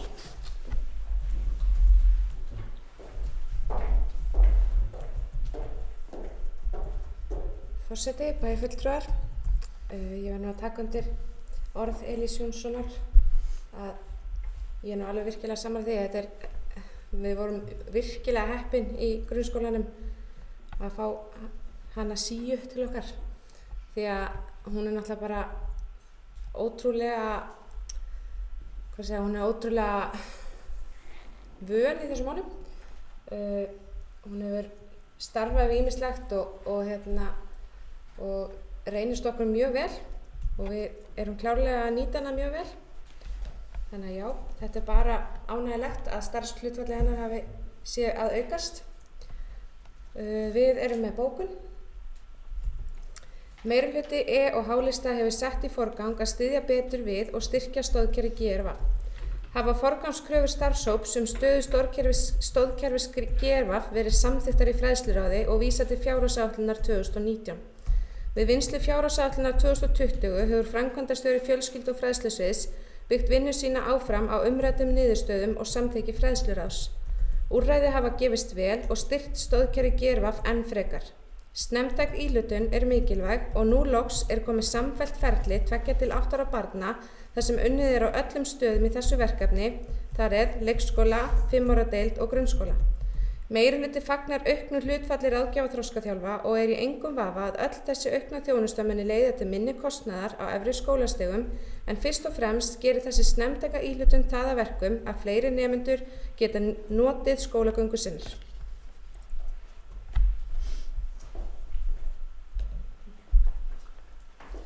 Þakka Helgu Jóhannu Harðardóttir fyrir þetta. Fleiri bæjarfulltrúar taka til máls undir þessi lið. Helga Kristín Kolbeins, svar.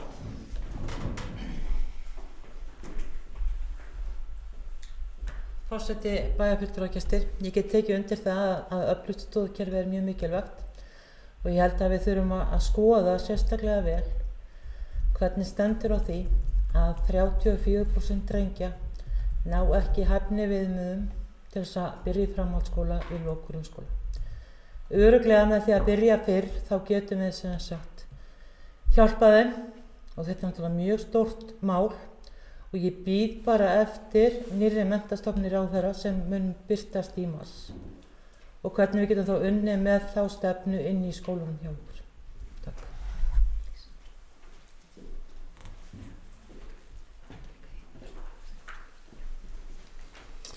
Þakka Helgu Kristínu Kolbeins fyrir þetta. Íris Róbertsdóttir, gjörðu svo vel.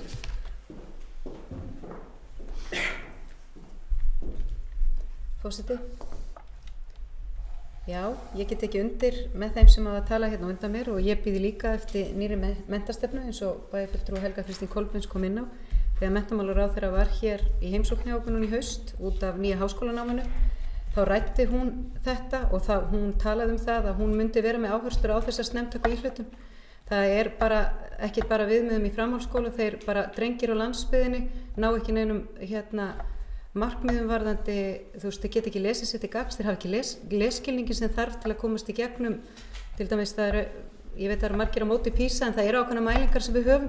Það staðan hjá okkur ekki góð og ráðherra mjög meðvitaður það að það þarf að grípa inn í. Og þessi snemmtæka íhlutun að vera með þessa línu frá 2 til 8 ára og þetta ástæðan fyrir að vera að tala um þessa snemmtæku íhlutun að þetta íhlutun án greiningar. Í dag kerfið okkar byggt upp þannig, meðal annars jöfnunarsjóður sem við ræddum hér áðan, að þegar við erum með barn sem við fáum greitt frá ríkinu, þeir eiga að sjá þessa þætti, en bara þegar eru komnar greiningar.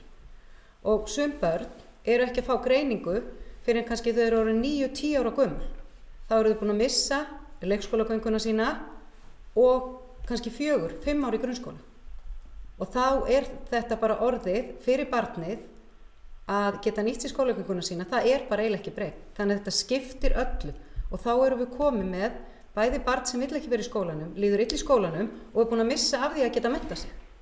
Þannig að það skiptir öllu máli að grípa inn í fyrr og ég bara stolt af okkur og þessu sveitafélagi að fara inn í þetta vegna þess að ekki bara þó það sé í forgrunni að þetta númer 1, 2 og 3 að börnin geti notið skólagöngur sinnar og nýtt hana. En þá mun þetta verða til þess að í lok skólagöngunar eru ekki eins mikið af vandamálum. Og ég hef alltaf tekið dæmi píramítana. Við erum með svona píramíta hvernig við notum fjármagnið í skólanu. Við erum með neðsta lagið eins og á Norðurlöndunum.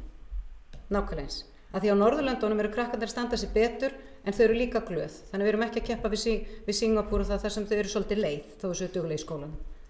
En við setjum saman fjármagn neðst. Í snemmtæku íhlutunin, þar sem við byrja að vinna með börnum áður en komna greiningar, þar heldur píramítunni lögunum sín á Norðurlöndum. Hjá okkur, þá kemur mjög rönd í miðunni. En bara örstutt, að því svo toppurinn, þar sem var orðin vandamál, risa stór á Íslandi, hjá sveitafélagunum, en úti hann í miklu eðlilegra hlutfall. Þannig að ég held að þetta sé frábær leið og ég held að þetta skipti máli fyrir okkur að gera þetta og bara stíga þetta skref strax, en ég alveg viss það að það mun sjá þess staði í menntastefnu ráðherra þegar hún kemur út, að þessi snemmtæku íhlutun. Þannig ég bara fagna þessu.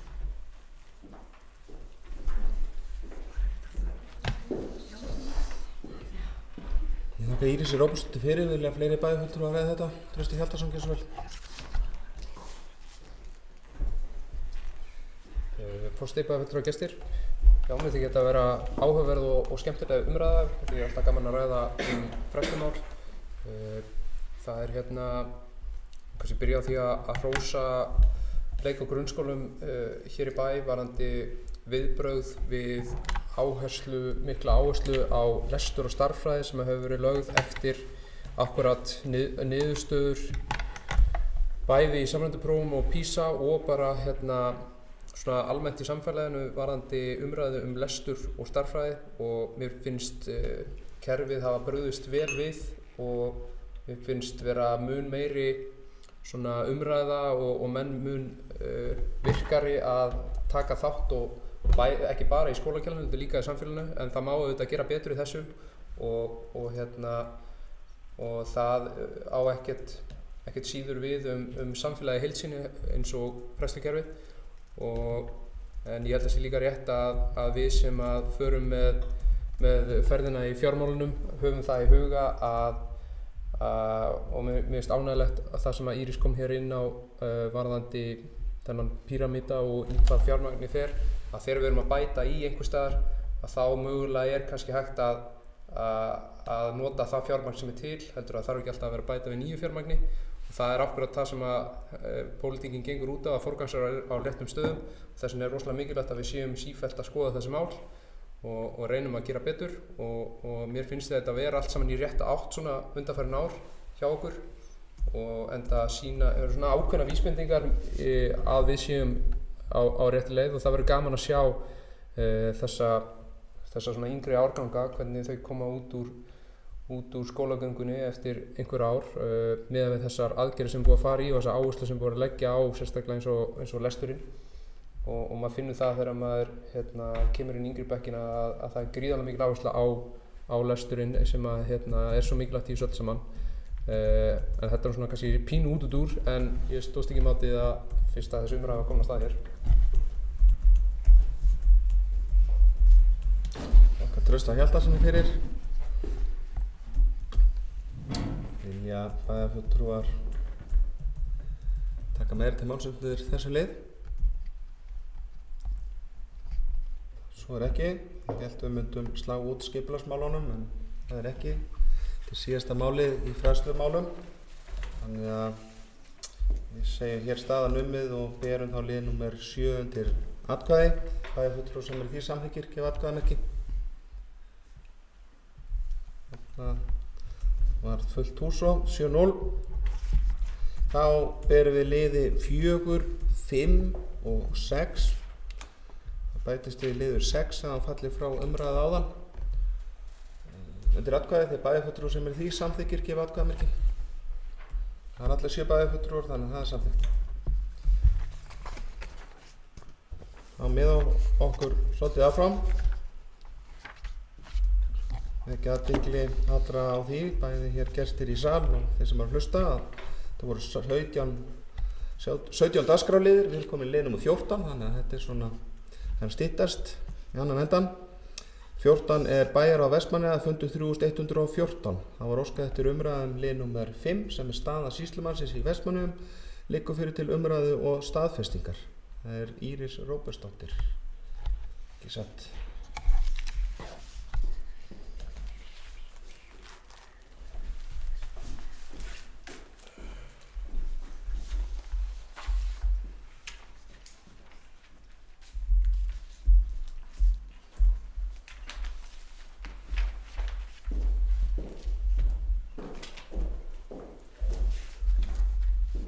Forseti.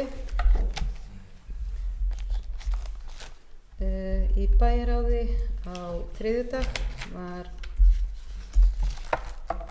fjallað ákvörðun dómsmálaráðherra að auglýsa stöðu sýslumanns hér í Eyjum, sem er mjög ánægjuleg. Við höfum ekki verið með sýslumann síðan í febrúar á síðasta ári, hefur verið settur sýslumaðurinn á Suðurlandi og hefur sinnt okkur vel, ekkert að kvarta yfir því, en við viljum hafa sýslumann í Eyjum, en við viljum að sjálfsögðu að það fylgi honum verkefni. Staðan er nefnilega þannig að við þurfum fleiri verkefni til að styrkja sýslumannsembættið í Vestmannaeyjum. Og þess vegna er það rosalega mikilvægt að í auglýsingunni sýslumanninn er ekki bara auglýst eftir sýslumanni, heldur er auglýst eftir sýslumanni og sagt að embættið sé að taka við nýjum sérverkefnum. Ekki að þau að skoða það, ekki að þau að kanna að flytja þau til okkar, heldur að þau sé að taka við. Og þessi verkefni sem er búið að eyrnamerkja okkur sem eiga að koma hingað, sérstaklega annað þeirra, það hefur nú bara heldur tilhneigingu til að stækka, þannig að við horfum til þess að mögulega verður hægt að bæta við stöðugildum á sýslumannsembættinu. En varðandi þetta, að þá finnst mér mikilvægt að í þessu máli höfum við sem bæjarstjórn og bæjarráð staðið saman í því að bókum þetta, ræða þetta og ég held að nánast allir bæjarfulltrúar hafa á einhverjum tímapunkti komið inn í þetta mál annarkvort við þingmenn eða dómsmálaráðherra, þeir hafa nú verið 3 varðandi þetta mál. Og það var gott þegar þessi skipti sem að ég fór í ráðuneytið, þá var gott að hafa það veganesti að þingmenn kjördæmisins væri á baku okkur í málinu. En það var ákveðin hræðsla við það að það ætti ekki að koma inn verkefninga.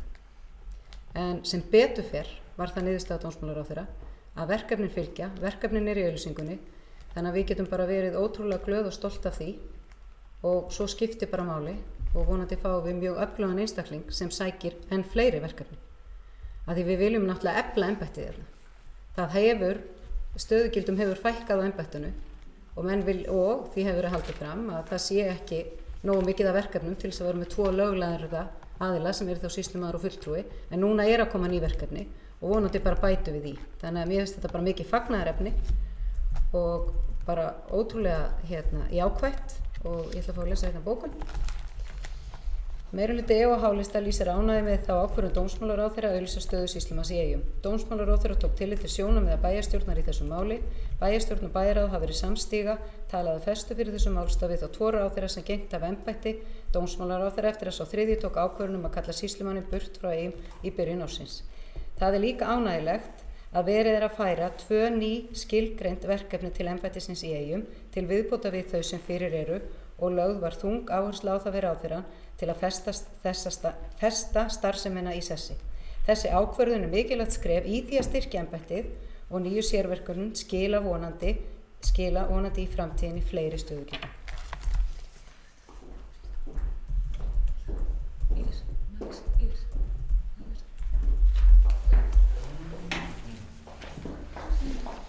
Þakka Írisi Róbertsdóttur fyrir þetta. Það er fleiri bæjarfulltrúar að taka til máls undir þessu lið. Trausti Hjaltason.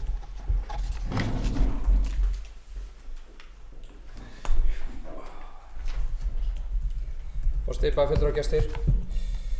Já, mikið svakalega er það gaman að koma einu sinni og ræða mál sem snýr að ríkinu sem er einhverja góða fréttir og ég held að þetta sé fyrsta skipti sem að ég er að glíma með bæjarfulltrúum við ráðherra sem að endar máli þannig að hann komi með aukin verkefni til Vestmannaeyja og það er virkilega gaman að það skuli vera gert og að okkur skuli vera sýndur skilningur á því. Tek undir það að það er afar mikilvægt að það fylgi með verkefni og hins vegar er enn mikilvægara að við myndum tryggja hér að sýslumaðurinn væri hér til staðar og ég held að án hans hefðum við ekki sótt aukin verkefni til lengri framtíðar, hugsanlega til skemmri tíma en til lengri tíma held ég að sé afar mikilvægt fyrir okkur að við séum með forstöðumann stofnunina hér, staðsettan hér til þess að efla stofnunina enn frekar og það er auðvitað afar mikilvægt að sá sýslumaður sem að verður hér ráðinn að hann sækir fram og sjáum þau tækifæri sem eru hér til staðar og hann fær hér gott veganesti með þessum auknum verkefnum sem að er nú verið að færa yfir sem er meðal annars möguleiki með rafrænni stjórnsýslu og annað og það eru fjölmörg tækifæri í þessu vegna þess að þetta ríkið er að færa enn fleiri verkefni yfir í rafræna stjórnsýslu og það er tækifæri fyrir landsbyggðina í því og þannig að þetta er afar ánægilegt og við að sjálfsögðu bara erum einhuga með þetta eins og við höfum verið og þannig að vonandi er þetta eitthvað sem aðrir ráðherrar og ráðamenn geta tekið sér til eftirbreytni að færa verkefni út á landsbyggðina og vonandi sjáum við meira af því vegna þess að það er akkúrat það sem að maður vill sjá. Það er allt of mikið af verkefnum sem eru staðsett við 101 svæðið. Ég held að ég ætlaði að segja eitthvað meira, man bara ekki hvað það var en það kannski kemur. Þannig að já.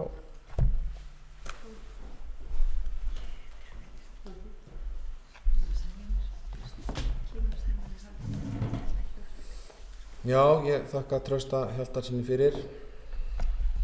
Ég get tekið undir að þetta mál er búið að vera mikið í umræðu og meðal annars hefur bæjarstjórinn okkar bara unnið gríðarlega mikið í þessu máli líka, þó að við höfum öll komið að þessu eins og komið fram á það. Það er nánast allir held ég komið að þessu á einn eða annan hátt og þetta er gleðilegt að þetta skili árangri eins og bæjarfulltrúi Trausti Hjaltarsson kom inn á. Þannig að það mætti bara oftar vera þannig. Þannig að en ég segi, en þetta var samt ekki allavega eins og ég upplifði þetta. Þetta var ekkert eitthvað fast í hendi. Það er búið að vera mikil umræða. Ég satt nú einhverja fundi þar sem þetta var nú rætt. Þannig að þetta er búið að vera mikil aðdragandi að þessu og gleðilegt að þetta skuli loksins líta dagsins ljós. Þannig að en Hildur Sólveig Sigurðardóttir hefur beðið orðið.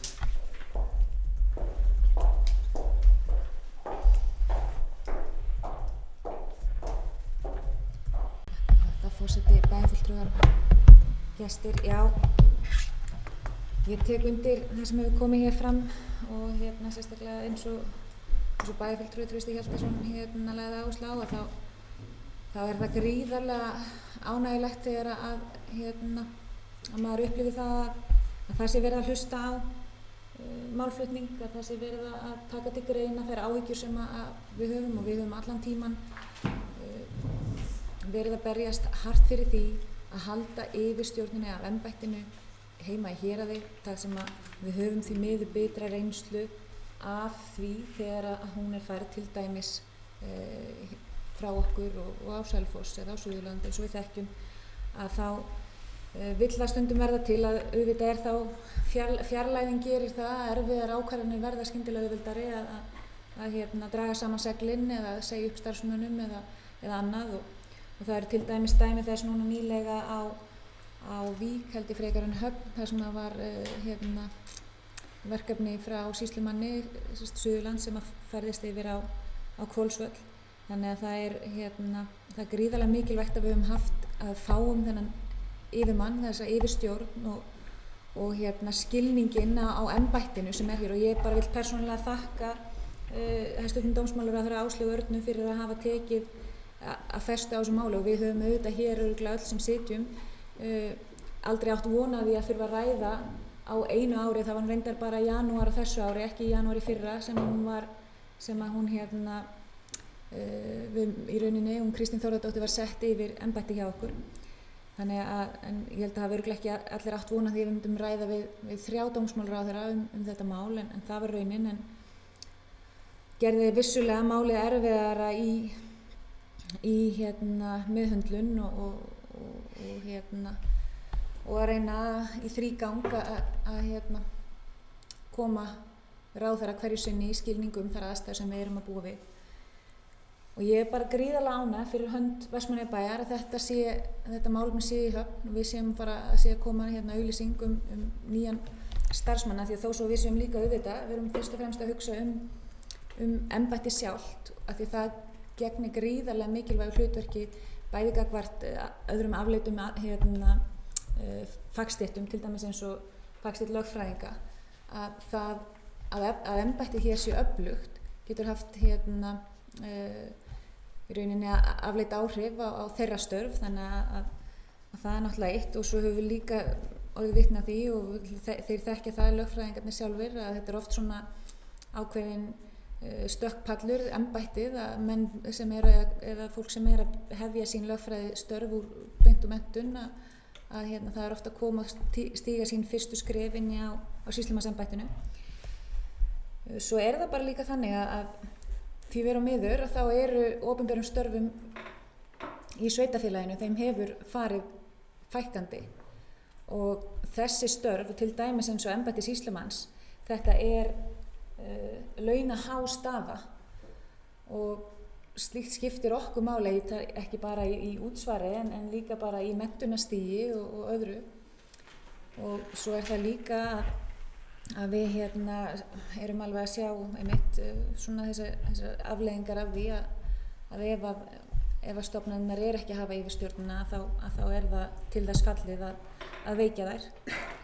Þannig að ég er gríðarlega ánægð. Þetta er mjög gott skref fyrir Vestmannaeyjar, og aftur þakklátt fyrir það að þetta mál sé í þessum farvegi, og bind líkt og bæjarstjóri Íris Róbertsdóttir kom fram á í sínu máli mikla vonir við þann starfsmann sem að mun verða ráðinn í þetta starf, og verður gaman að sjá viðkomandi tækla þetta verkefni og vonandi mitt efla embættið til framtíðar. Og það eru mikil tækifæri. Við erum alltaf að sjá auðvitað meiri og meiri möguleika á verkefnum í til dæmis rafrænni stjórnsýslu. Við erum hér með ódýran húsakost. Við erum með góða möguleika fyrir fjölskyldufólk að starfa og vegalengdirnar stuttar, og eigum með góðri fjartækni að geta tekið að okkur fleiri og fleiri verkefni. Þannig að ég bind bara miklar vonir við þetta, og ég bara óska Vestmanneyingum og bæjarstjórn allri innilega til hamingju með þennan áfanga. Takk.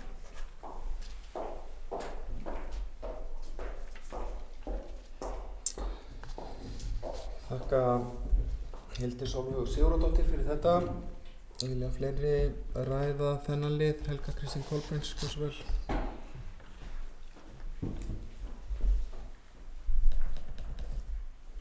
Forseti, bæjarstjórn, gestir. Já, ég tek undir með þeim sem hafa talað hér áður að þetta er mjög ánægjuleg ákvörðun, og ég vil bara þakka henni Áslaugu Örnu fyrir að sýna landsbyggðinni skilning, og þetta kannski hvetur okkur aðeins bara til þess að hugsa að þessi rafræna bylting sem við búum í núna og gerur okkur kleift að starfa hvar sem gerir ríkisstarfsmönnum alveg, og bara stofnunum, starfsmönnum margra fyrirtækja, kleift að búa hvar sem þeir vilja og vinna það. Og þá náttúrulega er ennþá meiri pressa á okkur sem í bæjarstjórn að bæjarfélagið sé þannig að fólk vilji búa hérna. Þannig það er mjög mikilvægt að við hugum að samkeppnisstöðu bæjarfélagsins, og að fólk á vinnualdri sjá sér hag í að búa í Vestmannaeyjum og vilji búa hérna, þannig að það flytji ekki störfi með sér þegar það flytur eitthvað annað.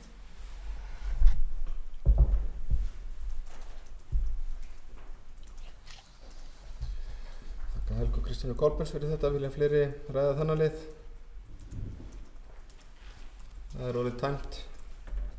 Þannig að ég ber þennan lið númer 4 undir atkvæði. Þeir bæjarfulltrúar sem eru því samþykkir gefa atkvæðamerki.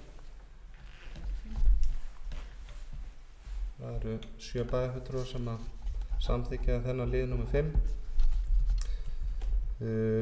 Það er komin óskum að liður númer 9 í þessum dagskrárlið verði að sem falli frá umræðu. Leyfi og stuðningu við endurmenntun og starfsfólks Vestmannaeyjabæjar liggur fyrir til umræðu og staðfestingar. Það er allir sáttir við það. Afsakið, forseti, ég tók ekki fram í pontu að tækjum undir bókuna en ég skrifaði undir hana. Já, ég held að það sé sannarlega rétt. Það er búið að breyta bókunni eftir sem ég sé hér allavega. Tekið þá. Kannski bara koma upp og lesa hana þá. Ég skal bara, þar sem ég er nú ekki komið mjög langt í þessu lið, þá skal ég bara búið að senda hana með þess að mig og angandýr, þannig að Ég best bara afsökunar á því. Hún er bara óbreytt, ég skal bara lesa þetta alveg eins og þetta stendur hér. Hér eru allir búin að skrifa undir, allir bæjarfulltrúar og hefst þá upplesturinn. Bæjarstjórn lýsir ánægju með þá ákvörðun dómsmálaráðherra að auglýsa stöðu sýslumannsins í Eyjum. Dómsmálaráðherra tók tillit til sjónarmiða bæjarstjórnar í þessu máli. Bæjarstjórn og bæjarráð hafa verið samstíga og talað að festu fyrir þessu málstað við þá 2 ráðherra sem gegnt hafa embætti dómsmálaráðherra eftir að sá 3. tók þá ákvörðun að kalla sýslumannin burt frá Eyjum í byrjun ársins. Það er líka ánægjulegt að verið er að færa 2 ný og skilgreind verkefni til embættisins í Eyjum til viðbótar við þau sem þar eru fyrir. Og lögð var þung áhersla á það við ráðherrann til að festa starfsemina hér í sessi. Þessi ákvörðun er mikilvægt skref í því að styrkja embættið og nýju sérverkefnin skili vonandi í framtíðinni. Kemur hérna nýju sérverkefnin skili vonandi í framtíðinni skili fleiri stöðugildum.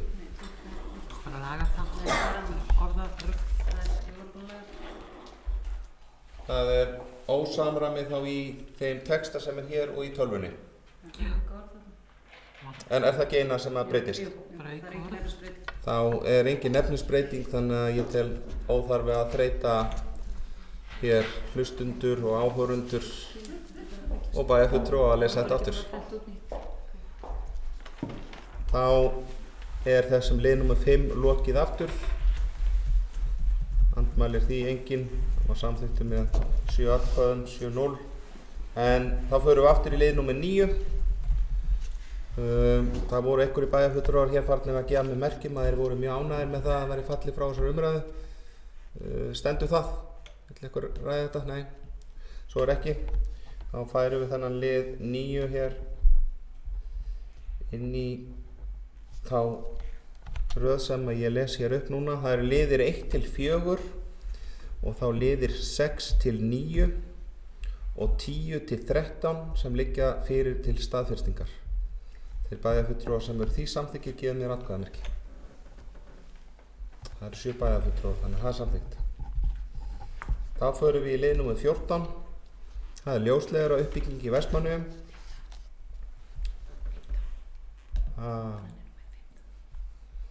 Já, er ég fann að fjara út? Með ábendingarna sem koma hérna þá sennilega það verður þá áhugavert tíma að horfa á upptökuna hérna á morgun. Það er bara skemmtilegt, eitthvað hvati en ég virðist ekki hafa sagt þetta allt saman rétt, þannig ég segi bara aftur, það er dagskrárliður 15. Ég hef greinilega ekki sagt það áðan. Ljósleiðara uppbygging í Vestmannaeyjum. Það var búið að biðja umræðu þetta sérstaklega. Trausti Hjaltarsson, gjör svo vel.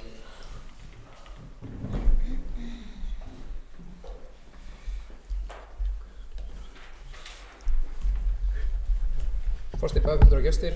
Já, ég óskaði hér eftir umræðu um ljósleiðara væðingu vegna þess að ég langaði nú bara svona aðeins að halda þessu máli á lífi. Við vorum með þetta mál til umræðu hér fyrir rúma ári síðan þar sem að allir bæjarfulltrúar voru svona sem á einu máli og ég býst við að þeir séu það áfram. Þetta snýst auðvitað bara að öll heimili og öll atvinnuhúsnæði verði ljósleiðaravædd sem að er orðin nútíma krafa og er svona svolítið forsendan fyrir frekari framþróun samfélagsins og afar mikilvægt svo ekki sem talað fyrir atvinnustarfsemi og talandi að færa aukin verkefni hingað vegna rafrænnar stjórnsýslu og annað, þá rímar þetta allt saman við það. Þannig að þetta eru bara nútíma kröfur og verður alltaf mikilvægara og mikilvægara. Þannig að þess vegna vildi ég nú bara aðeins svona skerpa á þessu og er nú kannski ætla bara hér að stinga upp á afgreiðslutillögu sem að ég er vel opinn fyrir breytingum á ef að menn telja þörf á því, en hún hljóðar svo og ég legg þá hana fram hér. Bæjarstjórn felur bæjarstjóra að þrýsta á lagningu ljósleiðara í öll hús í Vestmannaeyjum. Tenging við ljósleiðara er mikilvæg fyrir íbúa fyrirtæki og forsenda frekari framþróunar samfélagsins til framtíðar. Bæjarstjóri falið að skila bæjarstjórn minnisblaði stöðu málsins fyrir fund bæjarstjórnar í febrúar.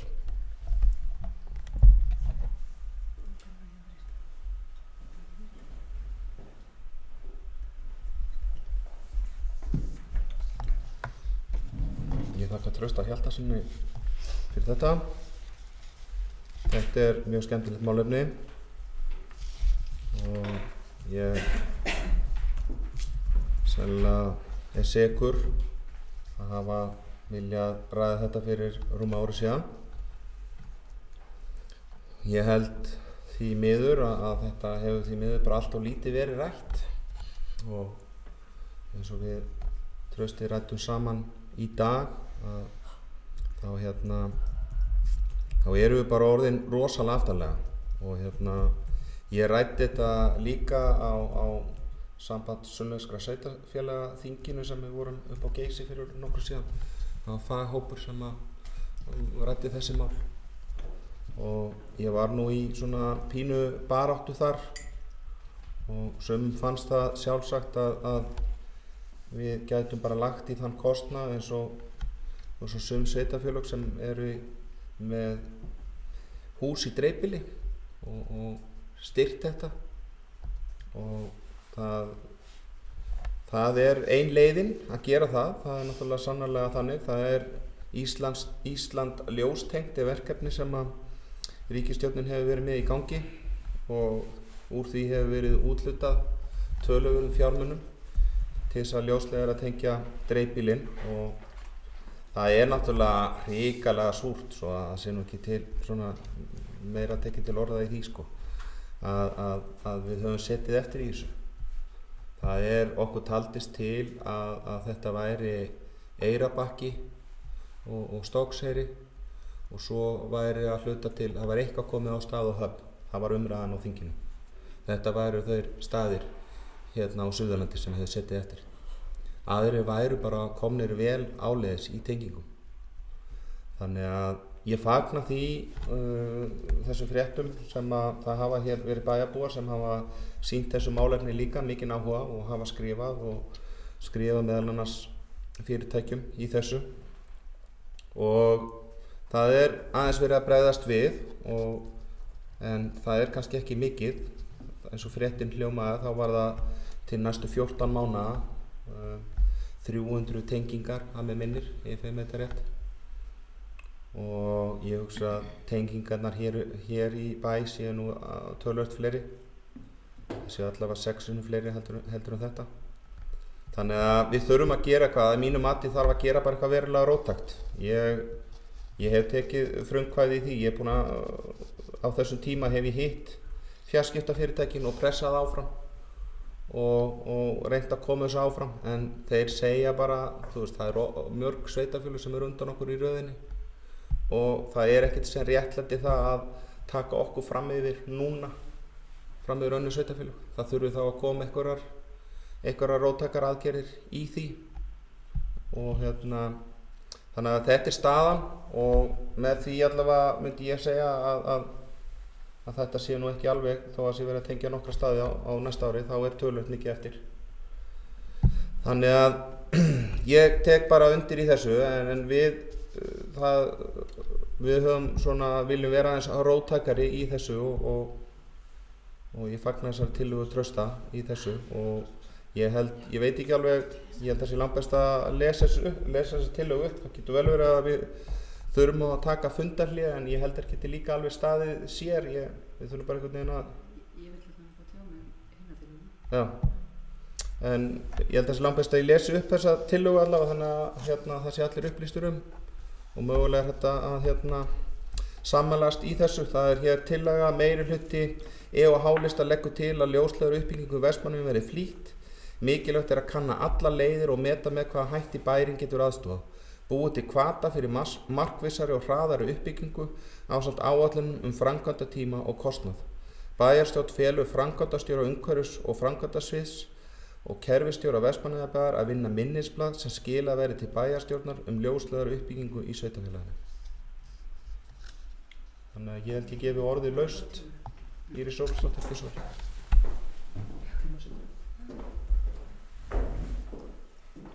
Forseti, ég hef verið að leita upplýsinga, rétt sem kom fram í máli forsta bæjarstjórnar hér áðan að hann hefur haft mikinn áhuga á málinu og búin að kanna þetta mikið og ég hef verið að reyna að kanna hvað búið að gera undanfarin ár af því að það eru sko fleiri ár síðan sveitafélögin hérna í kringum okkur hafa farið inn í þessa ljósleiðara væðingu og þetta náttúrulega þannig hjá ríkinu að þeir ætlast til þess að því að við erum ekki dreifbýli að þá eigi fyrirtækin að koma inn á markaðsforsendum. Þau hafa bara engan áhuga að koma til okkur á markaðsforsendum. Og það var sótt ég minnir að það hafi verið 2012 eða 14 til Póst og fjarskiptastofnunar til þess að fá einhvern styrk til að gera eitthvað hér. Það kom nei og þá var ekkert meira gert. En við hefðum þurft, eins og kom fram í máli forseta, verið fyrir lifandis mörgum árum búin að reyna að tróða okkur hérna fram. Það enginn að spennast við því miður. Það hefur enginn persónulegan áhuga að koma hingað nema þeir fá eitthvað. Það bara staðan. Þannig það sem að tillagan Trausta gekk út á að ég ætti að kanna og þrýsta, það búið að vera að kanna og þrýsta. Það bara ekki, þeir þurfa bara meiri hvata, þeir segja það bara hreint út. Þannig að ég held að það sé rosalega mikilvægt fyrir okkur að sjá ef við ætlum að fara í einhver uppbyggingu sem við verðum að gera. Og ég tek algjörlega undir það sem kom fram í máli bæjarfulltrúa Helgu og Kristínar Kolbeins áðan, þú vorum að tala þessa rafrænu stjórnsýslu og þessu uppbyggingu og við þurfum góða nettengingar. Og við höfum þær ekki í dag. Við höfum bara frekar lélega nettengingar á mörgum stöðum í bænum og það stendur atvinnustarfsemi fyrir þrifum. Þessi tímarami og þessi röð sem hjá þessum fyrirtækjum sem að innleiða þetta, hún þvílíkt löng. Við erum að tala mörg ár og það eina sem kemur okkur framar og það bara svörin sem við fáum ef við ætlum að gera eitthvað í þessu sjálf. Þannig þess vegna held ég að við þurfum að taka ákvörðun við ætlum að reyna að gera eitthvað. Getum við búið til einhvers konar hvata? Hægt að kanna það því það þó ég sé ekki endilega að fara út í það, þeir eru með ákveðnar hugmyndir það hvernig þetta að gera þessa hluti. Og nú ég ekki að fara að tala ég fari í eitthvað brjálað fjáraustur. Ég myndi bara vilja sjá, erum við að horfa, viljum við setja okkur markmið að við viljum að sigga með ljósleiðari hérna eftir eitthvað ákveðin ár. Ég tel okkur ekki geta beðið með við framkvæmda hraðan sem ákveðin þó svo við myndum þrýsta og reyna að fá þau til að koma meira. Þá erum við að tala ykkur 5, 7, 8, 9 ár. Við getum ekki beðið eftir.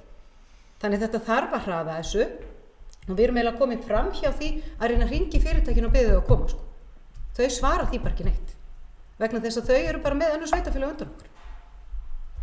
Þannig að við þurfum að taka aðeins stærra skref en ég tek algjörlega undir það sem Trausti sagði og þess vegna kannaði það hvað var búið að gera, hvað til hjá sveitafélaginu varðandi þetta, þessa uppbyggingu og svona. Þetta hefur ekki mikið verið rætt, ég fann mjög lítið. Þannig að þau kannski getur Trausti, ég held að svona bæjarfulltrúi upplýst mig ég veit að það var farið og sótt til Póst og fjarskiptastofnunar, mikið meira finn ég ekki. Þannig að það væri mjög gott að fá eitthvað inn í það en ég held að við þurfum að gera eitthvað róttækt af því þetta farið að standa okkur, fólkinu hérna og atvinnulífinu fyrir þrifi. Ég tek algjörlega undir það sem kom fram í máli Helgu Kristínar Kolbeins og forseta bæjarstjórnar hérna.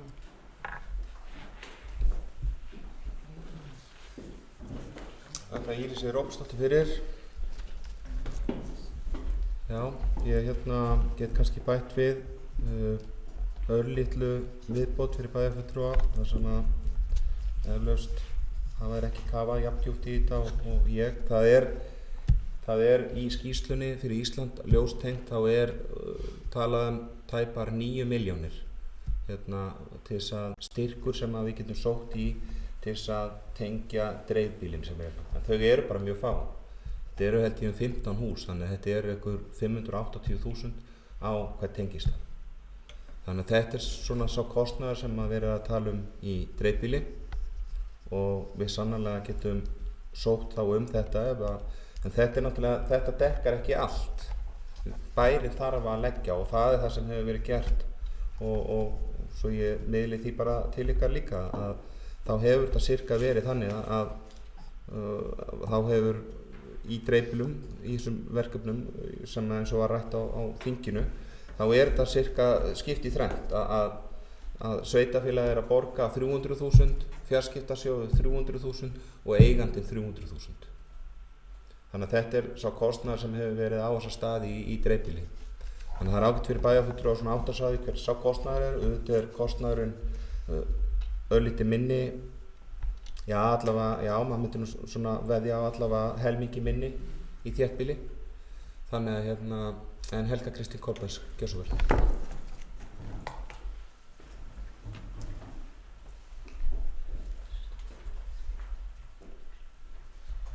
Forseti, bæjarfulltrúar og gestir. Það er einmitt samkeppni sveitarfélaganna sem skiptir máli. Og þetta er sá þáttur sem skiptir okkur gífurlegu máli. Og við sjáum það að við tölum aftur PISA. Ég er líka gamall kennari, eins og sumir hérna, að stóðu sjóngir. Að þá kemur í ljós að ungmennum á Íslandi, þeim líður einna verst í heiminum ef þau komast ekki á netið. Og við erum að hugsa til framtíðar. Og ef að börnunum líður svona illa að komast ekki á netið, þá sjáum við bara að við verðum bara að komast á netið. Við viljum allir séu hamingjusamir, er það ekki? Og sem betur fer þá hefur á mínu vinnustað verið aðgangur að ljósleiðara mjög lengi. En það er ekkert svo agalega mörg ár síðan, sambandi mörg, að maður gat sótt að tengjast ljósleiðara. Ég veit að það er fólk hérna inn í salnum sem mann eftir því, sem kannski hafa bara verið ennþá í leikskóla, en við gátum sótt að tengjast ljósleiðara og við áttum að vera tilbúin að borga eitthvað.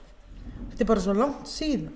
Og það var mikil spenningur að fólk var að skrá sig, þannig að íbúar voru tilbúnir að leggja eitthvað aðeins á sig til þess að fá þetta. Og þetta er bara lífsnauðsyn fyrir eyjarnar að fá ljósleiðara og ættir hún ekki að þurfa að vera að tala það. Þetta er svo sjálfsagt.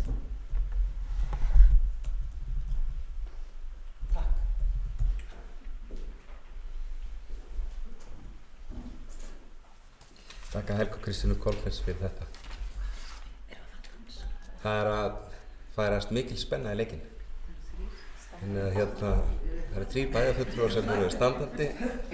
Einn sem lagði mikið á sig að vinka mér og vildi fá orðið. Þannig að Hildur Sólveig Sigurðardóttir gjör svo vel.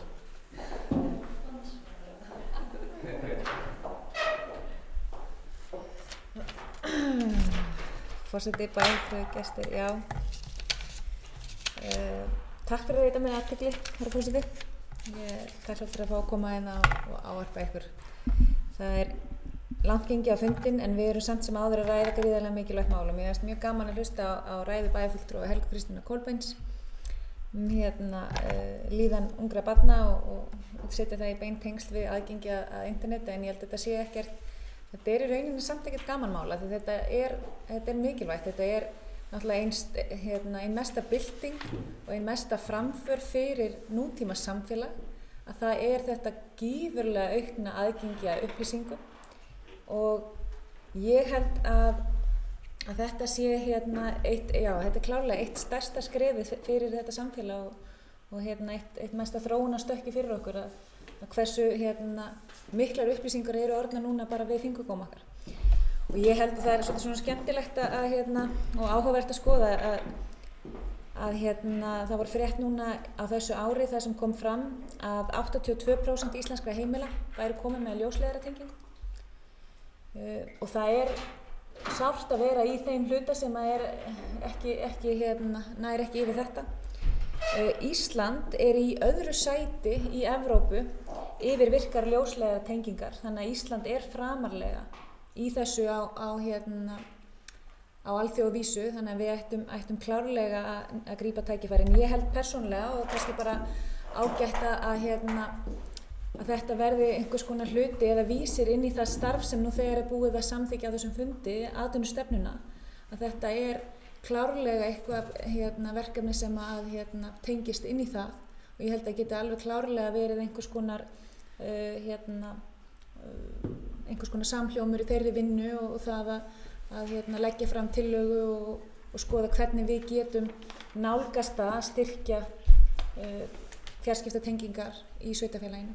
Því þær eru gríðarlega mikilvægar og eru í rauninni bara hluti af grunnþjónustu okkar, bara ekki ósvipað eins og fráveitukerfi. Þannig að ég er mjög hlynnt því að við gerum og leggjum okkur fram við að efla það eftir föngum. Takk.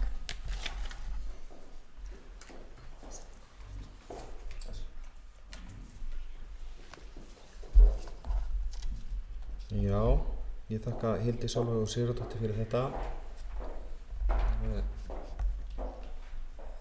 Það er hér beðið orðið, sýnist mér, örstutt, þar sem að Ég ætlaði kannski aðeins að bæta inn í, það er hérna, skal ég segja ykkur, ég fekk reyndar ekki þann tölvupóst en ég ætla að lifa í þeirri vonum að ég hafi hreinlega gleymst og hérna, en það fengu þetta aðri bæjarfulltrúar og þeir eru búin svo vinalegir að áframsenda þennan póst á mig líka og hann snýr einmitt að þessum málefnum líka svona, já, hliðar við að það er Evrópusambandið hefur verið að óska eftir að bæjarfélög sæki styrk til þess að vera með svona opið net og mér vitanlega allavega hefur ekki verið sótt allavega við höfum allavega ekki fengið styrkin ennþá þannig að mér finnst þetta afar áhugavert, ég eyddi svolítið tíma í þetta núna fyrir nokkrum dögum síðan og skoða að það eru sveitarfélög á Íslandi sem hafa fengið styrk og það ég held að þetta væri afar áhugavert að við myndum líka reyna að sækja í þetta. Það er voða leiðilegt að sofna á verðinum í þessu en kannski geta bæjarfulltrúar hér sem að hafa verið lengur í bæjarstjórn eitthvað frætt mig það, kannski hefur verið sótt og við ekki fengið styrk. Ég bara var ekki komið svo langt að ná, ég held að það sé ekki aðgengilegt, ég held að verða að þræða þetta þá einhvers staðar upp á stjórnsýslunni, hvort það hafi einhvern veginn verið sótt En mér finnst þetta áhugavert, mér finnst leiðilegt að hafa mistað af þessu. Þetta var nú sent fyrir einhverjum mánuðum síðan held ég, en sem sagt úthlutun er lokið núna, þetta er held ég 3. úthlutun, það er vonandi úthlutun aftur núna í kringum mars-apríl. Þannig ég held við ættum að sameinast að vera vakandi fyrir þessu, en Trausti Hjaltason.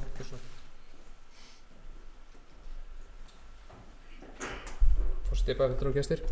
Já, bara góð umræða hér og bara meiri og betri heldur en ég bjóst við og ánægilegt að heyra hvað menn eru vel að sér í þessum málum og séu með rannsóknir og annað á hreinu. Ég bara get heils vegar tekið undir þessa afgreiðslutillögu meirihlutans á þessu máli og dreif þá bara mína afgreiðslutillögu tilbaka. Þar sem að innihaldið í báðum tillögum eru nánast eins, snýst í raun og veru það að fá bara minnisblaðið málið.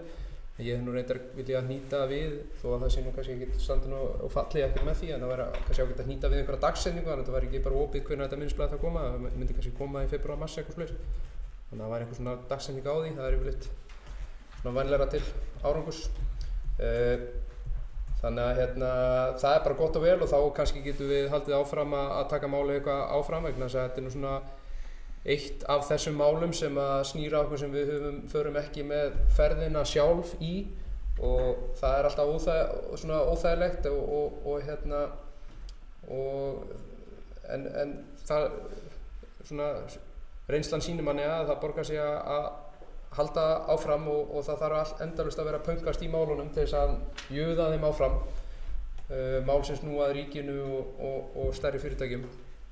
Þannig að þetta er alveg ekta svoleiðis mál og við þurfum bara að halda áfram að nuddast þessu. Að sjálfsögðu hefur eitthvað verið gert í þessum málum, að sjálfsögðu hefur verið herjað á þessi fyrirtæki sem eru að leggja ljósleiðara og við höfum fengið nákvæmlega þessi sömu svör eins og er búið að tíunda hér í pontu að þetta sé gert á markaðslegum forsendum og annað og við höfum ekki verið framalega í röðinni vegna sem við einhvern veginn dettum akkúrat þarna innan flokk að vera kannski það stórt sveitarfélag að við erum ekki þarna föllum undir það að fá stuðning frá ríkinu sem dreifbýlis samfélag og við erum ekki kannski nógu stórt sveitarfélag sem er svona í þægilegri fjarlægð frá borginni til þess að geta verið að þetta sé markaðslega hagkvæmt að setja okkur ofal á listan, þannig að við einhvern veginn dettum hana svolítið á milli og þess vegna er bara enn mikilvægara að við höldum áfram að gera það sem við getum í þessu og ef að það kallar á einhverjar aðrar aðgerðir heldur en að suða og nuða sem við erum búin að vera að gera þá er það kannski eitthvað sem bæjarstjórn ætti bara að ræða áfram og fara yfir og þess vegna er ágætt að fá þetta minnisblað og þannig að ég er bara virkilega ánægður með þessu umræðu og ef að það er í lagi þá bara tökum við undir þessa tillögu sem hér hefur lögð fram og ég dreif þá mína tillögu tilbaka.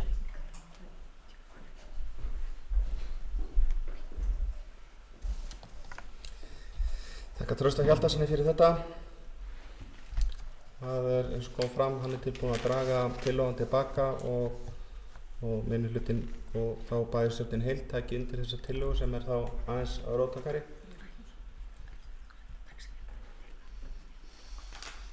Svo það eina sem var ósvarað, það var hvort að bæjarfulltrúar vildu að bæta við einhverjum tímaramma í þessu. Ég held að það sé ekkert eins og Trausti Hjaltason sagði, ég held að það sé ekkert endilega krítískt en mín vegna má það koma inn en ég held að pressan sé mikil hjá bæjarfulltrúum þannig að ég held að ég held að það allavega þeir sem hafa hlustað á þennan bæjarstjórnarfund held ég átti sig á því að áhugin mikill og pressan mikil þannig að ég held að þessi starfsmenn fari fljótt í þetta.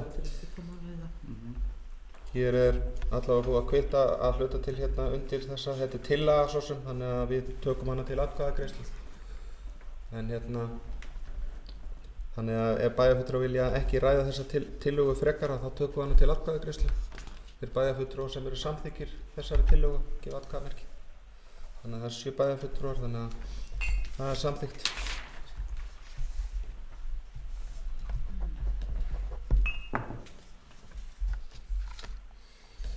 Þannig að þá ljúkum við þessu máli 15, það ekki rétt hjá mér?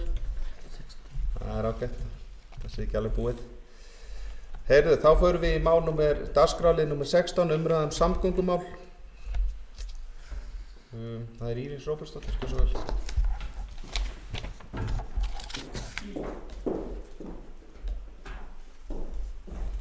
Forseti, ég kem hér upp á síðasta bæjarstjórnarfundi, vorum við að ræða það að við værum að bíða ennþá eftir dýpkunarsamningi. Og frá síðasta bæjarstjórnarfundi hafa hefur náðst árangur í 2 mjög mikilvægum og veigamiklum þáttum sem snúa samgöngunum okkar. Annað er nýr dýpkunarsamningur, viðbót við þann samning sem við vorum mjög ósátt við, sem var í þessum tímabilum og Björgun var að sinna. Viðbótin er svo að þetta er fyrsta skrefið í að eyða út þessum tímabilum. Frá með 15. nóvember hefði engin dýpkun verið í gangi, en núna verður dýpkað út 31. janúar.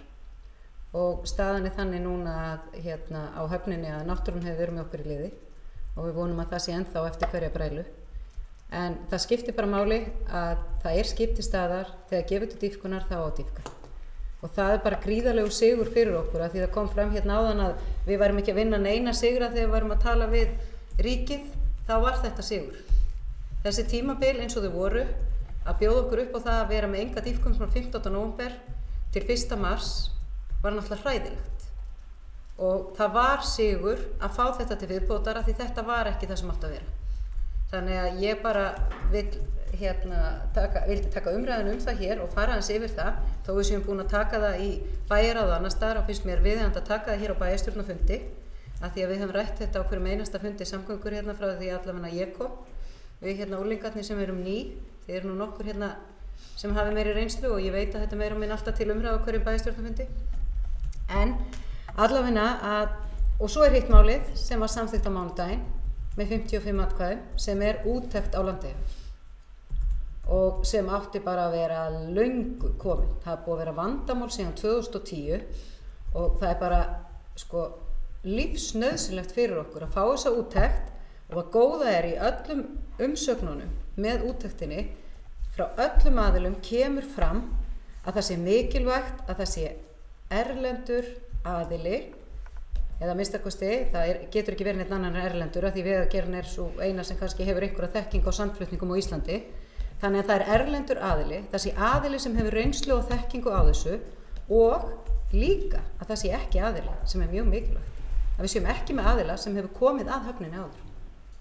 Og það eru til stór verkfræði fyrirtæki í heiminum í dag sem geta tekið svona út og að við fáum þá tillögur að úrbótum að því að við erum að geta nota höfnina meira núna en við viljum geta nota hana sem allt árið. Við erum ennþá að gera ráð fyrir í samningnum við Vegagerðin 71 dagur sem talað er Þorlákshöfn. Við viljum ekki að við þurfum að gera ráð fyrir nema bara tilfallandi.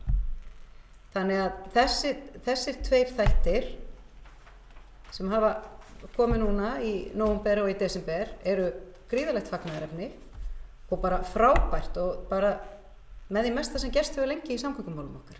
Fyrir utan það þegar við fengum að sjálfsögðu nýtt skip í sumar. En mér langar að byrja bókun. Árangur hefur náðst í 2 mikilvægum samgöngumálum Vestmannaeyja nýverið. Annars vegar gerð nýs samnings Vegagerðarinnar dýpkun Landeyjahafnar í vetur sem liður í að eyða dýpkunartímabilum og ráðstafanir til að fá afkasta mikla aðila til að halda áfram dýpkun í vor. Og hins vegar samþykkt Alþingis á þingsályktunartillögu óháða úttekt á Landeyjahöfn svo unnt sé að grípa til nauðsynlegra aðgerða til að tryggja heilsáshöfn í Landeyjum. Báðir þessir áfangar eru stórt skref í átt að bættum samgöngum Herjólfs milli lands og eyja og Landeyjahöfn. Bæjarstjórn Vestmannaeyja fagnar þessum mikilvægu framfaramálum og þakka þeim sem lögðu sig fram að ná þessum árangri. Ég svona því við erum búin að ræða þetta í allsstaðar og allir hafa verið sammála, þá tók mér það best að leyfa að setja bæjarstjórn inn í þetta, en ykkur er frjálst að breyta því.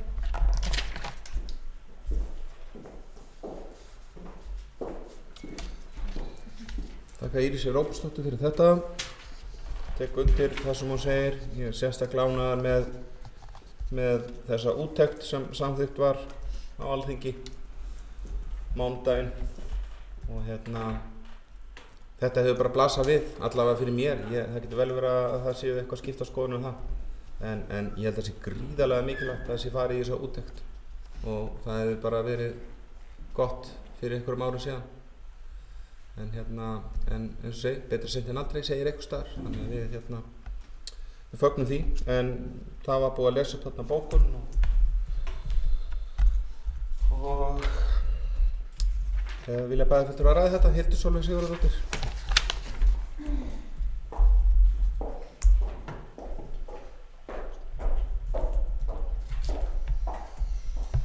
Forseti, bæjarfulltrúar og gestir. Já, það er eðlilega, eðli málsins samkvæmt erum við sífellt að ræða samgöngumálin og líkt og sannarlega og réttilega kemur fram í máli bæjarstjóra að þá hafa vissulega unnist margir sigrar í samgöngumálum á undanförnum árum og við erum auðvitað þannig, kannski það bara svona mannskepnan almennt en við erum auðvitað oft svolítið bara einblína á það vandamál sem maður með hverju sinni fyrir framan sig og maður að kljást við en vissulega þegar maður horfir tilbaka að þá eru það stóra sigrar sem að hafa unnist á undanförnum árum og auðvitað eru við óþreyjufull og auðvitað eru við viljum fá framfarir og viljum fá aðgerðir fljótt og strax en ef maður við þurfum ekkert að fara svo langt aftur, 2010 ártalið var komið hér fram áðan og þá var það náttúrulega fengum við þessa gífurlega samgöngubyltingu sem að Landeyjahöfn hefur reynst okkar samfélagi og ég man alveg umræðuna sem að var í gangi þá að menn vildu fá hraðskreiðari ferju í Þorlákshöfn, fá frekar 2 tíma siglinguna í Þorlákshöfn og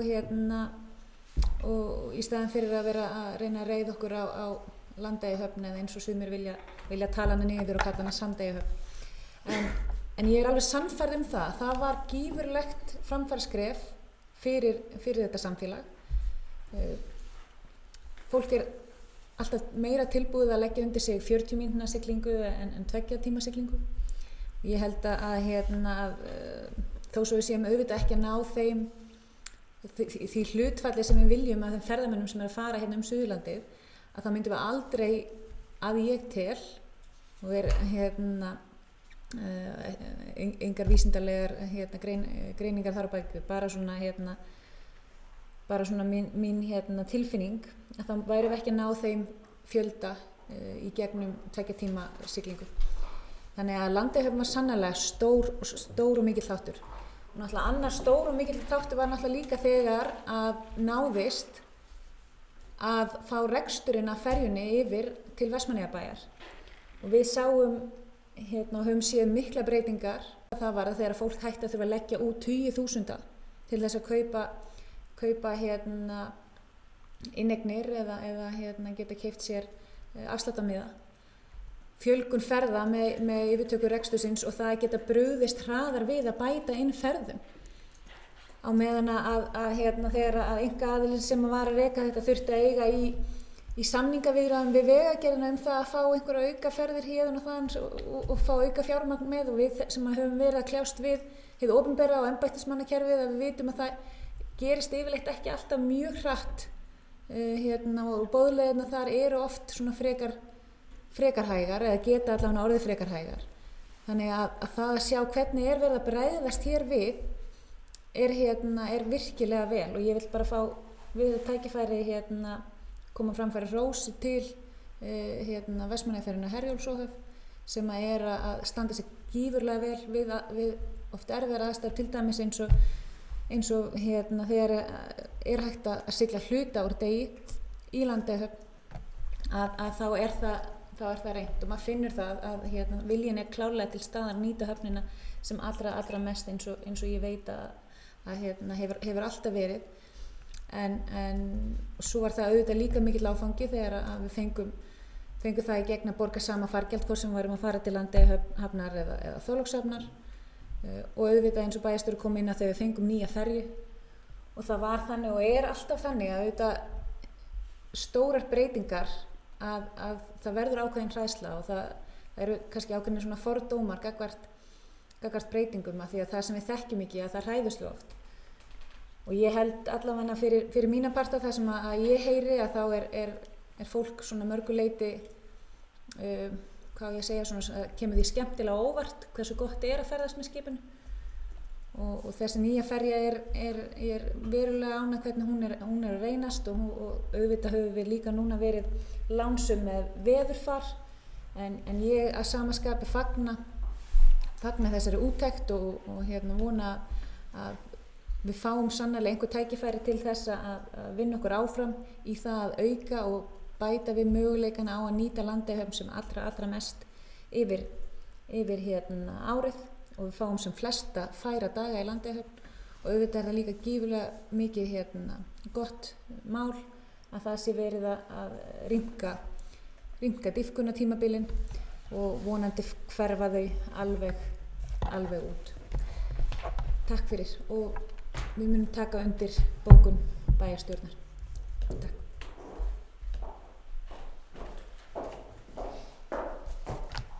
Takk að Hildi Sólveig Sigurdóttir fyrir þetta.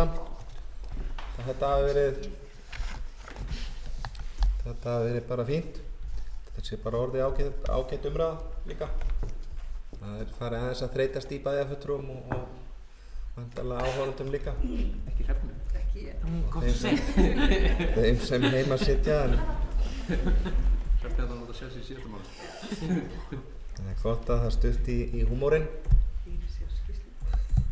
En við ljúkum þá þessu lið nummer 16, það er búið að taka undir þessa bókun og þannig að það er gott að blessa, þannig að við förum í dagskrárlið nummer 17 sem að ég get glatt ykkur á að er síðasti liður hér í þessari dagskrá bæjarstjórnar. Ég er hér með innbókun sem ég ætla að lesa fyrir ykkur. Þann 5. september 2018 ákvað bæjarráð að skipa nefnd vegna 100 ára afmælis kaupstaðaréttinda Vestmannaeyjabæjar. Í nefndinni voru skipuð þau Arnar Sigmundsson, Hrefna Jónsdóttir og Stefán Óskar Jónasson og með henni störfuðu Angantýr Einarsson, Kári Bjarnason og Ómar Garðarsson. Bæjarstjórn samþykkti að veita 22,5 milljónir til verkefnisins. Nefndin kom saman til fyrsta fundar þann 10. september 2018 og hefur haldið alls 33 fundi og fjölda vinnufunda þar á milli. Dagskrá nefndarinnar hefur verið hinn glæsilegasta allt afmælisárið og á henni að finna fjölbreytta og fræðandi viðburði eins og listasýningar, útgáfu frímerkisins, hönnun og gjöf Gunnars Júlíussonar á afmælismerki. Sýningu á ljósmyndum og listaverkum grunnskólanema, málþing framtíð, tækifæri og ógnanir Vestmannaeyja, kvikmyndasýningar, hátíðahöld á Skansinum, tvennar stórtónleika í Íþróttamiðstöðinni og fjölda annarra viðburða á Goslokahelginni.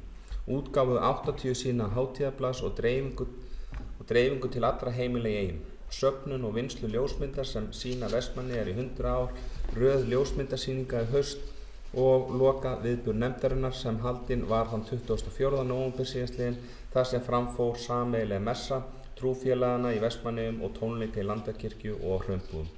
Afmælisnefndin vill koma á framfæri þakklæti til allra þeirra sem lagt hafa nefndinni lið við að gera afmælisárið ógleymanlegt.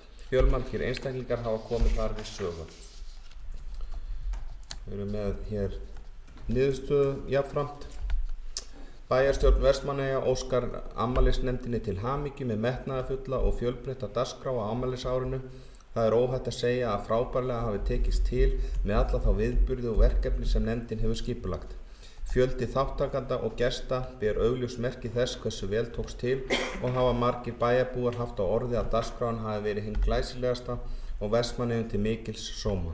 Bæjarstjórn vil þakka nefndinni og starfsmönnum hennar fyrir óeigingjarnt starf og ómælda vinnu við að gera afmælisárinu góð skil og ógleymanlegt á öllu þeim eyjamönnum og gestum sem tóku þátt í þessum viðburðum. Það eiga allir bæjarfulltrúar að hafa haft þetta, þannig að ég held að þetta sé bara mjög gott mál og tökum undir það og ég held að ekki mælindaskráin bara tæmd. Við ljúkum fundi hér 23:14 en áður en að 23:14 næsti fundi bæjarstjórnar er 23. janúar næstkomandi 2020.